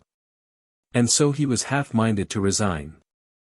And when, just after the noonday dinner, the goodwife gave him a basket of kittens to drown, he did resign. At least he was just going to resign, for he felt that he must draw the line somewhere, and it seemed to him that to draw it at kitten drowning was about the right thing, when there was an interruption. The interruption was John Canty, with a peddler's pack on his back, and Hugo. The king discovered these rascals approaching the front gate before they had had a chance to see him. So he said nothing about drawing the line, but took up his basket of kittens and stepped quietly out the back way, without a word. He left the creatures in an outhouse, and hurried on, into a narrow lane at the rear. Chapter 20. The Prince and the Hermit. The high hedge hid him from the house, now, and so, under the impulse of a deadly fright, he let out all his forces and sped toward a wood in the distance. He never looked back until he had almost gained the shelter of the forest, then he turned and descried two figures in the distance.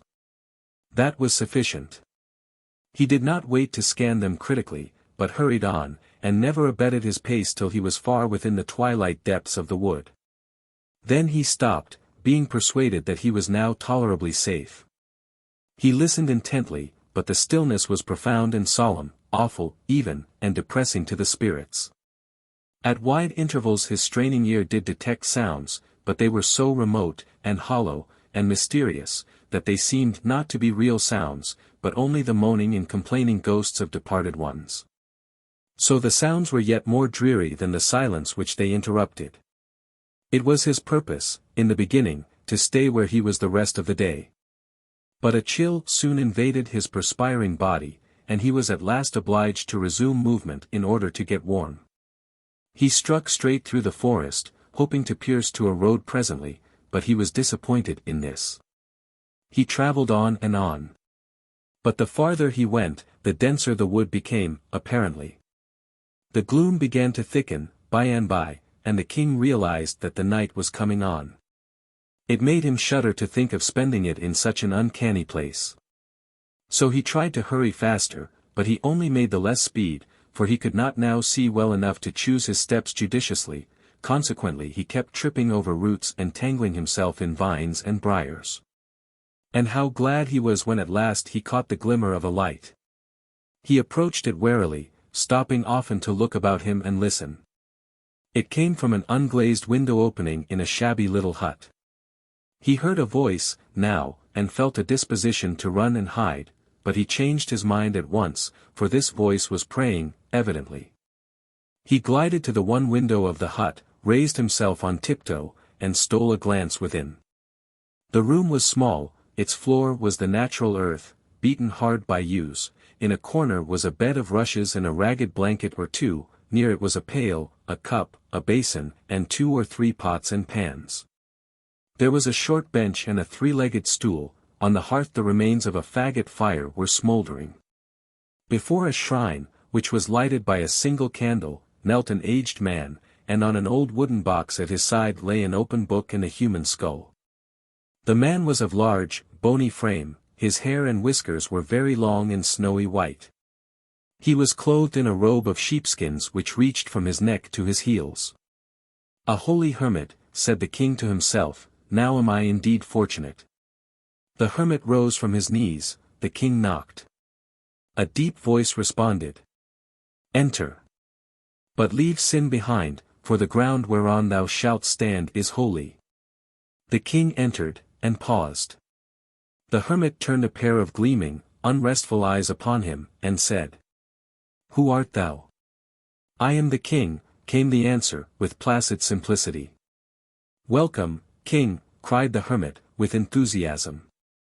Then, bustling about with feverish activity, and constantly saying, "Welcome, welcome," he arranged his bench, seated the king on it, by the hearth, threw some faggots on the fire, and finally fell to pacing the floor with a nervous stride. "Welcome. Many have sought sanctuary here, but they were not worthy, and were turned away. But a king who casts his crown away, and despises the vain splendors of his office, and clothes his body in rags, to devote his life to holiness and the mortification of the flesh, he is worthy, he is welcome. Here shall he abide all his days till death come." The king hastened to interrupt and explain, but the hermit paid no attention to him, did not even hear him, apparently, but went right on with his talk, with a raised voice and a growing energy. "And thou shalt be at peace here. None shall find out thy refuge to disquiet thee with supplications to return to that empty and foolish life which God hath moved thee to abandon. Thou shalt pray here, thou shalt study the book. Thou shalt meditate upon the follies and delusions of this world, and upon the sublimities of the world to come. Thou shalt feed upon crusts and herbs, and scourge thy body with whips, daily, to the purifying of thy soul. Thou shalt wear a hair shirt next thy skin, thou shalt drink water only, and thou shalt be at peace, yes, wholly at peace, for whoso comes to seek thee shall go his way again, baffled, he shall not find thee, he shall not molest thee." The old man, still pacing back and forth, ceased to speak aloud, and began to mutter. The king seized this opportunity to state his case, and he did it with an eloquence inspired by uneasiness and apprehension. But the hermit went on muttering, and gave no heed. And still muttering, he approached the king and said impressively, "Sh. I will tell you a secret." He bent down to impart it, but checked himself, and assumed a listening attitude. After a moment or two he went on tiptoe to the window opening, put his head out, and peered around in the gloaming, then came tiptoeing back again, put his face close down to the king's, and whispered, "I am an archangel."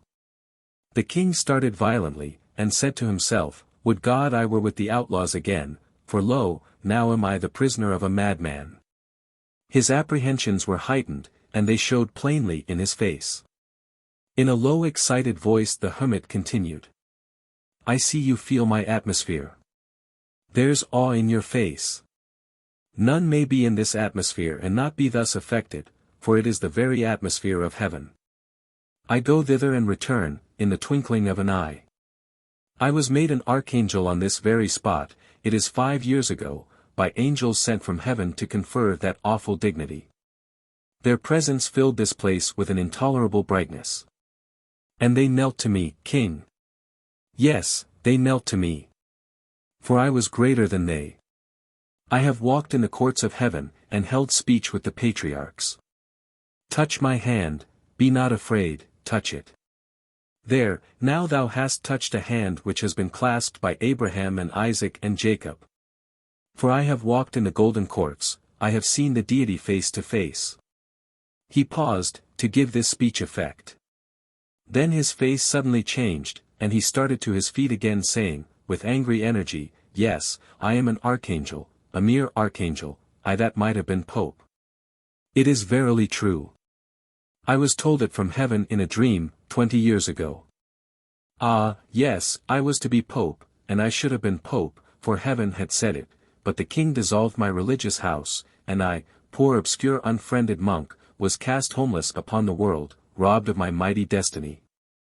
Here he began to mumble again, and beat his forehead in futile rage, with his fist, now and then articulating a venomous curse, and now and then a pathetic, "Wherefore I am not but an archangel, I that should have been pope."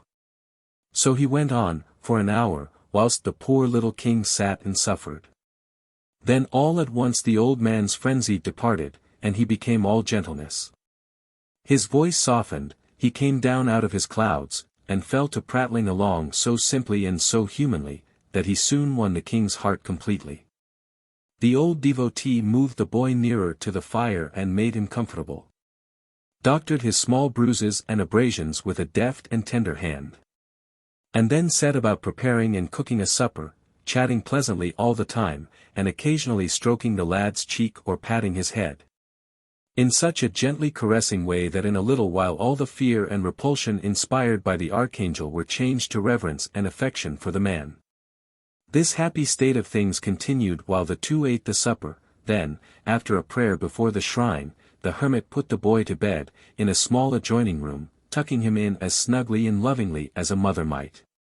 And so, with a parting caress, left him and sat down by the fire, and began to poke the brands about in an absent and aimless way.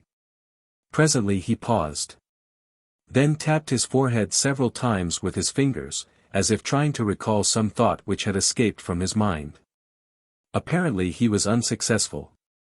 Now he started quickly up, and entered his guest's room, and said, "Thou art king?" "Yes," was the response, drowsily uttered. "What king?" "Of England." "Of England? Then Henry is gone." "Alack, it is so. I am his son." A black frown settled down upon the hermit's face, and he clenched his bony hands with a vindictive energy. He stood a few moments, breathing fast and swallowing repeatedly, then said in a husky voice, "Dost know it was he that turned us out into the world houseless and homeless?" There was no response. The old man bent down and scanned the boy's reposeful face and listened to his placid breathing. "He sleeps soundly," and the frown vanished away and gave place to an expression of evil satisfaction. A smile flitted across the dreaming boy's features. The hermit muttered, "So, his heart is happy," and he turned away. He went stealthily about the place, seeking here and there for something. Now and then halting to listen, now and then jerking his head around and casting a quick glance toward the bed, and always muttering, always mumbling to himself. At last he found what he seemed to want, a rusty old butcher knife and a whetstone. Then he crept to his place by the fire, sat himself down, and began to whet the knife softly on the stone, still muttering, mumbling, ejaculating. The wind sighed around the lonely place, the mysterious voices of the night floated by out of the distances. The shining eyes of venturesome mice and rats peered out at the old man from cracks and coverts, but he went on with his work, rapt, absorbed, and noted none of these things. At long intervals he drew his thumb along the edge of his knife, and nodded his head with satisfaction. "It grows sharper," he said, "yes, it grows sharper." He took no note of the flight of time, but worked tranquilly on, entertaining himself with his thoughts, which broke out occasionally in articulate speech. "His father wrought us evil, he destroyed us, and is gone down into the eternal fires." Yes, down into the eternal fires. He escaped us, but it was God's will, yes it was God's will, we must not repine. But he hath not escaped the fires. No, he hath not escaped the fires, the consuming, unpitying, remorseless fires, and they are everlasting. And so he wrought, and still wrought, mumbling, chuckling a low rasping chuckle at times, and at times breaking again into words. It was his father that did it all. I am but an archangel, but for him I should be pope. The king stirred. The hermit sprang noiselessly to the bedside, and went down upon his knees, bending over the prostrate form with his knife uplifted. The boy stirred again, his eyes came open for an instant, but there was no speculation in them, they saw nothing. The next moment his tranquil breathing showed that his sleep was sound once more. The hermit watched and listened, for a time, keeping his position and scarcely breathing. Then he slowly lowered his arms, and presently crept away, saying, "It is long past midnight, it is not best that he should cry out, lest by accident someone be passing." He glided about his hovel, gathering a rag here, a thong there, and another one yonder, then he returned, and by careful and gentle handling he managed to tie the king's ankles together without waking him. Next he essayed to tie the wrists. He made several attempts to cross them, but the boy always drew one hand or the other away, just as the cord was ready to be applied. But at last, when the archangel was almost ready to despair, the boy crossed his hands himself, and the next moment they were bound. Now a bandage was passed under the sleeper's chin and brought up over his head and tied fast, and so softly, so gradually, and so deftly were the knots drawn together and compacted, that the boy slept peacefully through it all without stirring. Chapter 21. Hendon to the rescue. The old man glided away, stooping, stealthy, cat-like, and brought the low bench. He seated himself upon it, half his body in the dim and flickering light, and the other half in shadow. And so, with his craving eyes bent upon the slumbering boy, he kept his patient vigil there, heedless of the drift of time, and softly whetted his knife, and mumbled and chuckled. And in aspect and attitude he resembled nothing so much as a grisly, monstrous spider, gloating over some hapless insect that lay bound and helpless in his web. After a long while, the old man, who was still gazing, yet not seeing, his mind having settled into a dreamy abstraction, observed, on a sudden, that the boy's eyes were open. Wide open and staring up in frozen horror at the knife. The smile of a gratified devil crept over the old man's face, and he said, without changing his attitude or his occupation, "Son of Henry VIII, hast thou prayed?" The boy struggled helplessly in his bonds, and at the same time forced a smothered sound through his closed jaws, which the hermit chose to interpret as an affirmative answer to his question. "Then pray again. Pray the prayer for the dying." A shudder shook the boy's frame, and his face blenched. Then he struggled again to free himself, turning and twisting himself this way and that, tugging frantically, fiercely, desperately, but uselessly, to burst his fetters. And all the while the old ogre smiled down upon him, and nodded his head, and placidly whetted his knife, mumbling, from time to time, "The moments are precious, they are few and precious, pray the prayer for the dying." The boy uttered a despairing groan, and ceased from his struggles, panting. The tears came, then, and trickled, one after the other, down his face, but this piteous sight wrought no softening effect upon the savage old man. The dawn was coming now. The hermit observed it, and spoke up sharply, with a touch of nervous apprehension in his voice. "I may not indulge this ecstasy longer. The night is already gone. It seems but a moment, only a moment, would it had endured a year. Seed of the church's spoiler, close thy perishing eyes, and thou fearest to look upon." The rest was lost in inarticulate mutterings. The old man sank upon his knees, his knife in his hand, and bent himself over the moaning boy. Hark! There was a sound of voices near the cabin, the knife dropped from the hermit's hand, he cast a sheepskin over the boy and started up, trembling. The sounds increased, and presently the voices became rough and angry. Then came blows, and cries for help, then a clatter of swift footsteps, retreating. Immediately came a succession of thundering knocks upon the cabin door, followed by "Hullo! Open! And dispatch, in the name of all the devils." Oh, this was the blessedest sound that had ever made music in the king's ears, for it was Miles Hendon's voice. The hermit, grinding his teeth in impotent rage, moved swiftly out of the bedchamber, closing the door behind him. And straightway the king heard a talk, to this effect, proceeding from the chapel. "Homage and greeting, reverend sir. Where is the boy, my boy?" "What boy, friend? What boy? Lie me no lies, sir priest, play me no deceptions. I am not in the humor for it. Near to this place I caught the scoundrels who I judged did steal him from me, and I made them confess. They said he was at large again, and they had tracked him to your door. They showed me his very footprints. Now palter no more. For look you, holy sir, and thou produce him not, where is the boy? O good sir, peradventure you mean the ragged regal vagrant that tarried here the night. If such as you take an interest in such as he, know, then, that I have sent him of an errand. He will be back anon. How soon?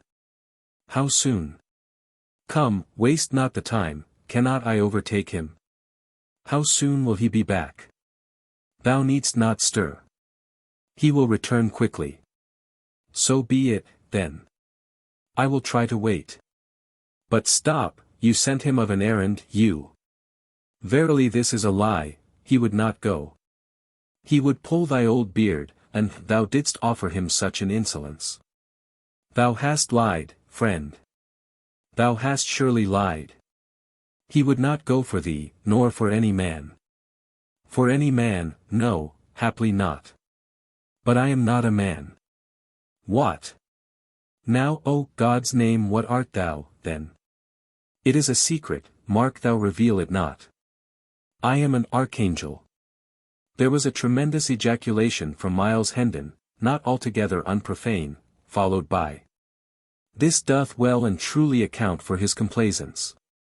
Right well I knew he would budge nor hand nor foot in the menial service of any mortal. But, Lord, even a king must obey when an archangel gives the word O command. Let me, sh. What noise was that? All this while the little king had been yonder, alternately quaking with terror and trembling with hope. And all the while, too, he had thrown all the strength he could into his anguished moanings, constantly expecting them to reach Hendon's ear, but always realizing, with bitterness, that they failed, or at least made no impression. So this last remark of his servant came as comes a reviving breath from fresh fields to the dying, and he exerted himself once more, and with all his energy, just as the hermit was saying. Noise? I heard only the wind. Mayhap it was. Yes, doubtless that was it. I have been hearing it faintly all there it is again. It is not the wind. What an odd sound. Come, we will hunt it out. Now the king's joy was nearly insupportable. His tired lungs did their utmost, and hopefully, too, but the sealed jaws and the muffling sheepskin sadly crippled the effort. Then the poor fellow's heart sank, to hear the hermit say. Ah, it came from without, I think from the copse yonder. Come, I will lead the way. The king heard the two pass out, talking, heard their footsteps die quickly away, then he was alone with a boding, brooding, awful silence. It seemed an age till he heard the steps and voices approaching again, and this time he heard an added sound, the trampling of hoofs, apparently. Then he heard Hendon say. I will not wait longer. I cannot wait longer. He has lost his way in this thick wood. Which direction took he? Quick, point it out to me. But wait, I will go with thee. Good, good. Why, truly thou art better than thy looks.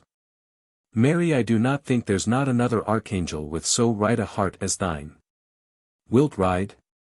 Wilt take the wee donkey that's for my boy, or wilt thou fork thy holy legs over this ill-conditioned slave of a mule that I have provided for myself? And had been cheated in too, had he cost but the indifferent sum of a month's usury on a brass farthing let to a tinker out of work. No, ride thy mule, and lead thine ass, I am surer on mine own feet, and will walk. Then prithee mind the little beast for me while I take my life in my hands and make what success I may toward mounting the big one. Then followed a confusion of kicks, cuffs, tramplings and plungings, accompanied by a thunderous intermingling of volleyed curses, and finally a bitter apostrophe to the mule, which must have broken its spirit. For hostilities seemed to cease from that moment. With unutterable misery the fettered little king heard the voices and footsteps fade away and die out. All hope forsook him, now, for the moment, and a dull despair settled down upon his heart. My only friend is deceived and got rid of, he said. The hermit will return and, he finished with a gasp, and at once fell to struggling so frantically with his bonds again, that he shook off the smothering sheepskin. And now he heard the door open. The sound chilled him to the marrow, already he seemed to feel the knife at his throat. Horror made him close his eyes, horror made him open them again, and before him stood John Canty and Hugo. He would have said, "Thank God," if his jaws had been free.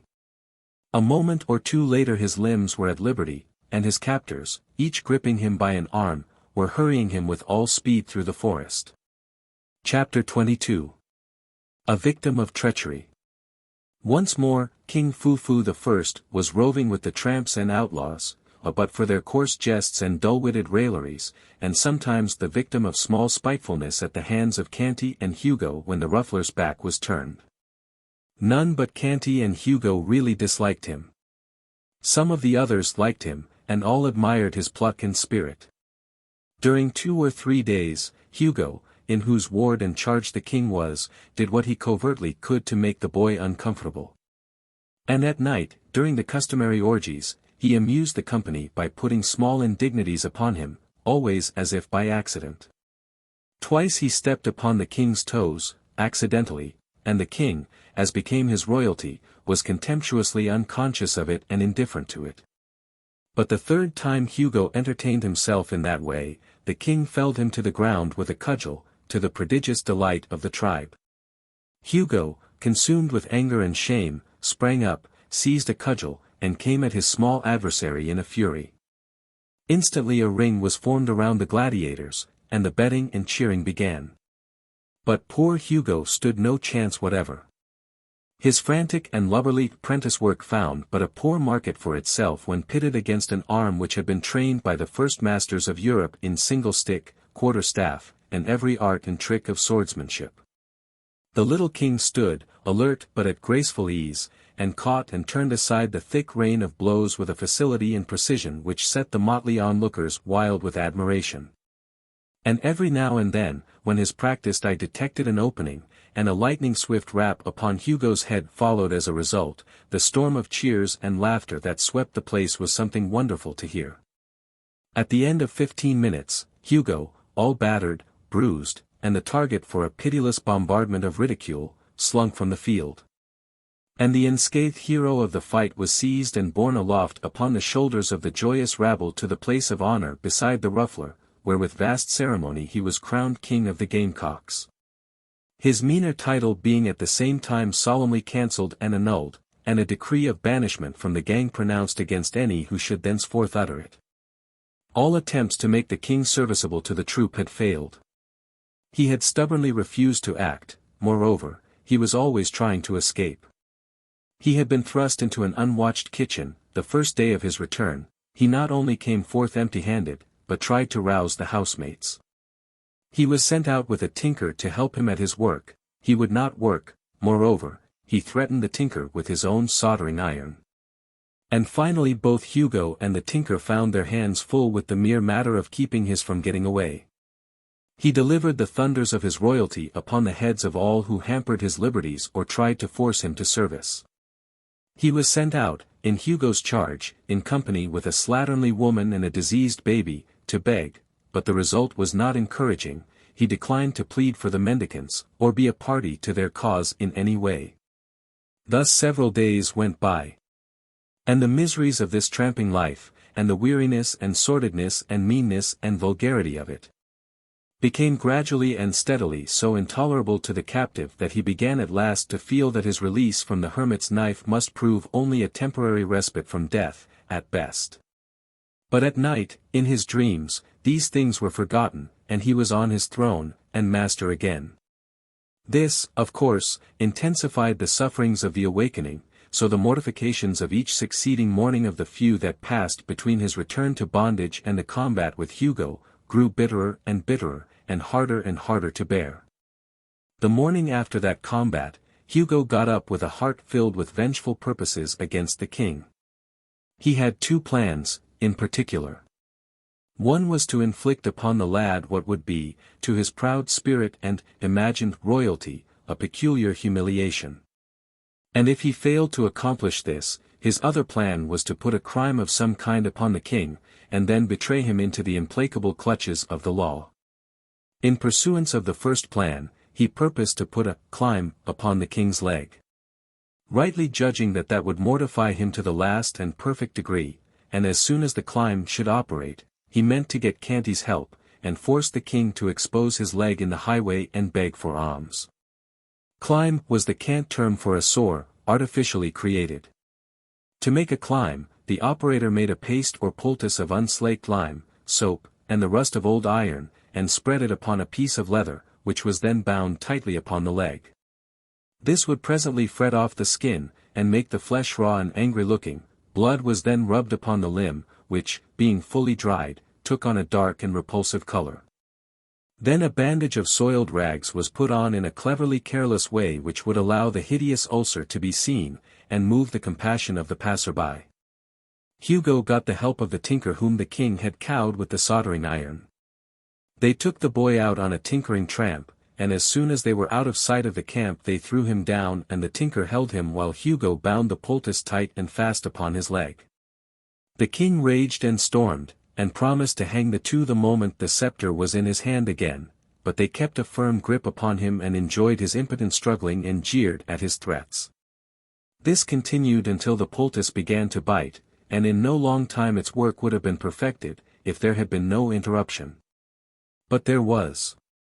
For about this time the slave, who had made the speech denouncing England's laws, appeared on the scene, and put an end to the enterprise, and stripped off the poultice and bandage. The king wanted to borrow his deliverer's cudgel and warm the jackets of the two rascals on the spot, but the man said no, it would bring trouble, leave the matter till night. The whole tribe being together, then, the outside world would not venture to interfere or interrupt. He marched the party back to camp and reported the affair to the ruffler, who listened, pondered, and then decided that the king should not be again detailed to beg, since it was plain he was worthy of something higher and better, wherefore. On the spot he promoted him from the mendicant rank and appointed him to steal. Hugo was overjoyed. He had already tried to make the king steal, and failed, but there would be no more trouble of that sort, now, for of course the king would not dream of defying a distinct command delivered directly from headquarters. So he planned a raid for that very afternoon, purposing to get the king in the law's grip in the course of it, and to do it, too, with such ingenious strategy, that it should seem to be accidental and unintentional. For the king of the gamecocks was popular now, and the gang might not deal over gently with an unpopular member who played so serious a treachery upon him as the delivering him over to the common enemy, the law. Very well. All in good time Hugo strolled off to a neighboring village with his prey.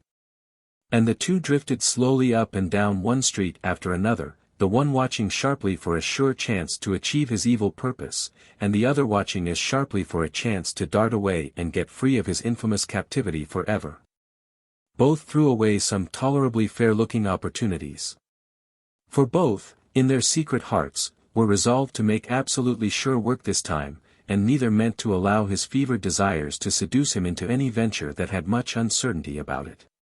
Hugo's chance came first. For at last a woman approached who carried a fat package of some sort in a basket.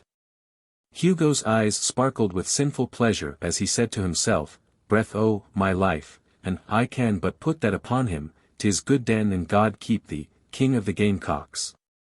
He waited and watched, outwardly patient, but inwardly consuming with excitement, till the woman had passed by, and the time was ripe, then said, in a low voice, "Tarry here till I come again," and darted stealthily after the prey. The king's heart was filled with joy, he could make his escape, now, if Hugo's quest only carried him far enough away. But he was to have no such luck. Hugo crept behind the woman, snatched the package, and came running back, wrapping it in an old piece of blanket which he carried on his arm. The hue and cry was raised in a moment, by the woman, who knew her loss by the lightening of her burden, although she had not seen the pilfering done. Hugo thrust the bundle into the king's hands without halting, saying, "Now speed ye after me with the rest, and cry, Stop thief, but mind ye lead them astray." The next moment Hugo turned a corner and darted down a crooked alley, and in another moment or two he lounged into view again, looking innocent and indifferent, and took up a position behind a post to watch results. The insulted king threw the bundle on the ground, and the blanket fell away from it just as the woman arrived, with an augmenting crowd at her heels. She seized the king's wrist with one hand, snatched up her bundle with the other, and began to pour out a tirade of abuse upon the boy while he struggled, without success, to free himself from her grip. Hugo had seen enough. His enemy was captured and the law would get him, now, so he slipped away, jubilant and chuckling, and wended campwards, framing a judicious version of the matter to give to the ruffler's crew as he strode along. The king continued to struggle in the woman's strong grasp, and now and then cried out in vexation. "Unhand me, thou foolish creature, it was not I that bereaved thee of thy paltry goods." The crowd closed around, threatening the king and calling him names. A brawny blacksmith in leather apron, and sleeves rolled to his elbows, made a reach for him, saying he would trounce him well, for a lesson. But just then a long sword flashed in the air and fell with convincing force upon the man's arm, flat side down, the fantastic owner of it remarking pleasantly, at the same time, "Marry, good souls, let us proceed gently.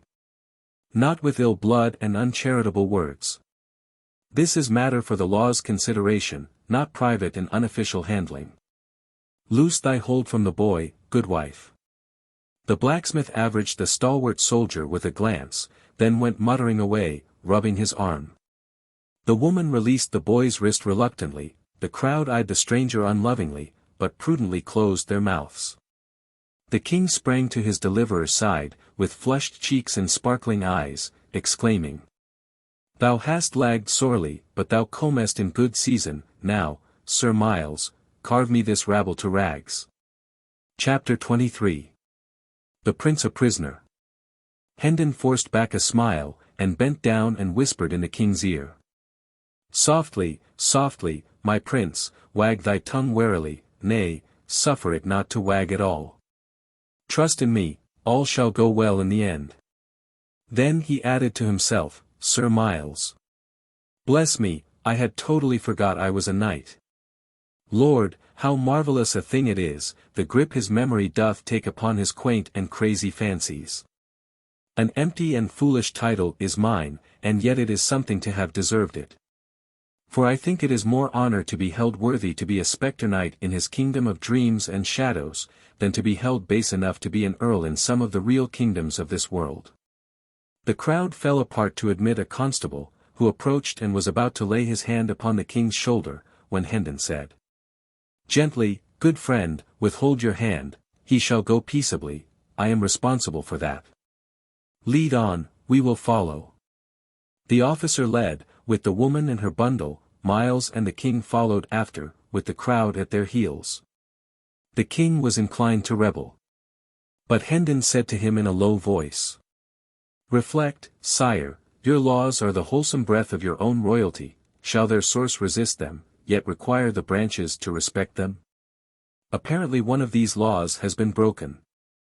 When the king is on his throne again, can it ever grieve him to remember that when he was seemingly a private person he loyally sank the king and the citizen and submitted to its authority? Thou art right, say no more. Thou shalt see that whatsoever the King of England requires a subject to suffer, under the law, he will himself suffer while he holdeth the station of a subject." When the woman was called upon to testify before the justice of the peace, she swore that the small prisoner at the bar was the person who had committed the theft. There was none able to show the contrary, so the king stood convicted. The bundle was now unrolled, and when the contents proved to be a plump little dressed pig, the judge looked troubled, whilst Hendon turned pale, and his body was thrilled with an electric shiver of dismay. But the king remained unmoved, protected by his ignorance. The judge meditated, during an ominous pause, then turned to the woman, with the question, "What dost thou hold this property to be worth?" The woman courtesied and replied, 3 shillings and 8 pence, your worship. I could not abate a penny and set forth the value honestly. The justice glanced around uncomfortably upon the crowd, then nodded to the constable, and said, "Clear the court and close the doors." It was done. None remained but the 2 officials, the accused, the accuser, and Miles Hendon. This latter was rigid and colorless, and on his forehead big drops of cold sweat gathered, broke and blended together, and trickled down his face. The judge turned to the woman again, and said, in a compassionate voice, "'Tis a poor ignorant lad, and mayhap was driven hard by hunger, for these be grievous times for the unfortunate. Mark you, he hath not an evil face, but when hunger driveth, good woman. Dost know that when one steals a thing above the value of 13 pence halfpenny the law saith he shall hang for it?" The little king started, wide-eyed with consternation, but controlled himself and held his peace, but not so the woman. She sprang to her feet, shaking with fright, and cried out, "Oh, good lack, what have I done? God a mercy, I would not hang the poor thing for the whole world. Ah, save me from this, your worship, what shall I do, what can I do?"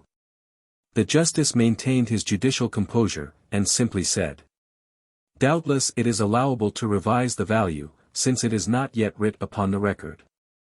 Then in God's name call the pig 8 pence, and heaven bless the day that freed my conscience of this awesome thing." Miles Hendon forgot all decorum in his delight, and surprised the king and wounded his dignity, by throwing his arms around him and hugging him. The woman made her grateful adieus and started away with her pig. And when the constable opened the door for her, he followed her out into the narrow hall. The justice proceeded to write in his record book. Hendon, always alert, thought he would like to know why the officer followed the woman out. So he slipped softly into the dusky hall and listened. He heard a conversation to this effect: "It is a fat pig, and promises good eating, I will buy it of thee, here is the 8 pence. 8 pence, indeed. Thou'lt do no such thing. It cost me 3 shillings and 8 pence, good honest coin of the last reign, that old Harry that's just dead ne'er touched or tampered with. A fig for thy 8 pence. Stands the wind in that quarter? Thou wast under oath, and so swore falsely when thou saidst the value was but 8 pence. Come straightway back with me before his worship, and answer for the crime, and then the lad will hang. There, dear heart, say no more, I am content. Give me the 8 pence, and hold thy peace about the matter." The woman went off crying. Hendon slipped back into the courtroom, and the constable presently followed, after hiding his prize in some convenient place. The justice wrote a while longer, then read the king a wise and kindly lecture, and sentenced him to a short imprisonment in the common jail, to be followed by a public flogging.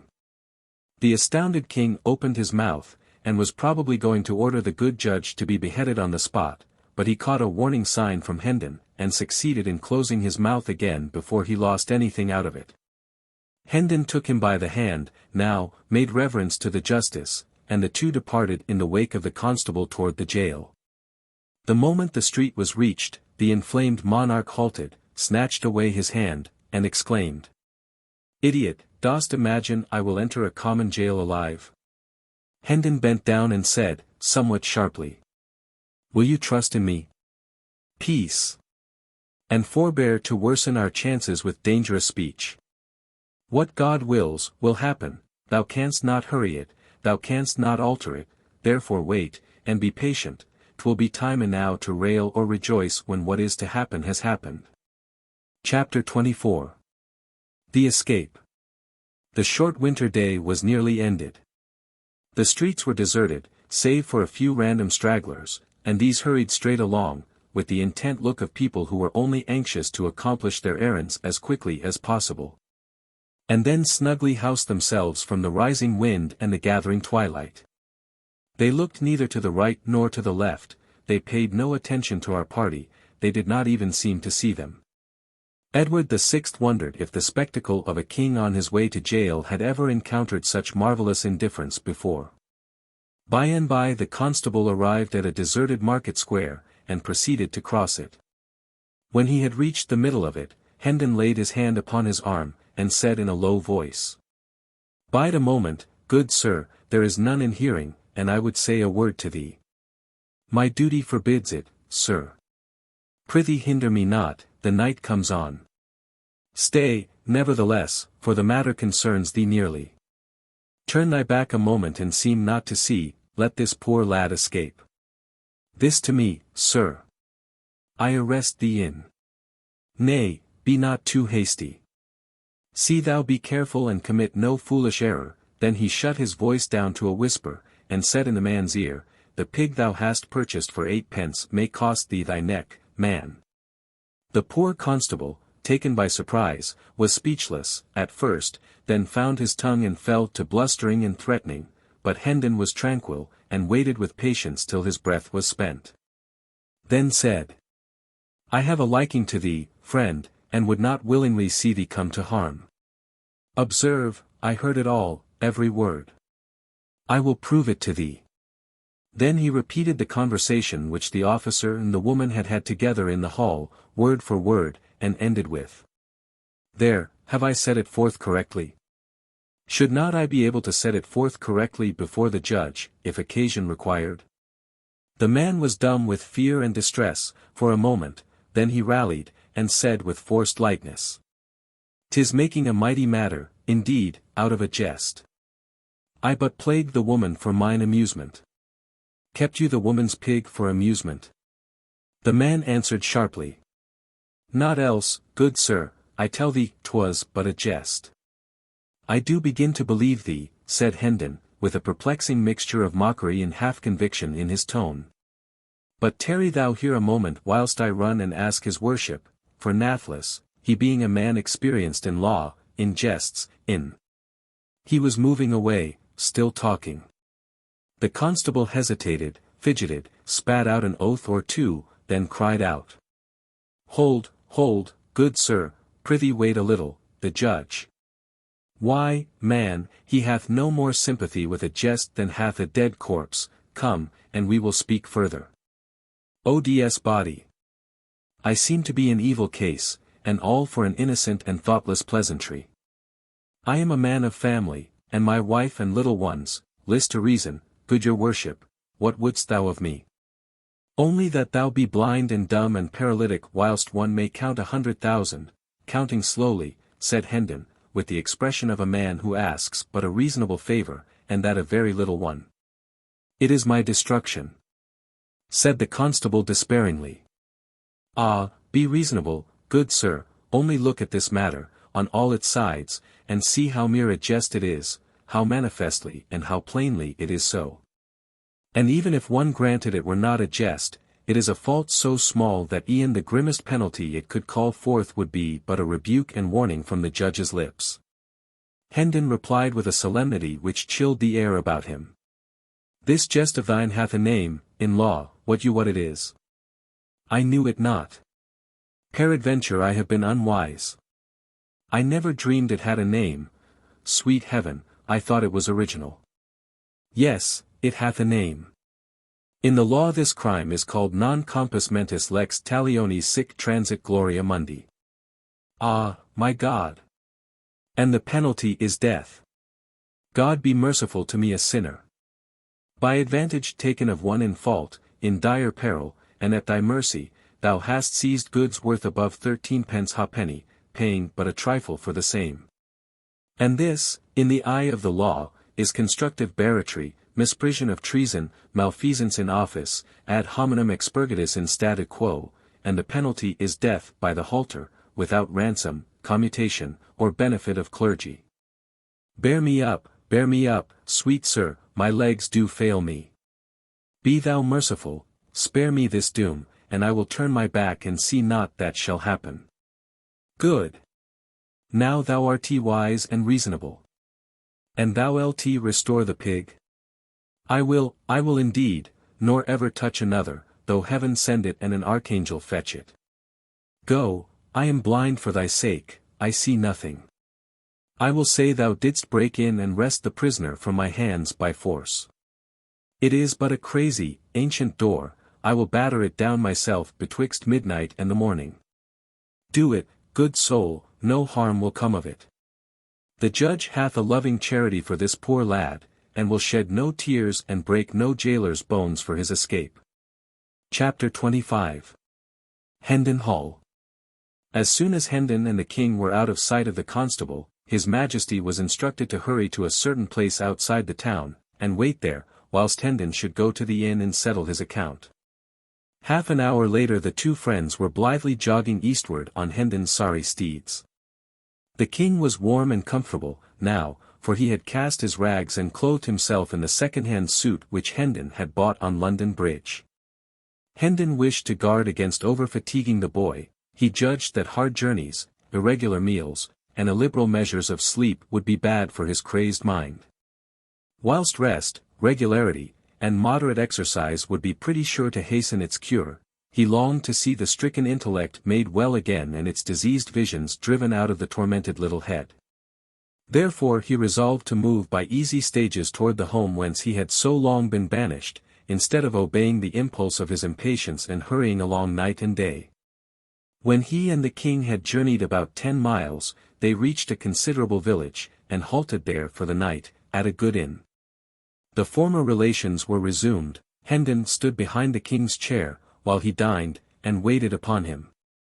Undressed him when he was ready for bed, then took the floor for his own quarters, and slept athwart the door, rolled up in a blanket. The next day, and the day after, they jogged lazily along talking over the adventures they had met since their separation, and mightily enjoying each other's narratives. Hendon detailed all his wide wanderings in search of the king, and described how the archangel had led him a fool's journey all over the forest, and taken him back to the hut, finally, when he found he could not get rid of him. Then, he said, the old man went into the bedchamber and came staggering back looking broken-hearted, and saying he had expected to find that the boy had returned and laid down in there to rest, but it was not so. Hendon had waited at the hut all day. Hope of the king's return died out, then, and he departed upon the quest again. "An old sanctum sanctorum was truly sorry your highness came not back," said Hendon. "I saw it in his face." "Marry, I will never doubt that," said the king, and then told his own story, after which, Hendon was sorry he had not destroyed the archangel. During the last day of the trip, Hendon's spirits were soaring. His tongue ran constantly. He talked about his old father, and his brother Arthur, and told of many things which illustrated their high and generous characters. He went into loving frenzies over his Edith, and was so glad-hearted that he was even able to say some gentle and brotherly things about Hugh. He dwelt a deal on the coming meeting at Hendon Hall. What a surprise it would be to everybody, and what an outburst of thanksgiving and delight there would be. It was a fair region, dotted with cottages and orchards, and the road led through broad pasture lands whose receding expanses, marked with gentle elevations and depressions, suggested the swelling and subsiding undulations of the sea. In the afternoon the returning prodigal made constant deflections from his course to see if by ascending some hillock he might not pierce the distance and catch a glimpse of his home. At last he was successful, and cried out excitedly, "There is the village, my prince, and there is the hall close by. You may see the towers from here, and that wood there, that is my father's park. Ah, now thou'lt know what state and grandeur be. A house with 70 rooms, think of that, and 27 servants. A brave lodging for such as we, is it not so? Come, let us speed, my impatience will not brook further delay." All possible hurry was made. Still, it was after 3 o'clock before the village was reached. The travellers scampered through it, Hendon's tongue going all the time. "Here is the church, covered with the same ivy, none gone, none added. Yonder is the inn, the old Red Lion, and yonder is the marketplace. Here is the maypole, and here the pump, nothing is altered, nothing but the people, at any rate, 10 years make a change in people. Some of these I seem to know, but none know me." So his chat ran on. The end of the village was soon reached. Then the travellers struck into a crooked, narrow road, walled in with tall hedges, and hurried briskly along it for half a mile, then passed into a vast flower garden through an imposing gateway, whose huge stone pillars bore sculptured armorial devices. A noble mansion was before them. "Welcome to Hendon Hall, my king," exclaimed Miles. "Ah, 'tis a great day. My father and my brother, and the Lady Edith will be so mad with joy that they will have eyes and tongue for none but me in the first transports of the meeting, and so thou'lt seem but coldly welcomed, but mind it not, 'twill soon seem otherwise. For when I say thou art my ward, and tell them how costly is my love for thee, thou'lt see them take thee to their breasts for Miles Hendon's sake, and make their house and hearts thy home for ever after. The next moment Hendon sprang to the ground before the great door, helped the king down, then took him by the hand and rushed within. A few steps brought him to a spacious apartment. He entered, seated the king with more hurry than ceremony, then ran toward a young man who sat at a writing table in front of a generous fire of logs. "Embrace me, Hugh," he cried, "and say thou art glad I am come again. And call our father, for home is not home till I shall touch his hand, and see his face, and hear his voice once more." But Hugh only drew back, after betraying a momentary surprise, and bent a grave stare upon the intruder, a stare which indicated somewhat of offended dignity, at first, then changed, in response to some inward thought or purpose, to an expression of marveling curiosity, mixed with a real or assumed compassion. Presently he said, in a mild voice, "Thy wit seemed touched, poor stranger, doubtless thou hast suffered privations and rude buffetings at the world's hands, thy looks and dress betoken it. Whom dost thou take me to be? Take thee. Prithee, for whom else than whom thou art?" "I take thee to be Hugh Hendon," said Miles, sharply.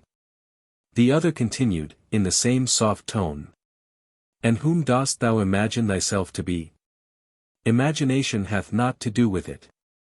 Dost thou pretend thou knowest me not for thy brother Miles Hendon?" An expression of pleased surprise flitted across Hugh's face, and he exclaimed, "What? Thou art not jesting? Can the dead come to life? God be praised if it be so. Our poor lost boy restored to our arms after all these cruel years. Ah, it seems too good to be true, it is too good to be true, I charge thee, have pity, do not trifle with me. Quick, come to the light, let me scan thee well." He seized Miles by the arm, dragged him to the window, and began to devour him from head to foot with his eyes, turning him this way and that, and stepping briskly around him and about him to prove him from all points of view. Whilst the returned prodigal, all aglow with gladness, smiled, laughed, and kept nodding his head and saying, "Go on, brother, go on, and fear not, thou wilt find nor limb nor feature that cannot bide the test. Scour and scan me to thy content, my good old Hugh, I am indeed thy old Miles, thy same old Miles, thy lost brother, is't not so? Ah, 'tis a great day, I said, 'twas a great day. Give me thy hand, give me thy cheek, Lord, I am like to die of very joy." He was about to throw himself upon his brother. But Hugh put up his hand in dissent, then dropped his chin mournfully upon his breast, saying with emotion, "Ah, God of his mercy, give me strength to bear this grievous disappointment." Miles, amazed, could not speak for a moment. Then he found his tongue, and cried out, "What disappointment? Am I not thy brother?" Hugh shook his head sadly, and said, "I pray heaven it may prove so, and that other eyes may find the resemblances that are hid from mine. Alack, I fear me the letter spoke but too truly." "What letter?" "One that came from oversea, some 6 or 7 years ago. It said my brother died in battle. It was a lie. Call thy father, he will know me. One may not call the dead." "Dead?" Miles's voice was subdued, and his lips trembled. "My father dead, oh, this is heavy news. Half my new joy is withered now. Prithee let me see my brother Arthur, he will know me and console me. He, also, is dead. God be merciful to me, a stricken man. Gone, both gone, the worthy taken and the worthless spared, in me. Ah!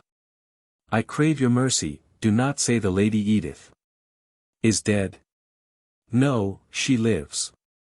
Then, God be praised, my joy is whole again. Speed thee, brother, let her come to me. And she say I am not myself, but she will not, no, she will know me, I were a fool to doubt it. Bring her, bring the old servants, they, too, will know me. All are gone but 5, Peter, Halsey, David, Bernard, and Margaret." So saying, Hugh left the room. Miles stood musing a while, then began to walk the floor, muttering. The 5 arch-villains have survived the 22 leal and honest, 'tis an odd thing. He continued walking back and forth, muttering to himself. He had forgotten the king entirely. By and by his majesty said gravely, and with a touch of genuine compassion, though the words themselves were capable of being interpreted ironically. Mind not thy mischance, good man. There be others in the world whose identity is denied, and whose claims are derided. Thou hast company. Ah, my king, cried Hendon, colouring slightly, do not thou condemn me, wait, and thou shalt see. I am no impostor, she will say it. You shall hear it from the sweetest lips in England. I an impostor. Why, I know this old hall, these pictures of my ancestors, and all these things that are about us, as a child knoweth its own nursery. Here was I born and bred, my lord. I speak the truth, I would not deceive thee, and should none else believe, I pray thee do not thou doubt me, I could not bear it. I do not doubt thee, said the king, with a childlike simplicity and faith. I thank thee out of my heart. Exclaimed Hendon with a fervency which showed that he was touched. The king added, with the same gentle simplicity. Dost thou doubt me? A guilty confusion seized upon Hendon, and he was grateful that the door opened to admit Hugh, at that moment, and saved him the necessity of replying. A beautiful lady, richly clothed, followed Hugh, and after her came several liveried servants. The lady walked slowly, with her head bowed and her eyes fixed upon the floor. The face was unspeakably sad. Miles Hendon sprang forward, crying out. Oh, my Edith, my darling. But Hugh waved him back, gravely, and said to the lady. Look upon him. Do you know him? At the sound of Miles's voice the woman had started slightly, and her cheeks had flushed, she was trembling now. She stood still, during an impressive pause of several moments. Then slowly lifted up her head and looked into Hendon's eyes with a stony and frightened gaze. The blood sank out of her face, drop by drop, till nothing remained but the grey pallor of death. Then she said, in a voice as dead as the face, I know him not, and turned, with a moan and a stifled sob, and tottered out of the room.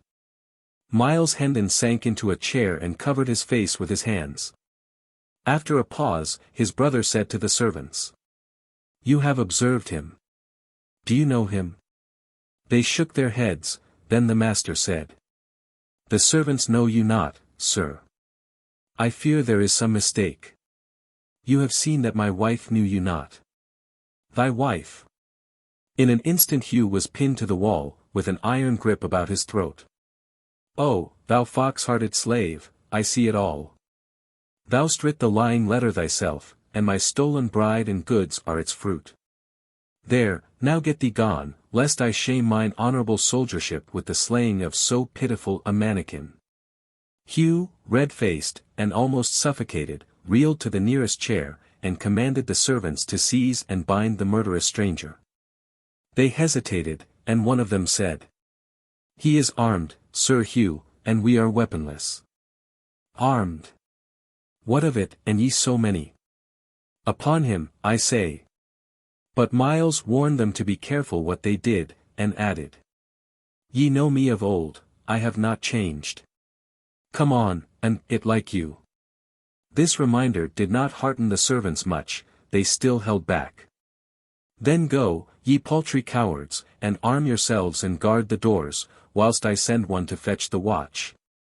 Said Hugh. He turned at the threshold, and said to Miles, You'll find it to your advantage to offend not with useless endeavours at escape. Escape? Spare thyself discomfort, and that is all that troubles thee. For Miles Hendon is master of Hendon Hall and all its belongings. He will remain, doubt it not. Chapter 26. Disowned. The king sat musing a few moments, then looked up and said. 'Tis strange, most strange. I cannot account for it. No, it is not strange, my liege. I know him, and this conduct is but natural. He was a rascal from his birth. Oh, I spake not of him, Sir Miles. Not of him. Then of what? What is it that is strange? That the king is not missed. How? Which? I doubt I do not understand. Indeed? Doth it not strike you as being passing strange that the land is not filled with couriers and proclamations describing my person and making search for me? Is it no matter for commotion and distress that the head of the state is gone, that I am vanished away and lost? Most true, my king, I had forgot. Then Hendon sighed, and muttered to himself, poor ruined mind, still busy with its pathetic dream. But I have a plan that shall right us both. I will write a paper, in 3 tongues, Latin, Greek and English, and thou shalt haste away with it to London in the morning. Give it to none but my uncle, the Lord Hertford. When he shall see it, he will know and say I wrote it. Then he will send for me.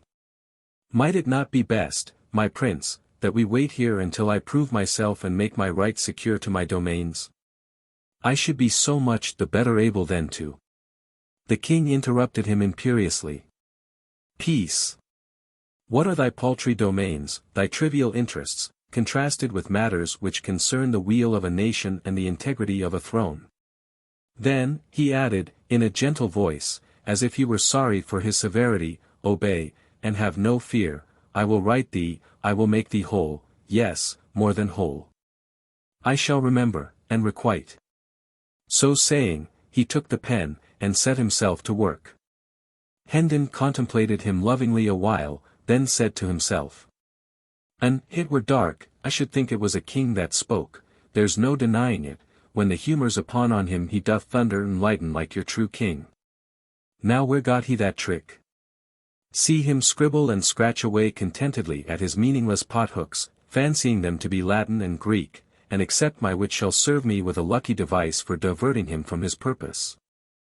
I shall be forced to pretend to post away tomorrow on this wild errand he hath invented for me. The next moment Sir Miles's thoughts had gone back to the recent episode. So absorbed was he in his musings, that when the king presently handed him the paper which he had been writing, he received it and pocketed it without being conscious of the act. How marvellous strange she acted, he muttered. I think she knew me, and I think she did not know me.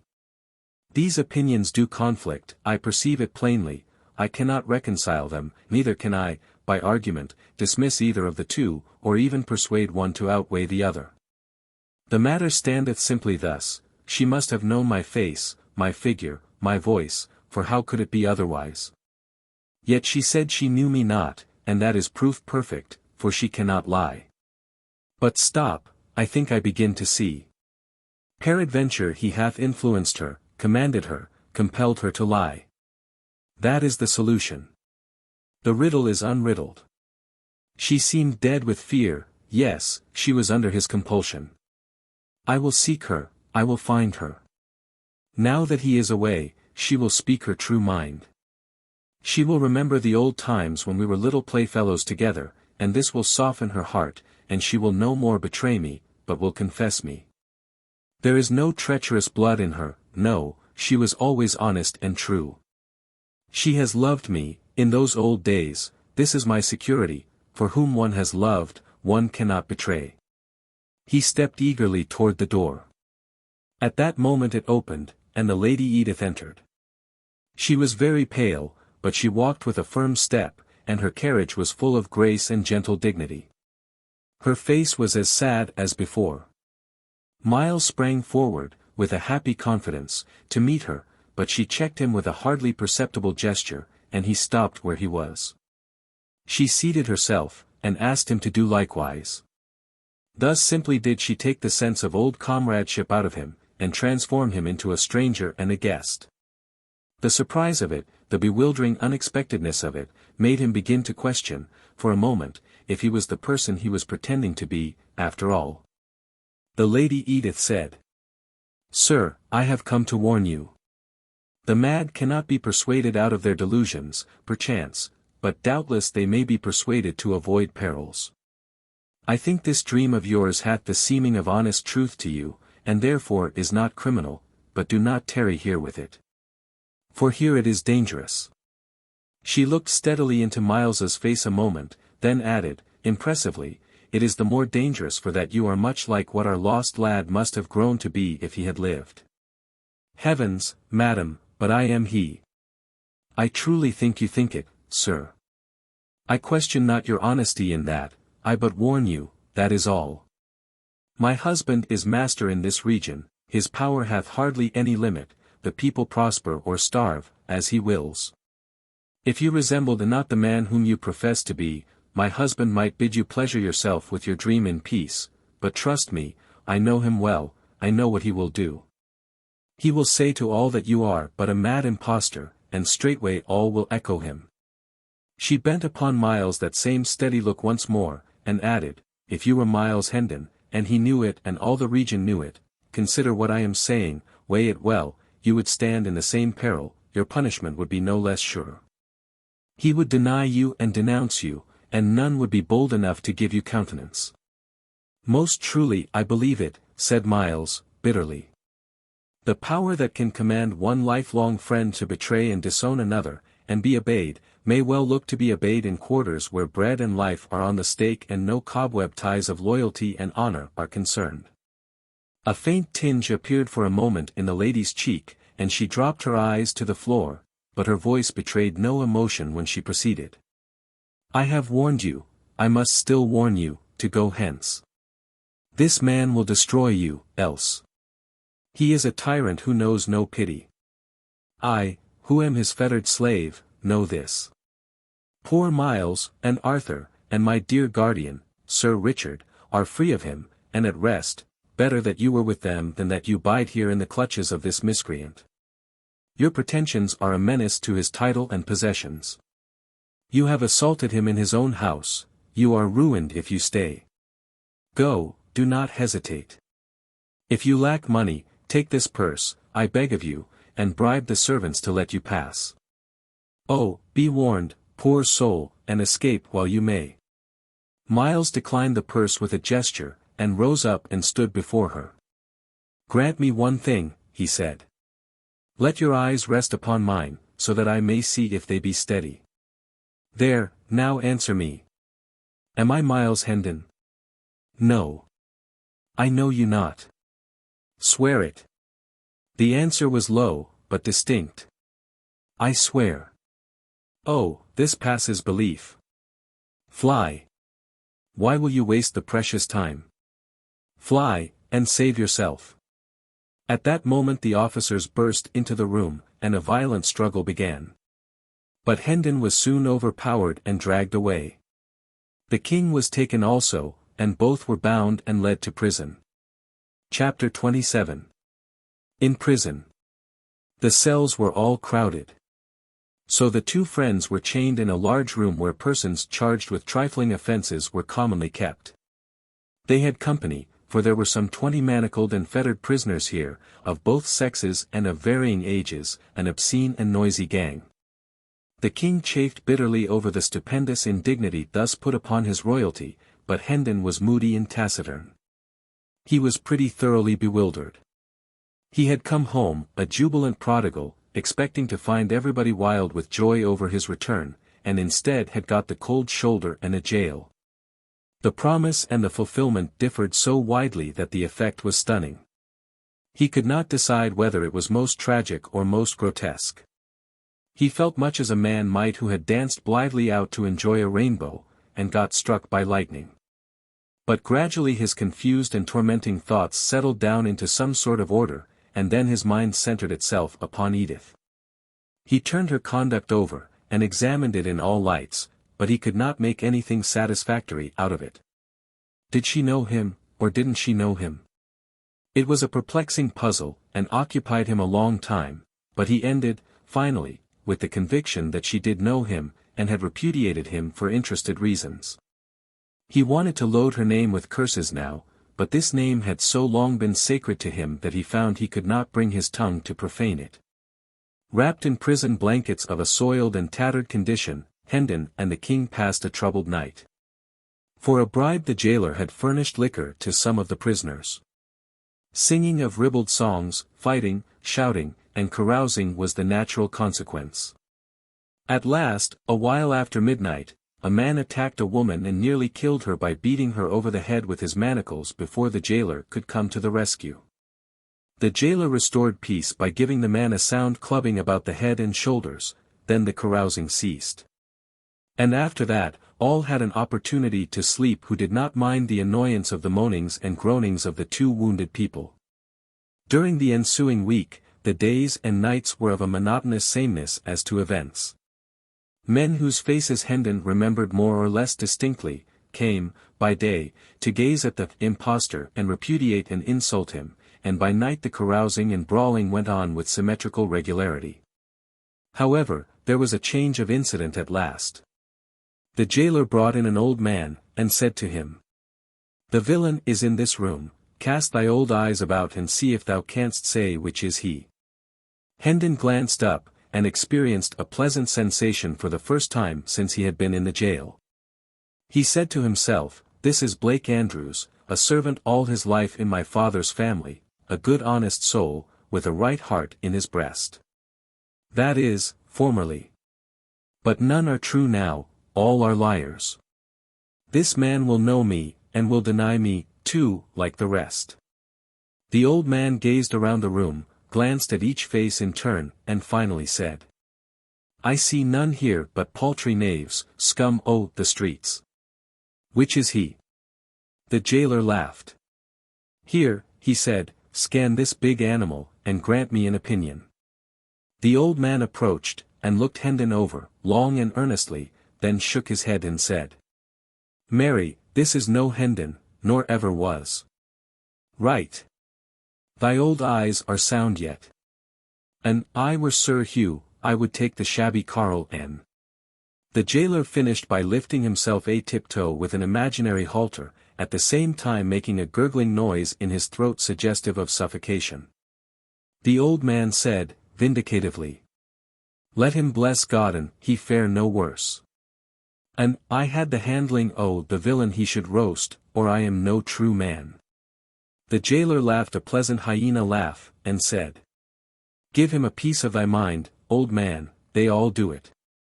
Thou'lt find it good diversion." Then he sauntered toward his anteroom and disappeared.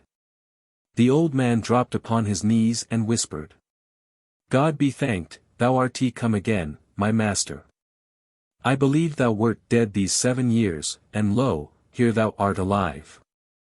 I knew thee the moment I saw thee. And main hard work it was to keep a stony countenance and seem to see none here but tuppenny knaves and rubbish o' the streets. I am old and poor, Sir Miles, but say the word and I will go forth and proclaim the truth though I be strangled for it." "No," said Hendon, "thou shalt not. It would ruin thee, and yet help but little in my cause. But I thank thee, for thou hast given me back somewhat of my lost faith in my kind." The old servant became very valuable to Hendon and the king. For he dropped in several times a day to abuse the former, and always smuggled in a few delicacies to help out the prison bill of fare. He also furnished the current news. Hendon reserved the dainties for the king.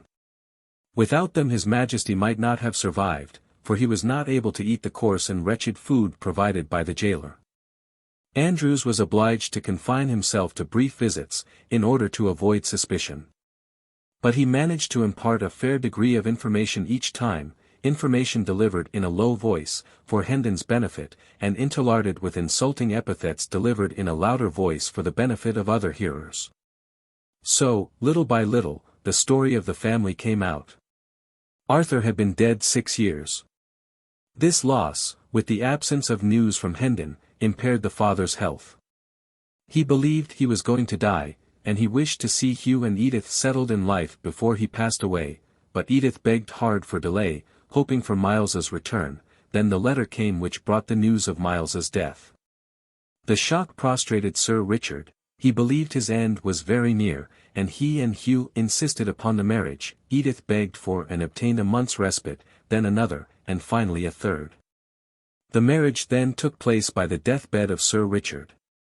It had not proved a happy one. It was whispered about the country that shortly after the nuptials the bride found among her husband's papers several rough and incomplete drafts of the fatal letter, and had accused him of precipitating the marriage, and Sir Richard's death. 2. By a wicked forgery. Tales of cruelty to the Lady Edith and the servants were to be heard on all hands. And since the father's death Sir Hugh had thrown off all soft disguises and become a pitiless master toward all who in any way depended upon him and his domains for bread. There was a bit of Andrew's gossip which the king listened to with a lively interest. There is rumour that the king is mad. But in charity forbear to say I mentioned it, for 'tis death to speak of it, they say. His Majesty glared at the old man and said, The king is not mad, good man, and thou ell to find it to thy advantage to busy thyself with matters that nearer concern thee than this seditious prattle. What doth the lad mean? Said Andrews, surprised at this brisk assault from such an unexpected quarter. Hendon gave him a sign, and he did not pursue his question, but went on with his budget. The late king is to be buried at Windsor in a day or two, the 16th of the month, and the new king will be crowned at Westminster the 20th. Methinks they must needs find him first, muttered his Majesty, then added, confidently, but they will look to that, and so also shall I.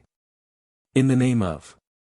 But the old man got no further, a warning sign from Hendon checked his remark.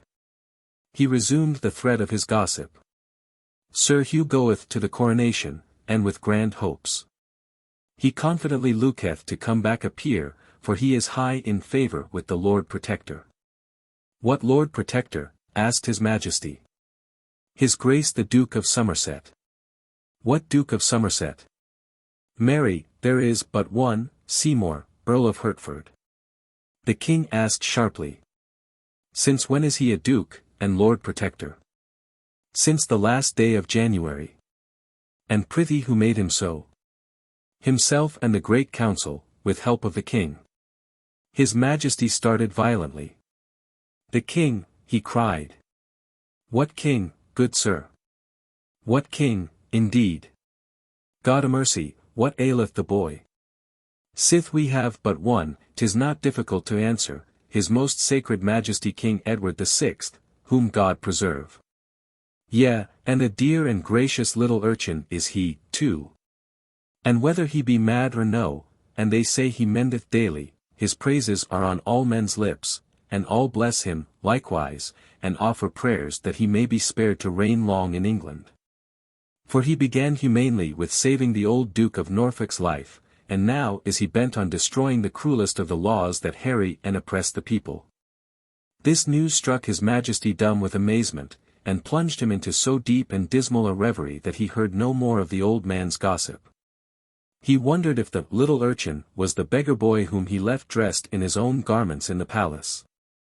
It did not seem possible that this could be, for surely his manners and speech would betray him if he pretended to be the Prince of Wales, then he would be driven out, and search made for the true prince. Could it be that the court had set up some sprig of the nobility in his place?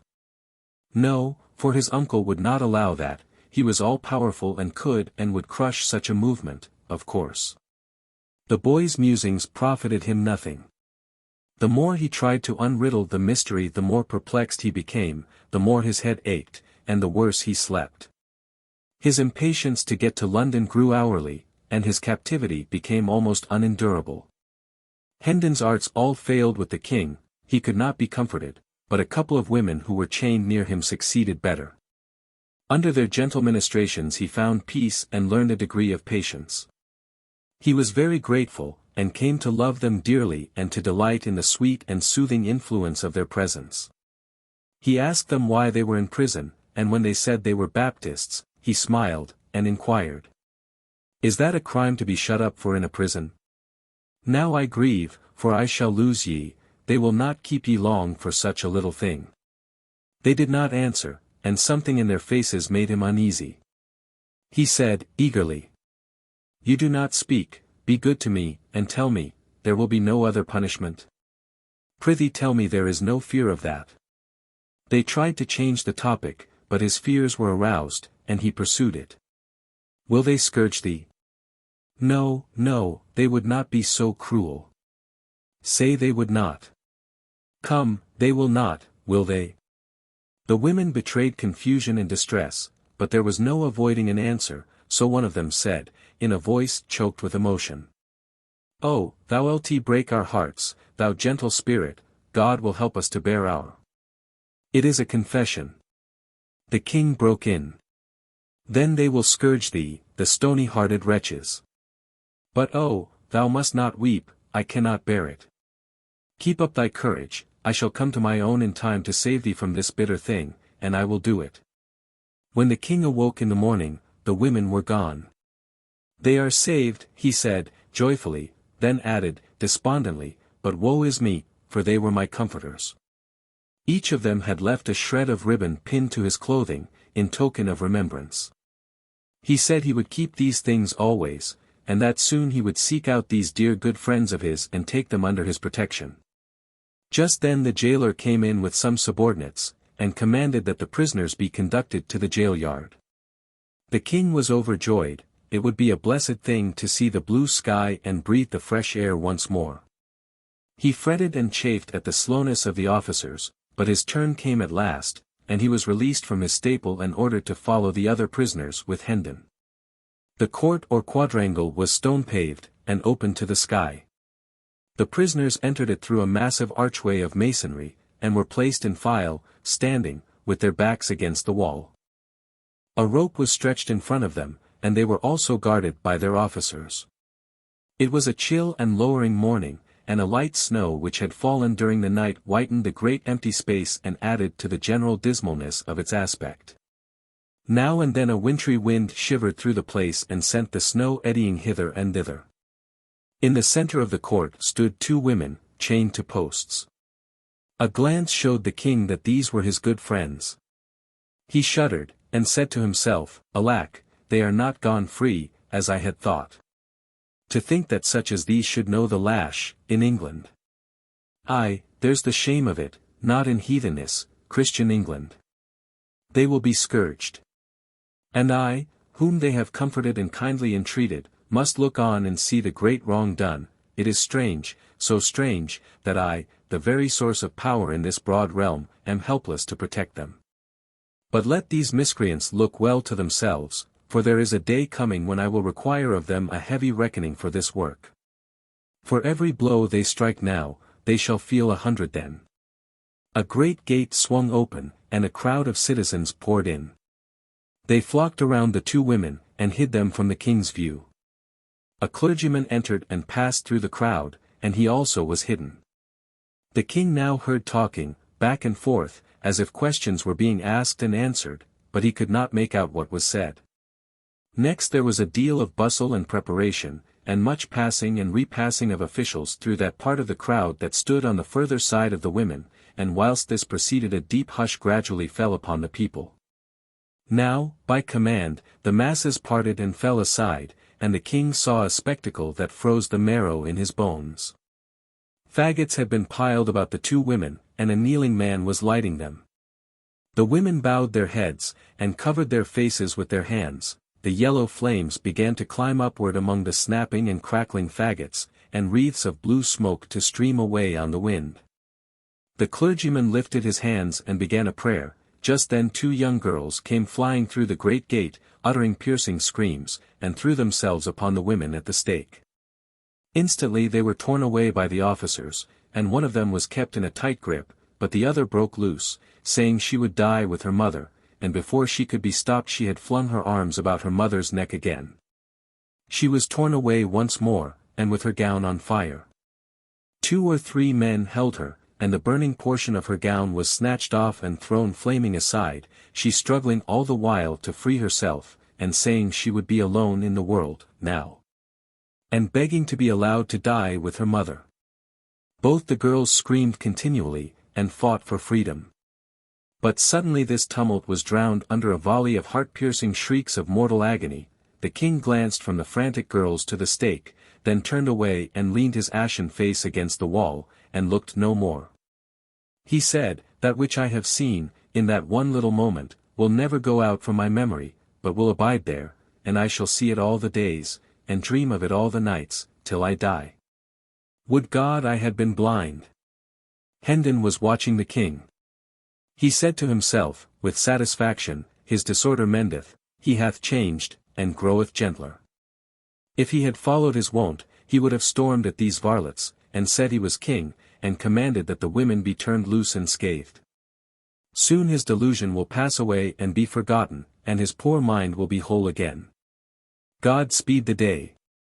That same day several prisoners were brought in to remain overnight, who were being conveyed, under guard, to various places in the kingdom, to undergo punishment for crimes committed. The king conversed with these. He had made it a point, from the beginning, to instruct himself for the kingly office by questioning prisoners whenever the opportunity offered, and the tale of their woes wrung his heart. One of them was a poor half-witted woman who had stolen a yard or two of cloth from a weaver. She was to be hanged for it. Another was a man who had been accused of stealing a horse. He said the proof had failed, and he had imagined that he was safe from the halter, but no, he was hardly free before he was arraigned for killing a deer in the king's park. This was proved against him, and now he was on his way to the gallows. There was a tradesman's apprentice whose case particularly distressed the king. This youth said he found a hawk, one evening, that had escaped from its owner, and he took it home with him, imagining himself entitled to it. But the court convicted him of stealing it, and sentenced him to death. The king was furious over these inhumanities, and wanted Hendon to break jail and fly with him to Westminster, so that he could mount his throne and hold out his scepter in mercy over these unfortunate people and save their lives. Poor child, sighed Hendon, these woeful tales have brought his malady upon him again. Alack, but for this evil hap, he would have been well in a little time. Among these prisoners was an old lawyer, a man with a strong face and a dauntless mien. 3 years past, he had written a pamphlet against the Lord Chancellor, accusing him of injustice, and had been punished for it by the loss of his ears in the pillory, and degradation from the bar, and in addition had been fined £3,000 and sentenced to imprisonment for life. Lately he had repeated his offence, and in consequence was now under sentence to lose what remained of his ears, pay a fine of £5,000, be branded on both cheeks, and remain in prison for life. These be honourable scars, he said, and turned back his grey hair and showed the mutilated stubs of what had once been his ears. The king's eye burned with passion. He said, "None believe in me, neither wilt thou. But no matter, within the compass of a month thou shalt be free, and more, the laws that have dishonoured thee, and shamed the English name, shall be swept from the statute books. The world is made wrong. Kings should go to school to their own laws, at times, and so learn mercy." Chapter 28. The Sacrifice. Meantime Miles was growing sufficiently tired of confinement and inaction. But now his trial came on, to his great gratification, and he thought he could welcome any sentence provided a further imprisonment should not be a part of it. But he was mistaken about that. He was in a fine fury when he found himself described as a sturdy vagabond, and sentenced to sit 2 hours in the stocks for bearing that character and for assaulting the master of Hendon Hall. His pretensions as to brothership with his prosecutor, and rightful heirship to the Hendon honours and estates, were left contemptuously unnoticed, as being not even worth examination. He raged and threatened on his way to punishment, but it did no good. He was snatched roughly along by the officers, and got an occasional cuff, besides, for his irreverent conduct. The king could not pierce through the rabble that swarmed behind. So he was obliged to follow in the rear, remote from his good friend and servant. The king had been nearly condemned to the stocks himself for being in such bad company, but had been let off with a lecture and a warning, in consideration of his youth. When the crowd at last halted, he flitted feverishly from point to point around its outer rim, hunting a place to get through, and at last, after a deal of difficulty and delay, succeeded. There sat his poor henchman in the degrading stocks, the sport and butt of a dirty mob, he, the body servant of the King of England. Edward had heard the sentence pronounced, but he had not realized the half that it meant. His anger began to rise as the sense of this new indignity which had been put upon him sank home. It jumped to summer heat, the next moment, when he saw an egg sail through the air and crush itself against Hendon's cheek, and heard the crowd roar its enjoyment of the episode. He sprang across the open circle and confronted the officer in charge, crying, For shame! This is my servant, set him free. I am the— Oh, peace, exclaimed Hendon, in a panic, thou lt destroy thyself. Mind him not, officer, he is mad. Give thyself no trouble as to the matter of minding him, good man, I have small mind to mind him, but as to teaching him somewhat, to that I am well inclined. He turned to a subordinate and said, Give the little fool a taste or two of the lash, to mend his manners. Half a dozen will better serve his turn, suggested Sir Hugh, who had ridden up, a moment before, to take a passing glance at the proceedings. The king was seized. He did not even struggle, so paralyzed was he with the mere thought of the monstrous outrage that was proposed to be inflicted upon his sacred person. History was already defiled with the record of the scourging of an English king with whips, it was an intolerable reflection that he must furnish a duplicate of that shameful page. He was in the toils, there was no help for him. He must either take this punishment or beg for its remission. Hard conditions, he would take the stripes, a king might do that, but a king could not beg. But meantime, Miles Hendon was resolving the difficulty. Let the child go, said he. Ye heartless dogs, do ye not see how young and frail he is? Let him go, I will take his lashes. Marry, a good thought, and thanks for it, said Sir Hugh, his face lighting with a sardonic satisfaction. Let the little beggar go, and give this fellow a dozen in his place, an honest dozen, well laid on.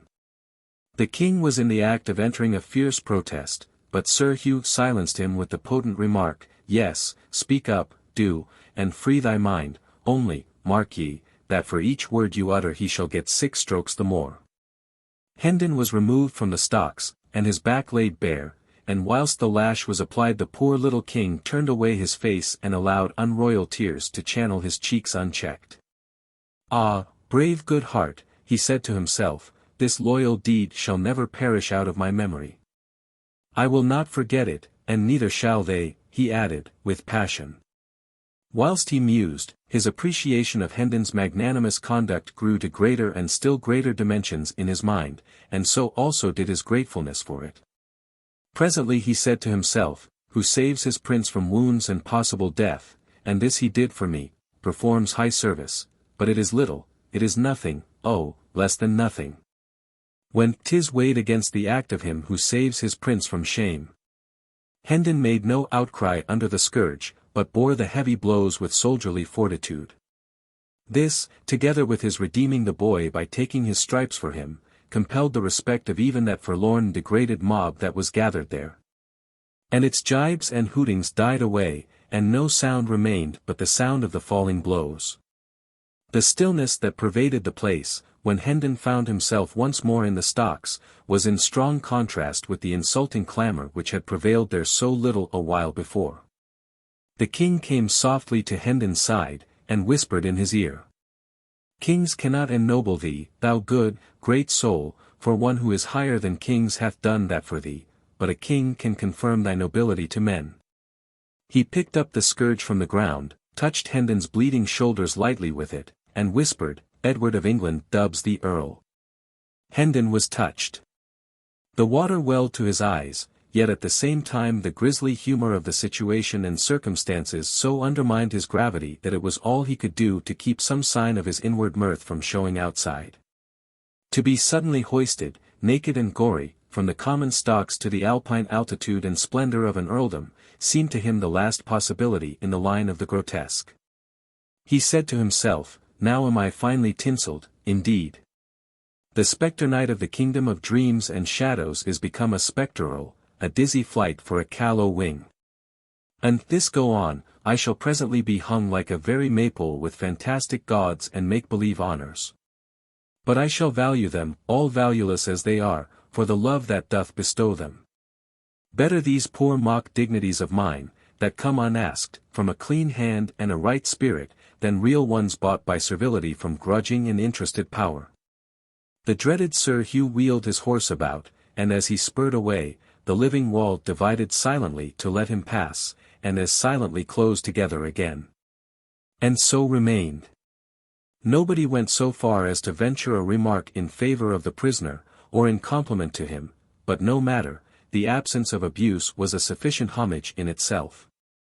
A late comer who was not posted as to the present circumstances, and who delivered a sneer at the impostor, and was in the act of following it with a dead cat, was promptly knocked down and kicked out, without any words. And then the deep quiet resumed sway once more. Chapter 29. To London.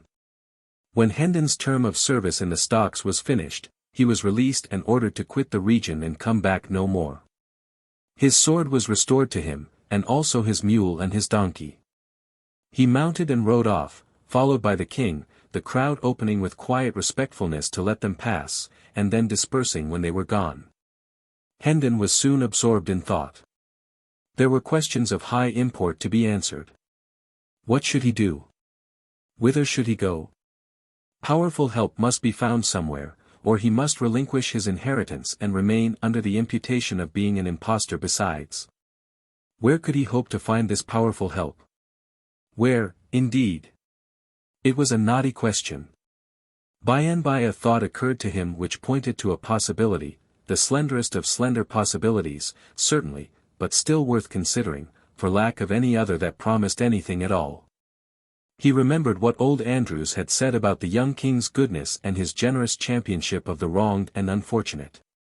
Why not go and try to get speech of him and beg for justice? Ah, yes, but could so fantastic a pauper get admission to the august presence of a monarch? Never mind, let that matter take care of itself, it was a bridge that would not need to be crossed till he should come to it. He was an old campaigner, and used to inventing shifts and expedients, no doubt he would be able to find a way. Yes, he would strike for the capital. Maybe his father's old friend Sir Humphrey Marlowe would help him, good old Sir Humphrey, head lieutenant of the late king's kitchen, or stables, or something, Miles could not remember just what or which. Now that he had something to turn his energies to, a distinctly defined object to accomplish, the fog of humiliation and depression which had settled down upon his spirits lifted and blew away, and he raised his head and looked about him. He was surprised to see how far he had come, the village was away behind him. The king was jogging along in his wake, with his head bowed, for he, too, was deep in plans and thinkings. A sorrowful misgiving clouded Hendon's newborn cheerfulness. Would the boy be willing to go again to a city where, during all his brief life, he had never known anything but ill usage and pinching want? But the question must be asked. It could not be avoided, so Hendon reined up, and called out. I had forgotten to inquire whither we are bound.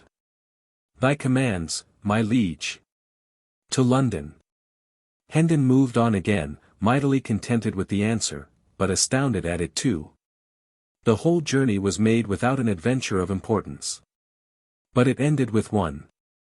About 10 o'clock on the night of the 19th of February they stepped upon London Bridge, in the midst of a writhing, struggling jam of howling and hurrahing people, whose beer-jolly faces stood out strongly in the glare from manifold torches, and at that instant the decaying head of some former duke or other grandee tumbled down between them, striking Hendon on the elbow and then bounding off among the hurrying confusion of feet.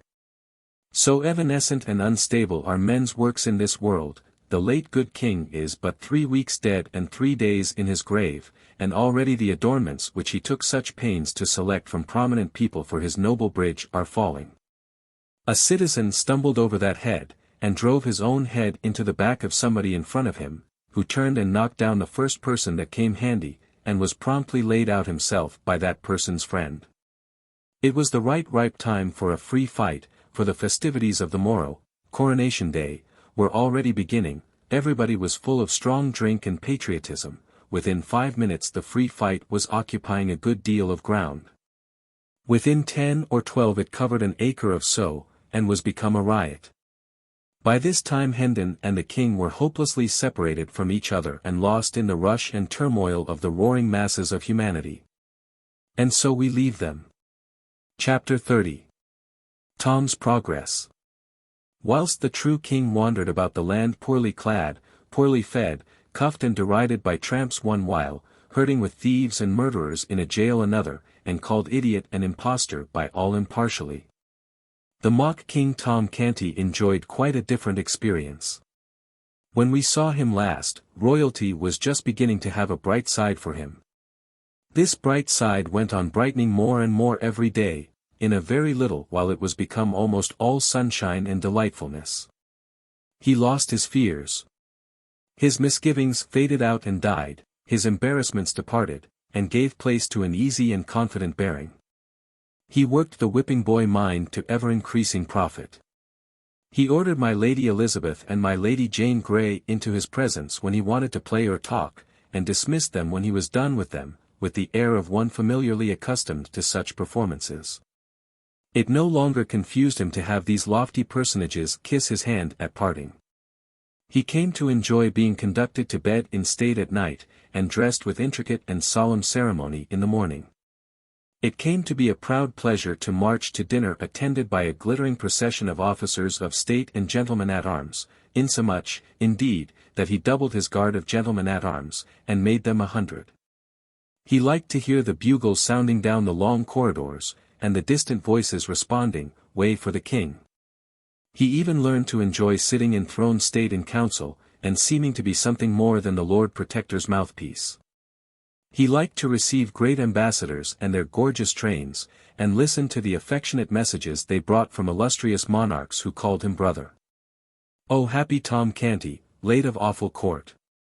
He enjoyed his splendid clothes, and ordered more. He found his 400 servants too few for his proper grandeur, and trebled them. The adulation of salaaming courtiers came to be sweet music to his ears. He remained kind and gentle, and a sturdy and determined champion of all that were oppressed, and he made tireless war upon unjust laws, yet upon occasion, being offended, he could turn upon an earl, or even a duke, and give him a look that would make him tremble.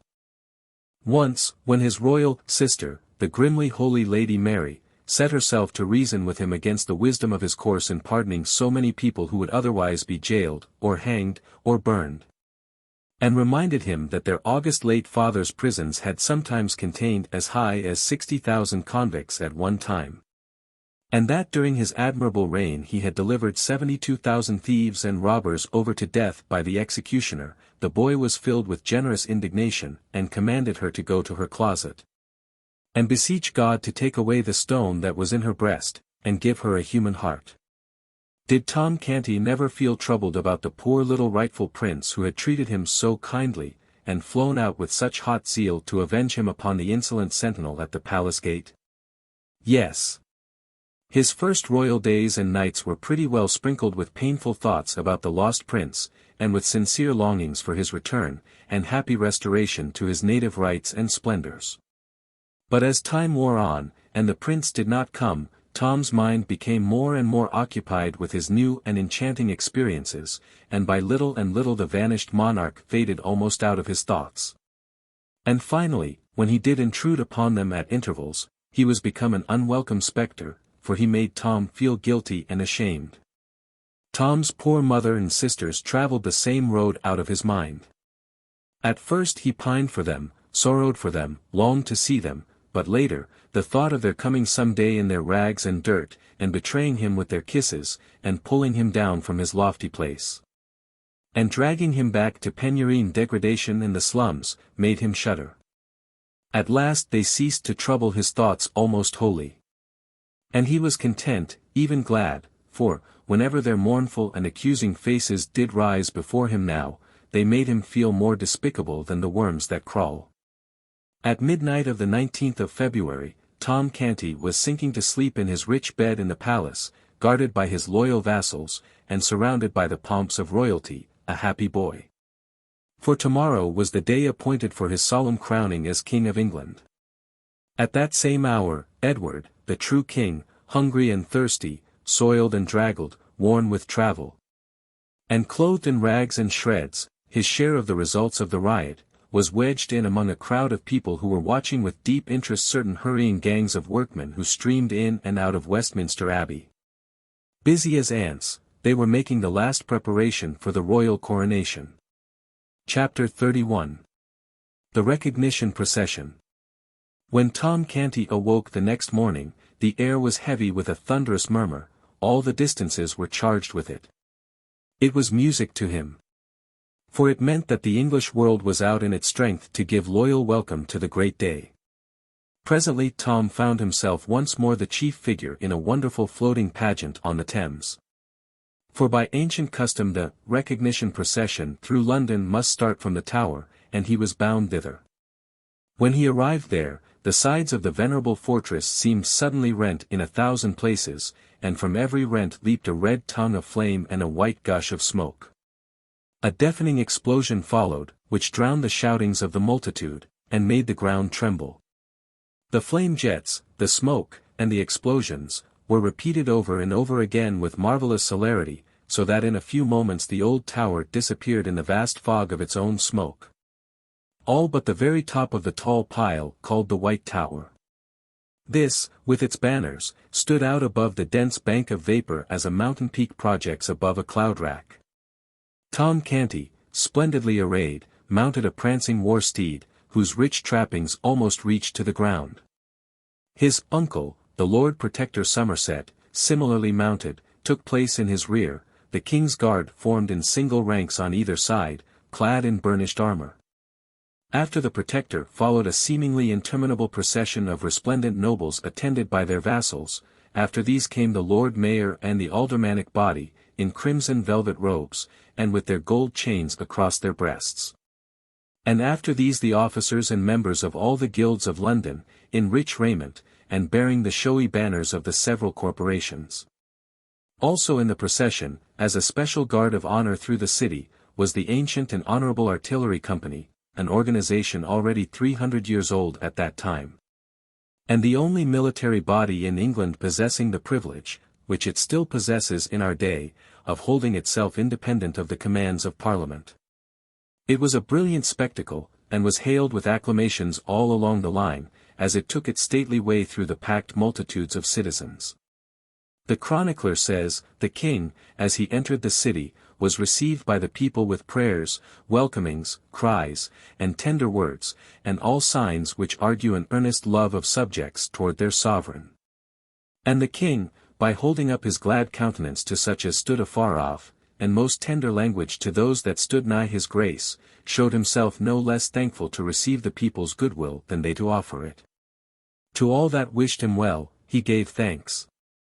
To such as bade God save his grace, he said in return, God save you all, and added that he thanked them with all his heart. Wonderfully transported were the people with the loving answers and gestures of their king. In Fenchurch Street a fair child, in costly apparel, stood on a stage to welcome his majesty to the city. The last verse of his greeting was in these words. Welcome, O King! As much as hearts can think. Welcome, again, as much as tongue can tell, welcome to joyous tongues, and hearts that will not shrink. God thee preserve, we pray, and wish thee ever well. The people burst forth in a glad shout, repeating with one voice what the child had said. Tom Canty gazed abroad over the surging sea of eager faces, and his heart swelled with exultation, and he felt that the one thing worth living for in this world was to be a king, and a nation's idol. Presently he caught sight, at a distance, of a couple of his ragged Offal Court comrades, one of them the Lord High Admiral in his late mimic court, the other the First Lord of the Bedchamber in the same pretentious fiction. And his pride swelled higher than ever. Oh, if they could only recognize him now! What unspeakable glory it would be, if they could recognize him, and realize that the derided mock king of the slums and back alleys was become a real king, with illustrious dukes and princes for his humble menials. And the English world at his feet. But he had to deny himself and choke down his desire, for such a recognition might cost more than it would come to, so he turned away his head, and left the two soiled lads to go on with their shoutings and glad adulations. Unsuspicious of whom it was they were lavishing them upon. Every now and then rose the cry, a largess! A largess! And Tom responded by scattering a handful of bright new coins abroad for the multitude to scramble for. The chronicler says, at the upper end of Grassetchitch Street, before the sign of the Eagle, the city had erected a gorgeous arch, beneath which was a stage, which stretched from one side of the street to the other. This was an historical pageant, representing the king's immediate progenitors. There sat Elizabeth of York in the midst of an immense white rose, whose petals formed elaborate furbelows around her. By her side was Henry VII. Issuing out of a vast red rose, disposed in the same manner, the hands of the royal pair were locked together, and the wedding ring ostentatiously displayed. From the red and white roses proceeded a stem, which reached up to a second stage, occupied by Henry VIII, issuing from a red and white rose, with the effigy of the new king's mother, Jane Seymour, represented by his side. One branch sprang from this pair, which mounted to a third stage, where sat the effigy of Edward VI. Himself, enthroned in royal majesty, and the whole pageant was framed with wreaths of roses, red and white. This quaint and gaudy spectacle so wrought upon the rejoicing people, that their acclamations utterly smothered the small voice of the child whose business it was to explain the thing in eulogistic rhymes. But Tom Canty was not sorry. For this loyal uproar was sweeter music to him than any poetry, no matter what its quality might be. Whithersoever Tom turned his happy young face, the people recognized the exactness of his effigy's likeness to himself, the flesh and blood counterpart, and new whirlwinds of applause burst forth.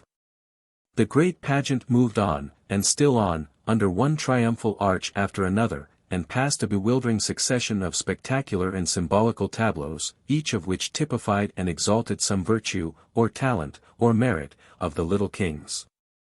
Throughout the whole of Cheapside, from every penthouse and window, hung banners and streamers, and the richest carpets, stuffs, and cloth of gold tapestried the streets, specimens of the great wealth of the stores within.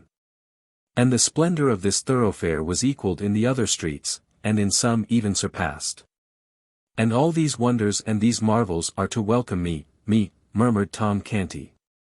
The mock king's cheeks were flushed with excitement, his eyes were flashing, his senses swam in a delirium of pleasure. At this point, just as he was raising his hand to fling another rich largesse, he caught sight of a pale, astounded face, which was strained forward out of the second rank of the crowd, its intense eyes riveted upon him. A sickening consternation struck through him. He recognized his mother. And up flew his hand, palm outward, before his eyes, that old involuntary gesture, born of a forgotten episode, and perpetuated by habit. In an instant more she had torn her way out of the press, and past the guards, and was at his side. She embraced his leg, she covered it with kisses, she cried, "Oh my child, my darling!" lifting toward him a face that was transfigured with joy and love. The same instant an officer of the king's guard snatched her away with a curse, and sent her reeling back whence she came with a vigorous impulse from his strong arm. The words, "I do not know you, woman," were falling from Tom Canty's lips when this piteous thing occurred, but it smote him to the heart to see her treated so. And as she turned for a last glimpse of him, whilst the crowd was swallowing her from his sight, she seemed so wounded, so broken-hearted, that a shame fell upon him which consumed his pride to ashes, and withered his stolen royalty. His grandeurs were stricken valueless, they seemed to fall away from him like rotten rags. The procession moved on, and still on, through ever-augmenting splendors and ever-augmenting tempests of welcome. But to Tom Canty they were as if they had not been. He neither saw nor heard. Royalty had lost its grace and sweetness, its pomps were become a reproach. Remorse was eating his heart out. He said, "Would God I were free of my captivity." He had unconsciously dropped back into the phraseology of the first days of his compulsory greatness.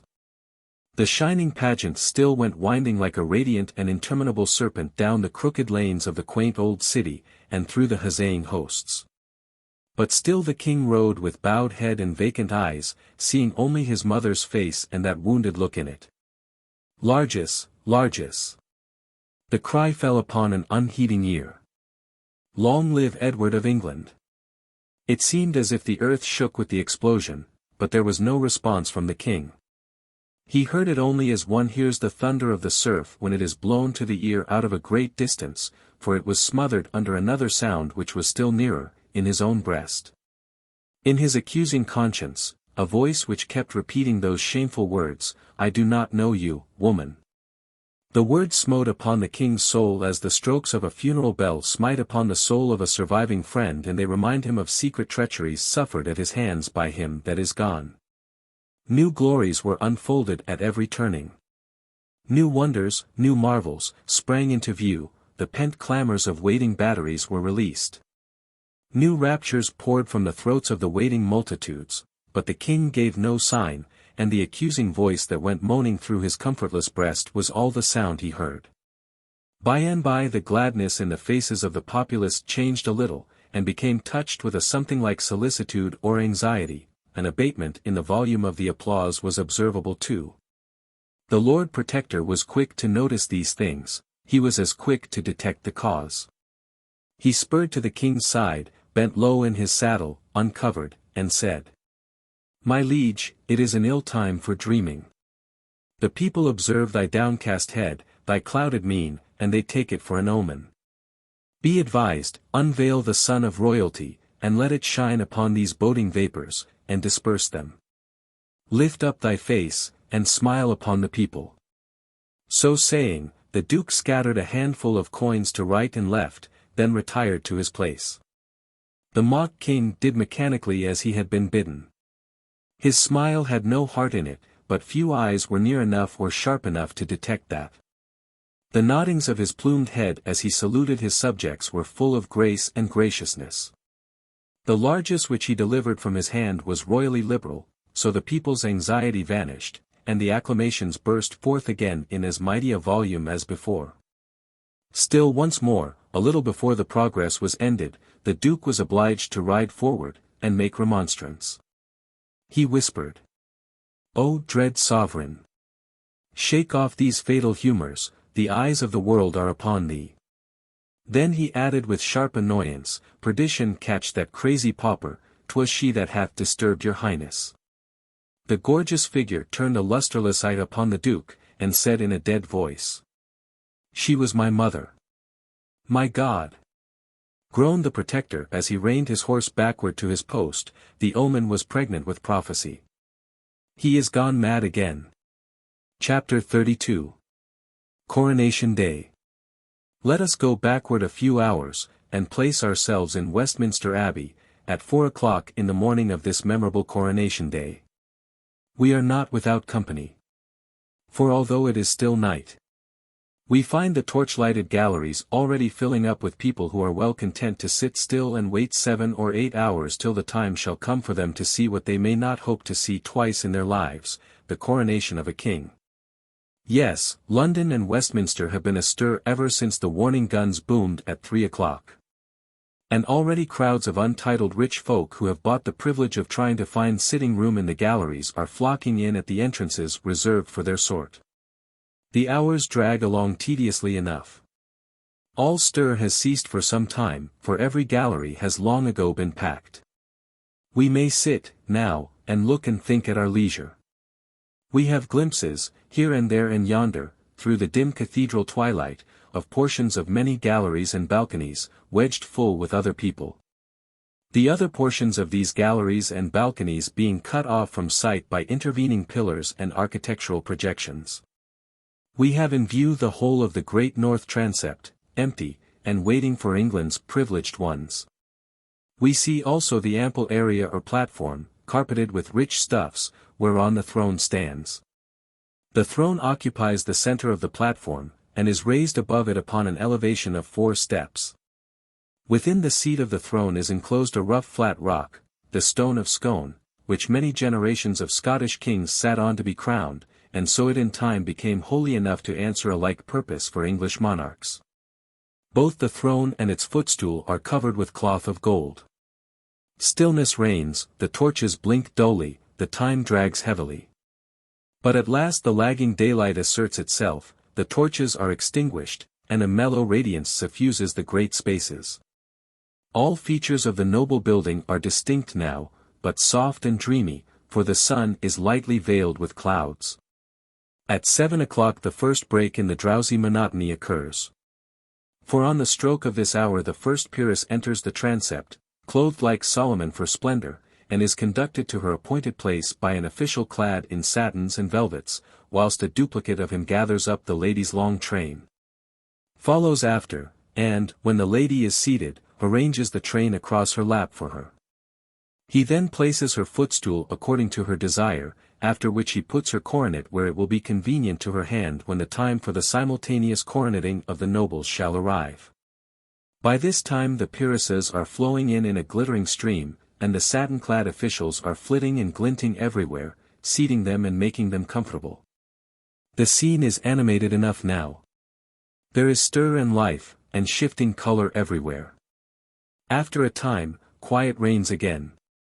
For the peeresses are all come and are all in their places, a solid acre or such a matter, of human flowers, resplendent in variegated colors, and frosted like a Milky Way with diamonds. There are all ages here, brown, wrinkled, white-haired dowagers who are able to go back, and still back, down the stream of time, and recall the crowning of Richard III. And the troublous days of that old forgotten age. And there are handsome middle-aged dames, and lovely and gracious young matrons, and gentle and beautiful young girls, with beaming eyes and fresh complexions, who may possibly put on their jeweled coronets awkwardly when the great time comes. For the matter will be new to them, and their excitement will be a sore hindrance. Still, this may not happen, for the hair of all these ladies has been arranged with a special view to the swift and successful lodging of the crown in its place when the signal comes. We have seen that this massed array of peeresses is sewn thick with diamonds, and we also see that it is a marvelous spectacle, but now we are about to be astonished in earnest. About 9, the clouds suddenly break away and a shaft of sunshine cleaves the mellow atmosphere, and drifts slowly along the ranks of ladies. And every rank it touches flames into a dazzling splendor of many-colored fires, and we tingle to our fingertips with the electric thrill that is shot through us by the surprise and the beauty of the spectacle. Presently a special envoy from some distant corner of the Orient, marching with the general body of foreign ambassadors, crosses this bar of sunshine, and we catch our breath. The glory that streams and flashes and palpitates about him is so overpowering. For he is crusted from head to heel with gems, and his slightest movement showers a dancing radiance all around him. Let us change the tense for convenience. The time drifted along, 1 hour, 2 hours, 2 hours and a half. Then the deep booming of artillery told that the king and his grand procession had arrived at last, so the waiting multitude rejoiced. All knew that a further delay must follow, for the king must be prepared and robed for the solemn ceremony. But this delay would be pleasantly occupied by the assembling of the peers of the realm in their stately robes. These were conducted ceremoniously to their seats, and their coronets placed conveniently at hand. And meanwhile the multitude in the galleries were alive with interest, for most of them were beholding for the first time, dukes, earls, and barons, whose names had been historical for 500 years. When all were finally seated, the spectacle from the galleries and all coigns of vantage was complete, a gorgeous one to look upon and to remember.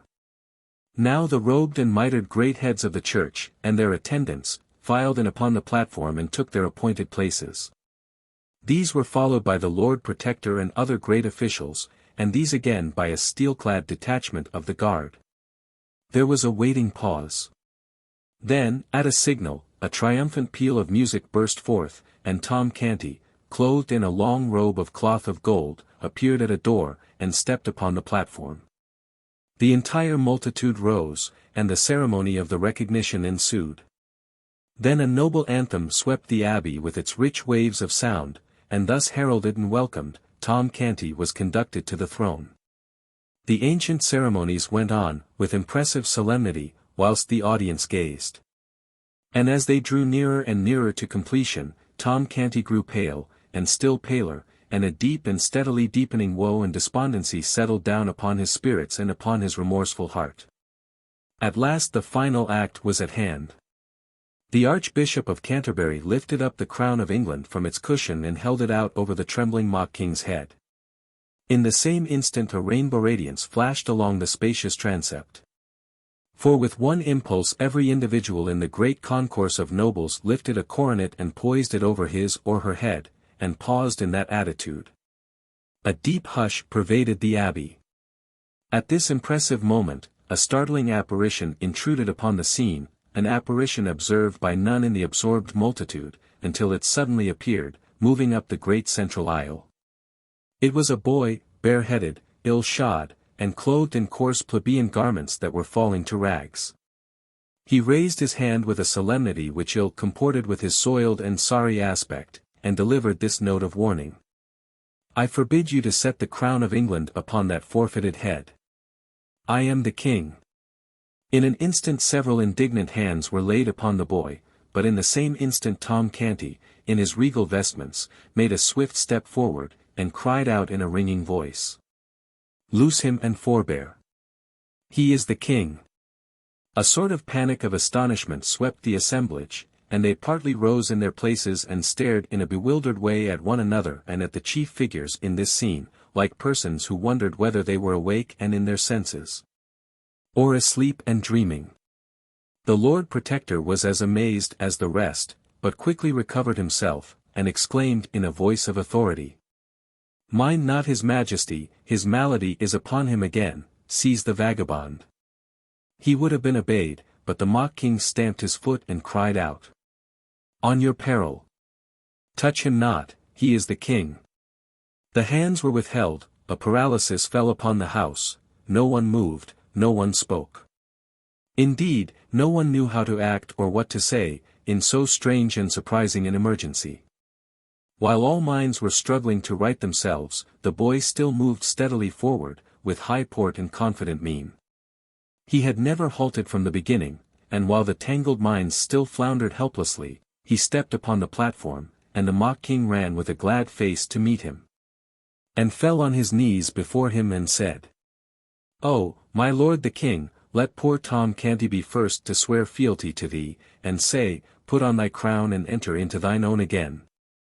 The Lord Protector's eye fell sternly upon the newcomer's face. But straightway the sternness vanished away, and gave place to an expression of wondering surprise. This thing happened also to the other great officers. They glanced at each other, and retreated a step by a common and unconscious impulse. The thought in each mind was the same, what a strange resemblance.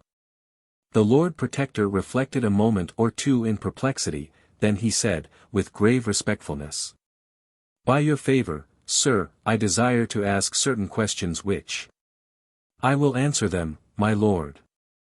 The Duke asked him many questions about the court, the late king, the prince, the princesses. The boy answered them correctly and without hesitating.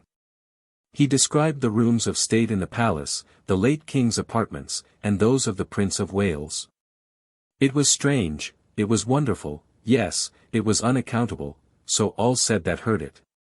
The tide was beginning to turn, and Tom Canty's hopes to run high, when the Lord Protector shook his head and said, "It is true, it is most wonderful, but it is no more than our lord the king likewise can do." This remark, and this reference to himself as still the king, saddened Tom Canty, and he felt his hopes crumbling from under him. "These are not proofs," added the Protector. The tide was turning very fast now, very fast indeed, but in the wrong direction. It was leaving poor Tom Canty stranded on the throne, and sweeping the other out to sea. The Lord Protector communed with himself, shook his head, the thought forced itself upon him, it is perilous to the state and to us all, to entertain so fateful a riddle as this, it could divide the nation and undermine the throne. He turned and said, "Sir Thomas, arrest this, no, hold."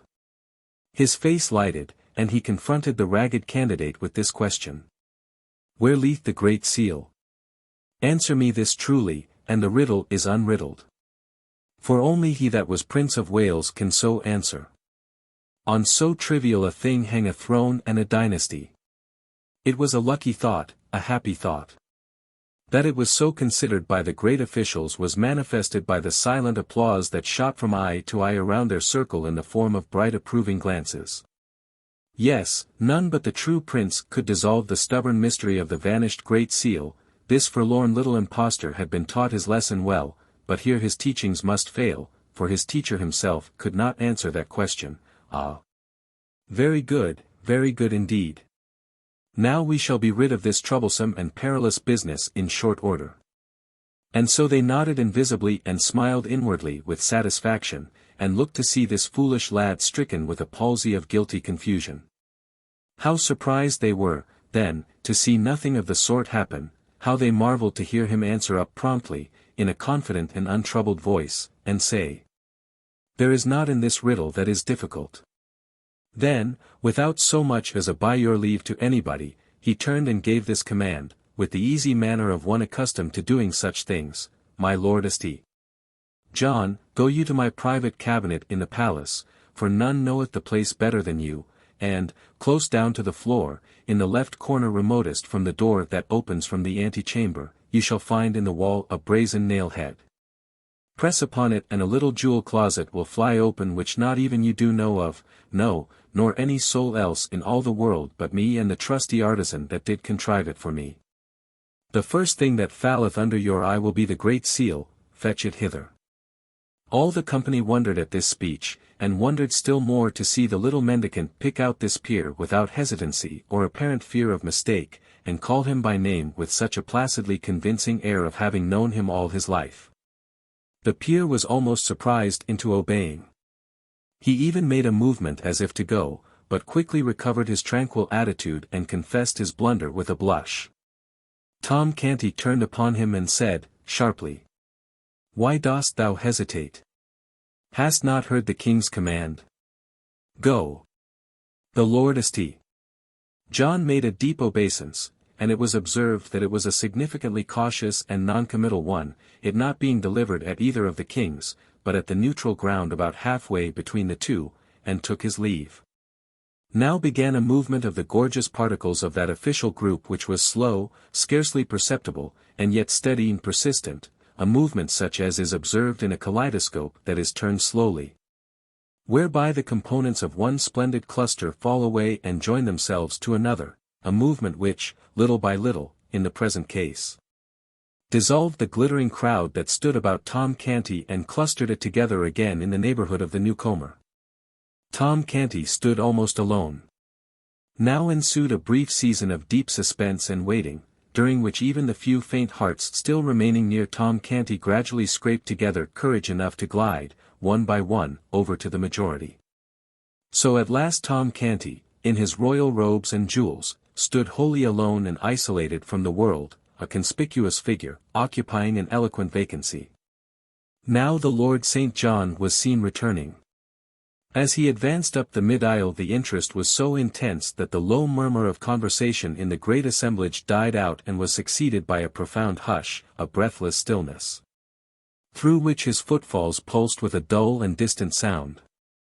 Every eye was fastened upon him as he moved along.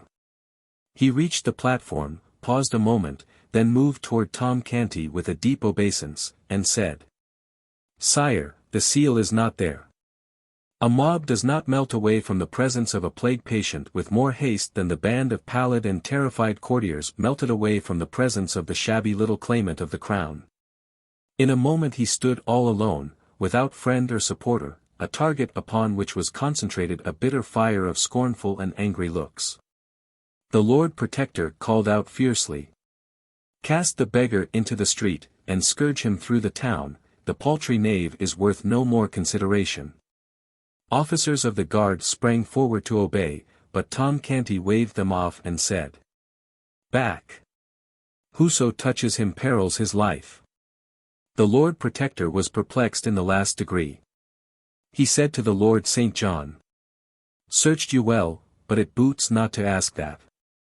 It doth seem passing strange. Little things, trifles, slip out of one's ken, and one does not think it matter for surprise.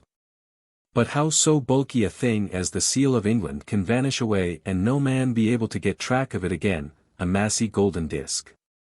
Tom Canty, with beaming eyes, sprang forward and shouted, "Hold, that is enough. Was it round, and thick? And had it letters and devices graved upon it? Yes. Oh, now I know what this great seal is that there's been such worry and pother about.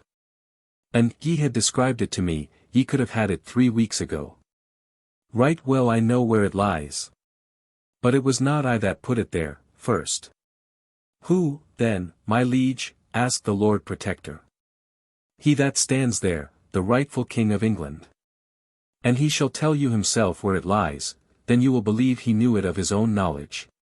Bethink thee, my king, spur thy memory, it was the very last thing thou didst that day before thou didst rush forth from the palace, clothed in my rags, to punish the soldier that insulted me.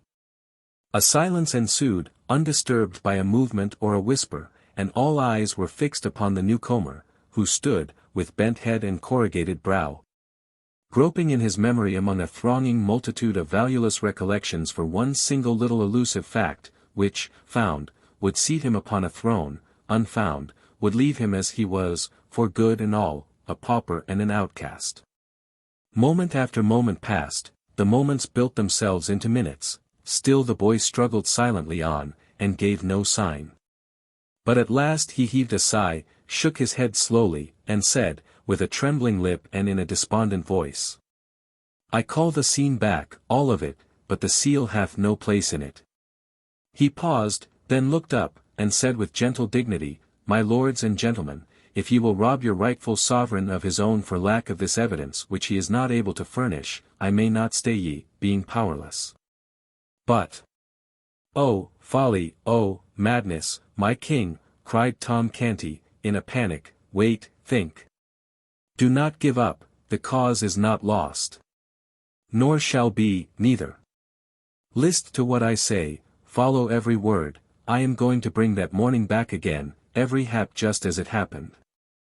We talked, I told you of my sisters, Nan and Bet, ah, yes, you remember that. And about mine old grandam, and the rough games of the lads of Offal Court, yes, you remember these things also, very well, follow me still, you shall recall everything. You gave me food and drink, and did with princely courtesy send away the servants, so that my low breeding might not shame me before them, ah, yes, this also you remember. As Tom checked off his details, and the other boy nodded his head in recognition of them, the great audience and the officials stared in puzzled wonderment. The tale sounded like true history, yet how could this impossible conjunction between a prince and a beggar boy have come about? Never was a company of people so perplexed, so interested, and so stupefied, before. For a jest, my prince, we did exchange garments. Then we stood before a mirror, and so alike were we that both said it seemed as if there had been no change made, yes, you remember that. Then you noticed that the soldier had hurt my hand, look. Here it is, I cannot yet even write with it, the fingers are so stiff. At this your highness sprang up, vowing vengeance upon that soldier, and ran towards the door, you passed a table, that thing you call the seal lay on that table, you snatched it up and looked eagerly about. As if for a place to hide it, your eye caught sight of. There, 'tis sufficient. And the good God be thanked, exclaimed the ragged claimant, in a mighty excitement. Go, my good St. John, in an armpiece of the Milanese armor that hangs on the wall, thou elt to find the seal. Right, my king. Right, cried Tom Canty. Now the sceptre of England is thine own, and it were better for him that would dispute it that he had been born dumb.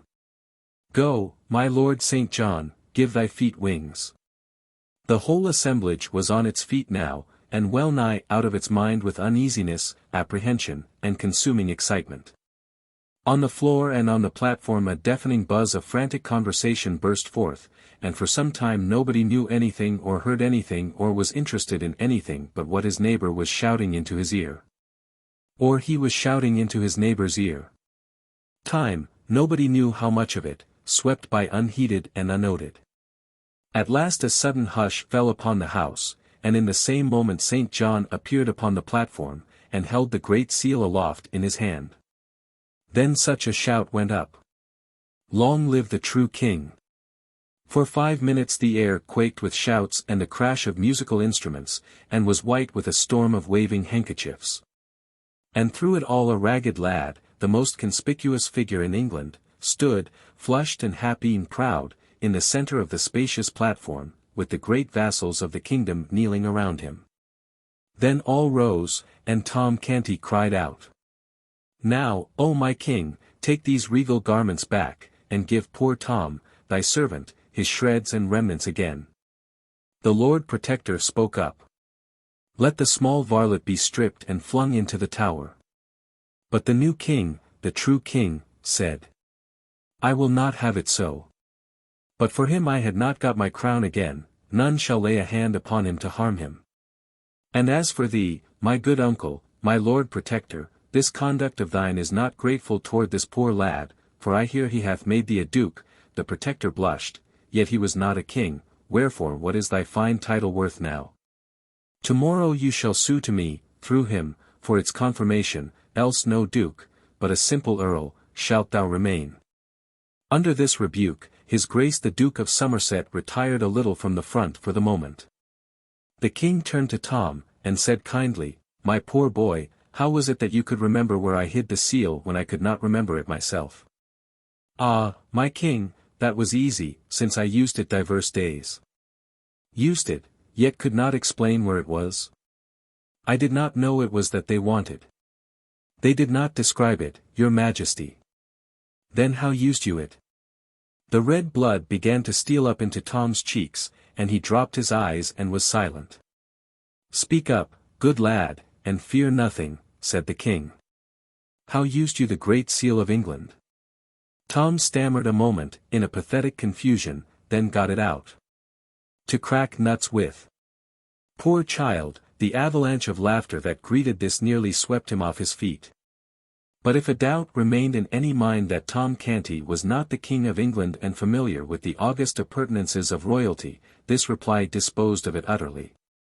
Meantime the sumptuous robe of state had been removed from Tom's shoulders to the king's, whose rags were effectually hidden from sight under it. Then the coronation ceremonies were resumed. The true king was anointed and the crown set upon his head, whilst cannon thundered the news to the city, and all London seemed to rock with applause. Chapter 33. Edward as King. Miles Hendon was picturesque enough before he got into the riot on London Bridge, he was more so when he got out of it. He had but little money when he got in, none at all when he got out. The pickpockets had stripped him of his last farthing. But no matter, so he found his boy. Being a soldier, he did not go at his task in a random way, but set to work, first of all, to arrange his campaign. What would the boy naturally do? Where would he naturally go? Well, argued Miles, he would naturally go to his former haunts, for that is the instinct of unsound minds, when homeless and forsaken, as well as of sound ones. Whereabouts were his former haunts? His rags, taken together with the low villain who seemed to know him and who even claimed to be his father, indicated that his home was in one or another of the poorest and meanest districts of London. Would the search for him be difficult, or long? No, it was likely to be easy and brief. He would not hunt for the boy, he would hunt for a crowd. In the center of a big crowd or a little one, sooner or later, he should find his poor little friend, sure, and the mangy mob would be entertaining itself with pestering and aggravating the boy, who would be proclaiming himself king, as usual. Then Miles Hendon would cripple some of those people, and carry off his little ward, and comfort and cheer him with loving words, and the two would never be separated any more. So Miles started on his quest. Hour after hour he tramped through back alleys and squalid streets, seeking groups and crowds, and finding no end of them, but never any sign of the boy. This greatly surprised him, but did not discourage him. To his notion, there was nothing the matter with his plan of campaign, the only miscalculation about it was that the campaign was becoming a lengthy one, whereas he had expected it to be short. When daylight arrived, at last, he had made many a mile, and canvassed many a crowd, but the only result was that he was tolerably tired, rather hungry and very sleepy. He wanted some breakfast, but there was no way to get it. To beg for it did not occur to him, as to pawning his sword, he would as soon have thought of parting with his honor. He could spare some of his clothes, yes, but one could as easily find a customer for a disease as for such clothes. At noon he was still tramping, among the rabble which followed after the royal procession, now, for he argued that this regal display would attract his little lunatic powerfully.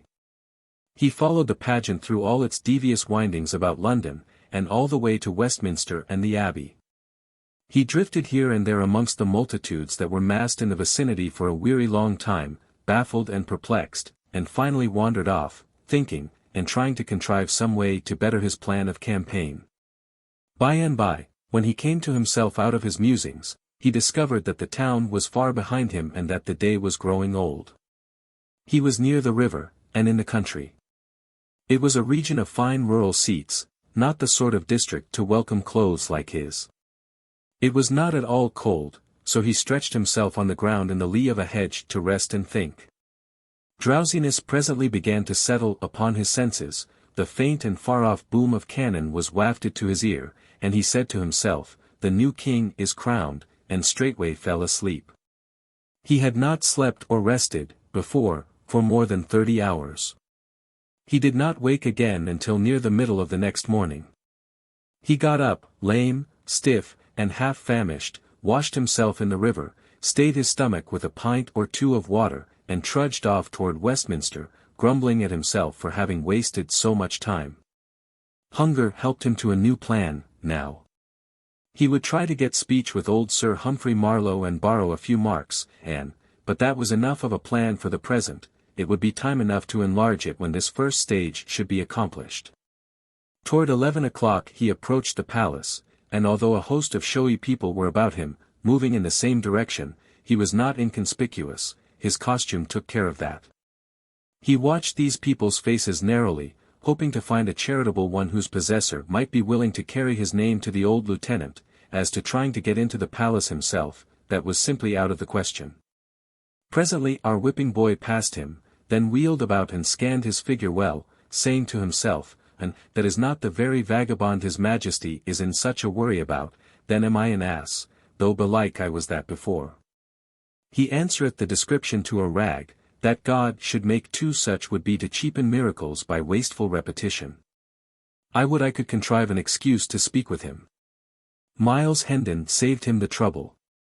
For he turned about, then, as a man generally will when somebody mesmerizes him by gazing hard at him from behind, and observing a strong interest in the boy's eyes, he stepped toward him and said, "You have just come out from the palace. Do you belong there?" "Yes, your worship." "Know you Sir Humphrey Marlowe?" The boy started, and said to himself, "Lord, mine old departed father." Then he answered aloud, "Right well, your worship."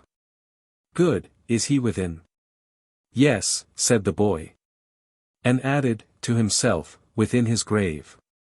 Might I crave your favor to carry my name to him, and say I beg to say a word in his ear?"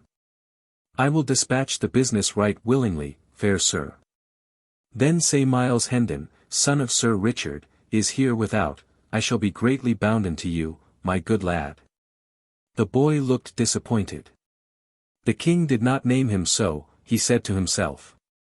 But it mattereth not, this is his twin brother, and can give his majesty news of t'other Sir odds and ends, I warrant. So he said to Miles, "Step in there a moment, good sir, and wait till I bring you word." Hendon retired to the place indicated. It was a recess sunk in the palace wall, with a stone bench in it, a shelter for sentinels in bad weather. He had hardly seated himself when some halberdiers, in charge of an officer, passed by. The officer saw him, halted his men, and commanded Hendon to come forth. He obeyed, and was promptly arrested as a suspicious character prowling within the precincts of the palace. Things began to look ugly. Poor Miles was going to explain, but the officer roughly silenced him, and ordered his men to disarm him and search him. "God of his mercy grant that they find somewhat," said poor Miles.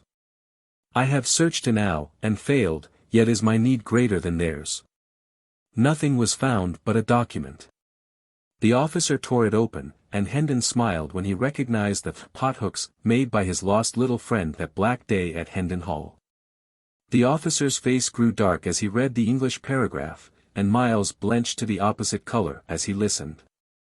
"Another new claimant of the crown," cried the officer. "Verily they breed like rabbits, today. Seize the rascal, men, and see ye keep him fast whilst I convey this precious paper within and send it to the king." He hurried away, leaving the prisoner in the grip of the halberdiers. Now is my evil luck ended at last, muttered Hendon, for I shall dangle at a rope's end for a certainty, by reason of that bit of writing. And what will become of my poor lad, only the good God knoweth. By and by he saw the officer coming again, in a great hurry, so he plucked his courage together, purposing to meet his trouble as became a man. The officer ordered the men to loose the prisoner and return his sword to him. Then bowed respectfully, and said, "Please you, sir, to follow me." Hendon followed, saying to himself, "An I were not travelling to death and judgment, and so must needs economize in sin, I would throttle this knave for his mock courtesy."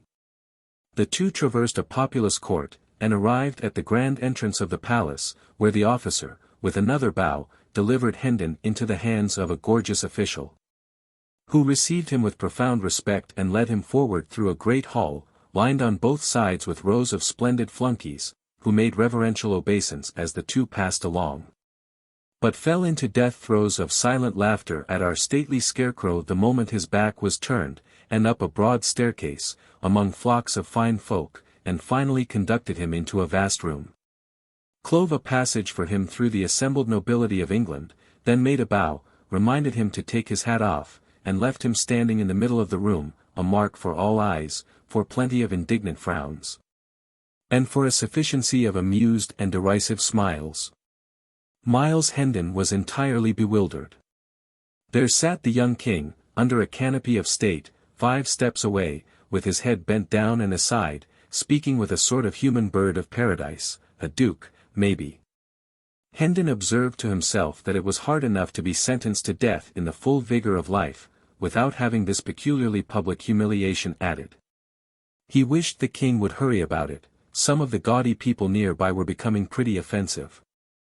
At this moment the king raised his head slightly, and Hendon caught a good view of his face. The sight nearly took his breath away.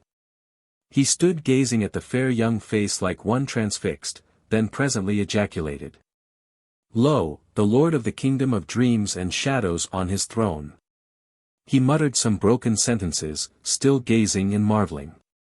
Then turned his eyes around and about, scanning the gorgeous throng in the splendid saloon, murmuring, "But these are real, verily these are real, surely it is not a dream." He stared at the king again, and thought, "Is it a dream? Or is he the veritable sovereign of England, and not the friendless poor Tom o' Bedlam I took him for? Who shall solve me this riddle?" A sudden idea flashed in his eye, and he strode to the wall, gathered up a chair, brought it back, planted it on the floor, and sat down in it. A buzz of indignation broke out, a rough hand was laid upon him and a voice exclaimed, "Up, thou mannerless clown! Wouldst sit in the presence of the king?" The disturbance attracted his majesty's attention, who stretched forth his hand and cried out, "Touch him not, it is his right."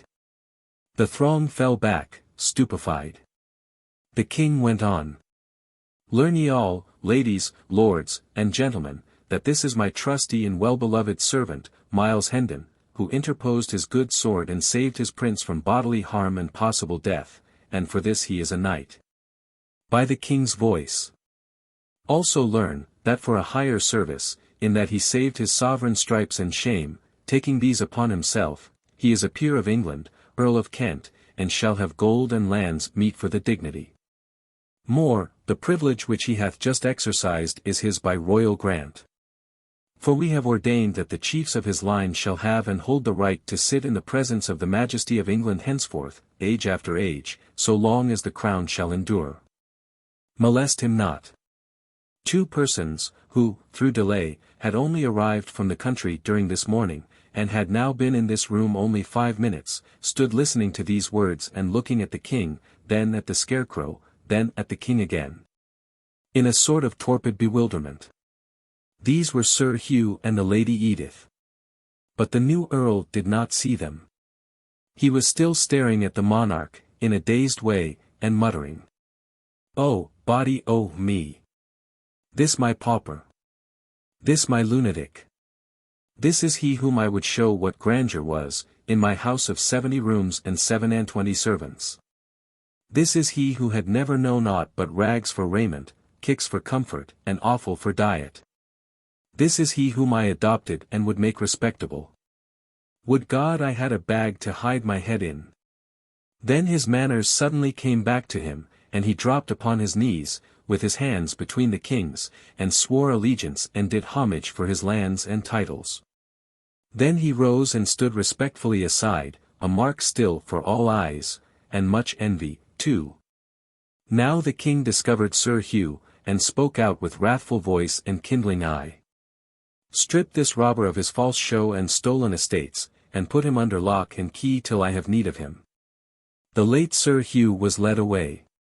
There was a stir at the other end of the room. Now, the assemblage fell apart, and Tom Canty, quaintly but richly clothed, marched down, between these living walls, preceded by an usher. He knelt before the king, who said, I have learned the story of these past few weeks, and am well pleased with thee. Thou hast governed the realm with right royal gentleness and mercy. Thou hast found thy mother and thy sisters again. Good. They shall be cared for, and thy father shall hang, if thou desire it and the law consent.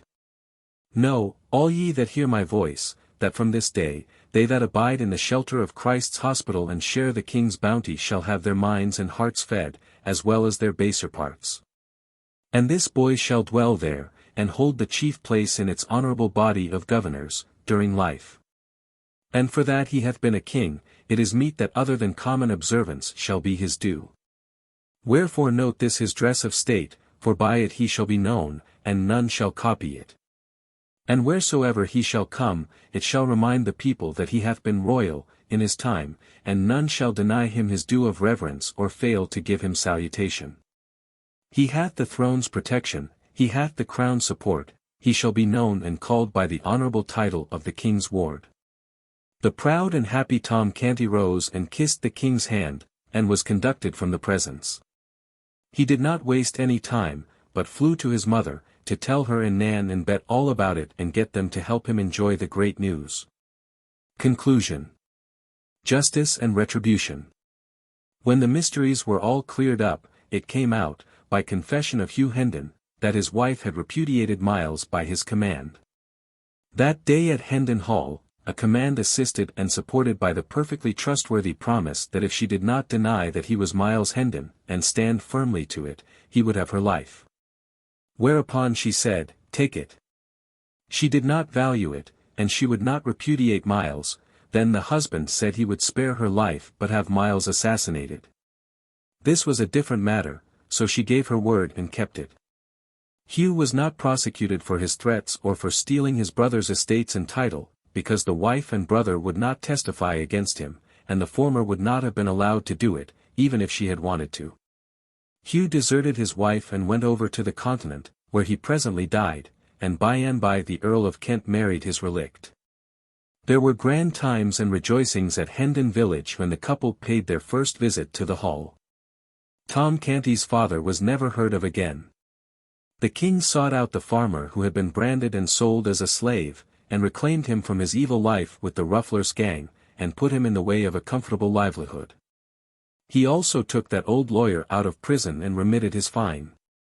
He provided good homes for the daughters of the 2 Baptist women whom he saw burned at the stake, and roundly punished the official who laid the undeserved stripes upon Miles Hendon's back.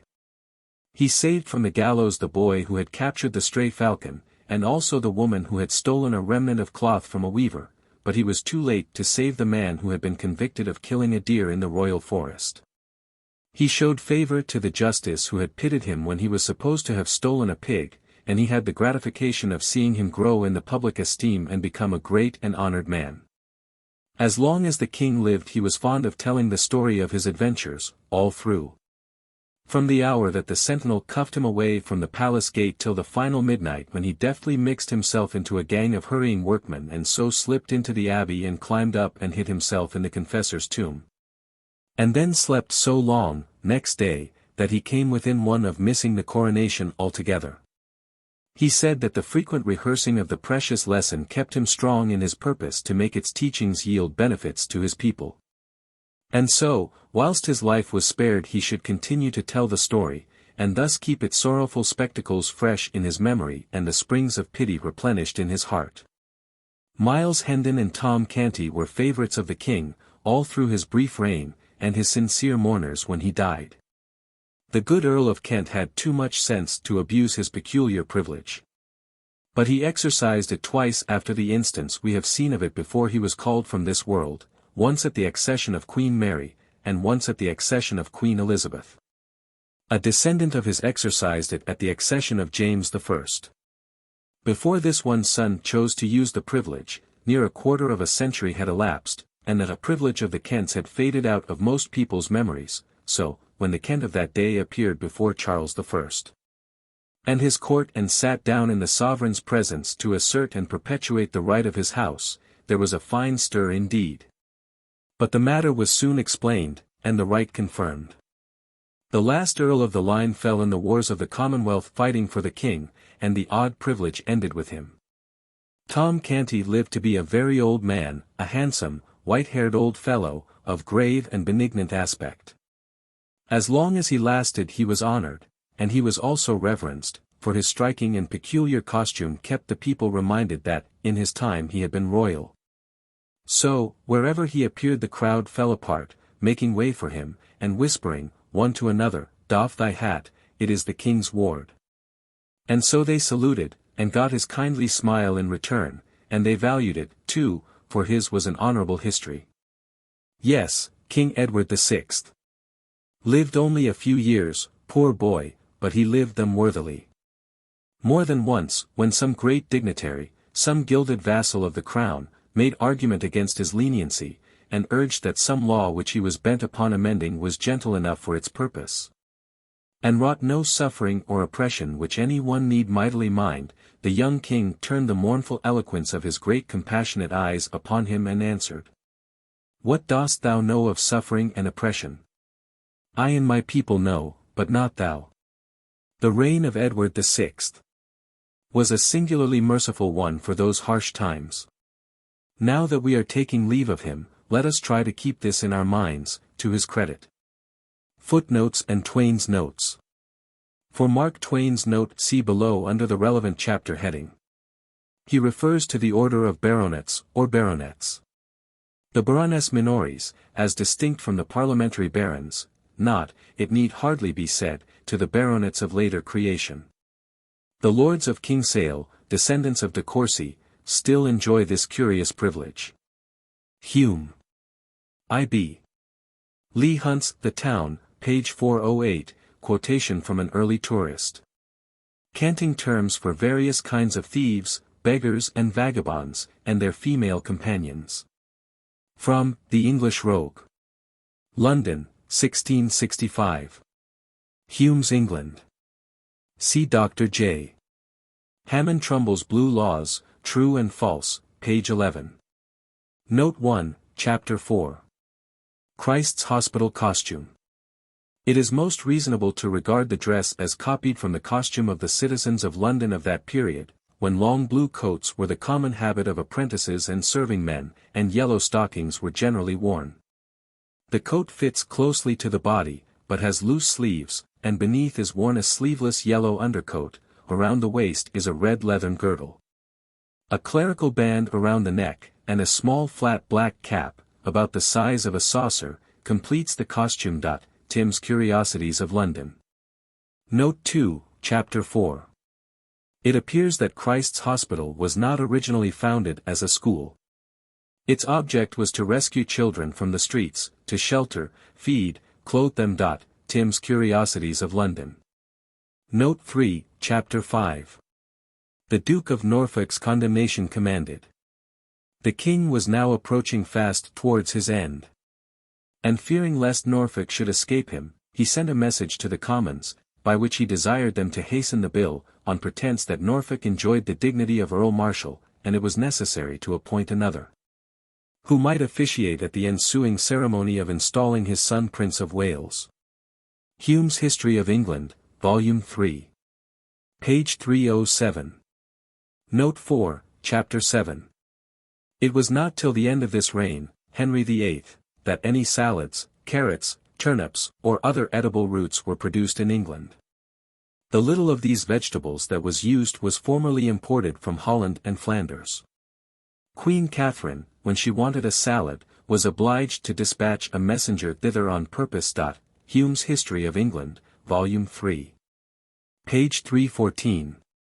Note 5, Chapter 8. Attainder of Norfolk.